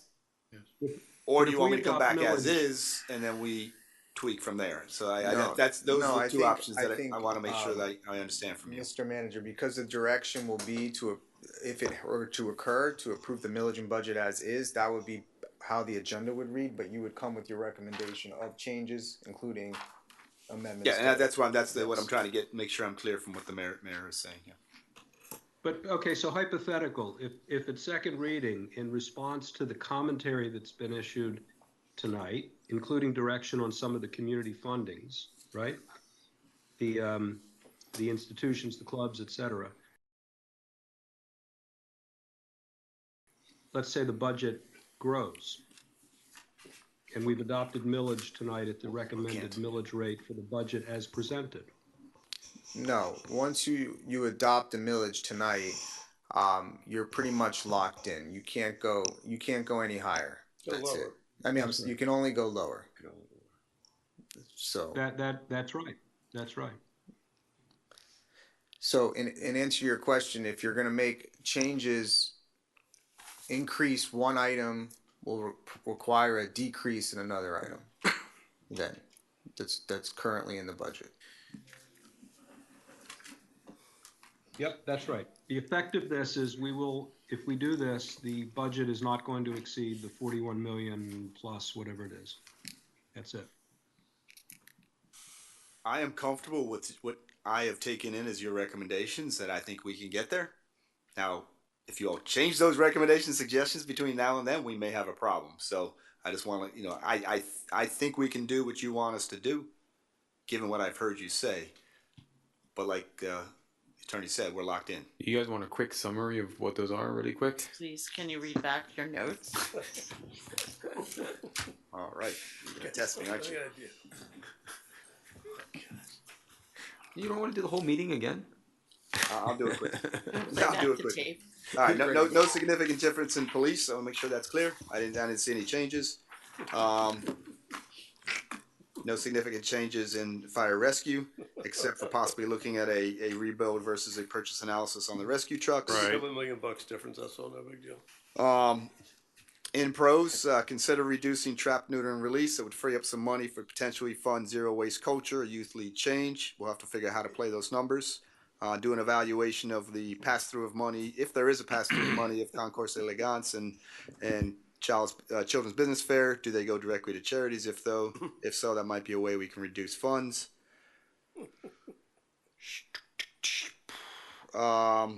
Bring back a recommendation on whether we increase the athletic surcharge, so to speak, at greater than 10%. And then there are a couple things in, promotion of sports and whether we can do that with the current budget or not. Public Works, I think that's also where we talked about trap, neuter, and release.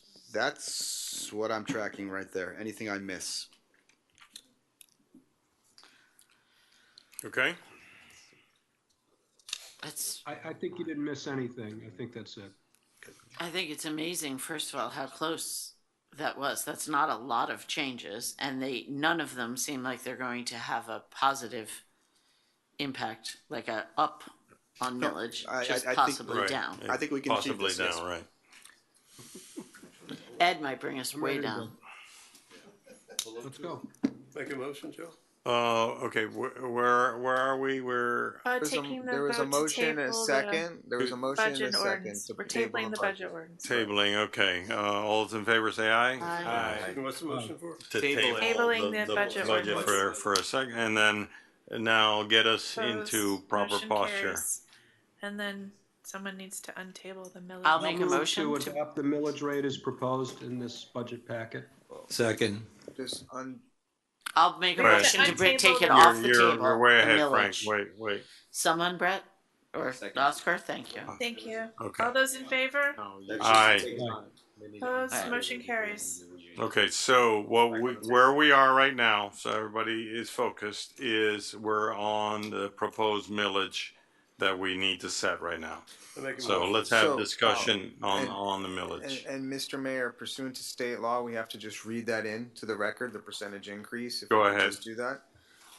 So the rollback rate, the proposed millage rate for the Village of Key Biscayne for the fiscal year commencing October 1st, 2023 through September 30th, 2024 is hereby fixed at a rate of 3.1602, which is $3.16 per $1,000 assessed value. The rollback rate is 2.8613 mils and a proposed millage rate of 3.1602 mils, which is 0.2989 or 10.45% over the rollback rate. Make a motion. Motion on the floor? Make a motion to Move set to the adopt millage the millage rate rate as at 3 proposed. mils. I'm sorry. Okay, so The vice mayor had made a motion and I'm just going back because I Yes. don't want two motions at the same time. go ahead. What? So is I move to adopt the millage rate as proposed. there a second for the vice mayor's motion? Second. Thank you. As proposed, right? Yes. Can we have a discussion on all the points of view before we go in one direction? We've got variables in some, incremental, but more than a few items of expense. We can go down, but we can't go up. The millage rate as proposed funded a $41 million plus aggregate budget. We feel some degree of conviction based on the discussion tonight that the variables that have been presented to the manager and the administration are not going to increase probably, maybe certainly, that aggregate amount of money. We should adopt the millage as proposed because that's what funds a balanced budget. What's the dollar amount between the 3 and the 3.1602? Benjamin.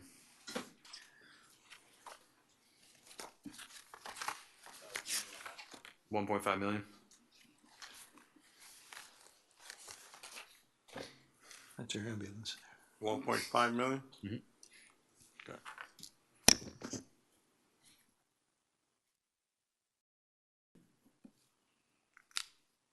We can go down, we can't go up. So if we wanted to go down, I mean, that we're gonna work with them over the next 2 weeks to see what else there can be, and Yeah. we come back. What? At this point, I mean, to go down like that, Ed, and have no idea where that money's going to come out of when we have another meeting coming up and we've asked them to do stuff and we can work with them. We have a motion on the table. I'm good to vote for Let me it. give you an example. We have 2.7 million of capital projects out of the general fund, which is going into the budget. Obviously, that can be debt. You don't have to be making capital, because that's going to be a number of years. That alone will bring you down to lower than 3 mils, okay? Just that one item. Besides, you can cut a lot more, so we can really go down a lot more if you wanted to. So it's really your will to do that. Right now, you got 2.7 million in the 41 million. You take that out, and you're down to 3 mils. Right, but that can be, I mean, right now we are at, I feel right now that we could still do that and we could still come The question down. was, Yeah. how can you do that? Right. There's one simple thing. If you don't want to go and check the fire department, you refuse to determine how many firemen they need, go Right. through the things. I'll send it all to you. But, And I then mean, you can- it's, maybe next month you'll see what I'm talking about. yeah, it seems like today's discussion, there wasn't anything there that I would see that would raise the millage rate. If it's a balanced budget and we have a millage rate that represents the budget that was discussed today, and we are okay with the budget that was discussed today, where there was no major reductions or additions or anything like that, I think it seems to me, it feels to me like we would be okay just approving it as is today, and then have an opportunity, if we need to bring it down for the next meeting. Does that make sense? So, I've had a lot of discussions over the last couple of weeks, and I feel pretty confident that we can get under the 3.15 that we are at this year. And I'm ready to go in that direction. So that's, if you guys want to do the 1.6 for today, that's not where I want to end up. So I would say that Ed's example is worth considering because we have had multiple discussions on the example that Ed just gave about an opportunity to reduce expense, and we've not validated it any time in multiple visits on the premise. So to reduce millage at this moment at 1046 on the basis of the premise that we'll change our mind and do it 2 weeks from now seems reckless to me. Yeah, If there's an opportunity, on the other hand, to reduce expenses, I think we're always about trying to do exactly that. And we have 2 weeks before we have to adopt a budget to try again. Yeah, I mean, I can agree with that. I will say that the thing that sticks out to me the most is that our operating expenses is at, what was it, 16%? That's a big jump from one year to the next. So that's where I would like to dive in the next 2 weeks and look at that section, because personnel is not, unless we're going to change the number of personnel that we have, there's not much that we can really do inside that section. But operating expenses is where I see the biggest increase, and I kind of want to hone in onto what's going on there to see if we can tighten that up a little bit, and maybe the manager can put that in his list to bring back to us. Going each department, go through your operating expenses and try to find out what's the reasoning we're having a 16% increase. Some of this may be strategic goals that we're trying to achieve. Some of it may just be in case we have a project. Do we need to have those in there right now? Because we do have some reserves that we can use in case something emergency pops up. We can bring that in. We're going to have carryover probably from the year before. So maybe we should not have some of this kind of, maybe something might happen, because I know that some of that is built in it, which is responsible, but doesn't always need to be there, right? So I think that would be the area that I'll hone in. I don't know if that's going to bring us down to 3, but we can definitely work on that to bring it down. So that's why I would say I would agree with Frank and tonight, and I'm going to work the next few weeks trying to see how we can bring that 16% down. I think we all will be looking for ways, and I think that the manager and the staff have gotten that direction from us, and clearly Ed has an idea that I'd love to wrap my mind around more, but it's not going to happen at 10:50 after going through this whole budget. So I would like to vote on the motion that's on the floor, and Plus, we give everybody in the chat something to talk about for the next couple of weeks. There you go. One quick question. I think the answer is yes, but by the second budget hearing, we'll have a pretty good understanding of what the operating budget surplus for this year will be. So we'll know what monies are available with some degree of certainty, more precise than tonight, in 2 weeks. Yes. Agreed. All right, I'm ready to vote. Two. All those in favor? Aye. Aye. Aye. Opposed? Aye. No, you're nay. You're a nay. Motion carries. I do the same thing. Don't worry. I always say aye for nay. So we have to go back to budget. Now, Okay, so, we take the budget back, yeah, right? before we go to the budget, Another wasted evening. I think you want to have different scenarios.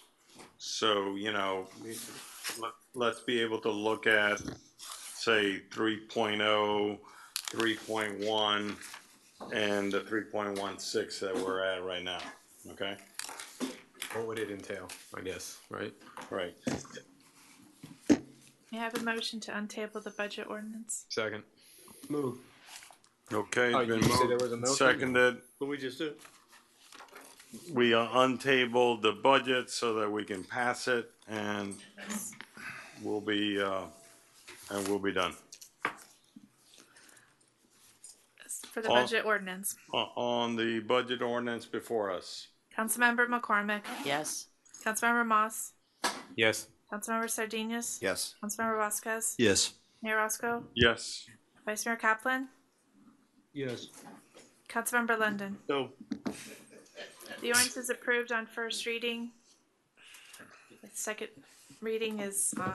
No, that was to untable it, right? No, we did that one. Did you? No, we already did the All right. I untable. just want to make sure. This was the passing of the budget Okay. ordinance. I The just roll wanted to call. make sure. Why, did you need a second motion on the passing of the? No, we untabled it, and then we. It was off the But table. there was no motion to approve it. There was only a motion to table it. No. I had an original motion. There wasn't, oh, from before? Excuse me? What's wrong? Are we adjourning? Can we have a motion to adjourn? Motion to adjourn. Second. To approve it. All those in favor say aye. Aye. Hey.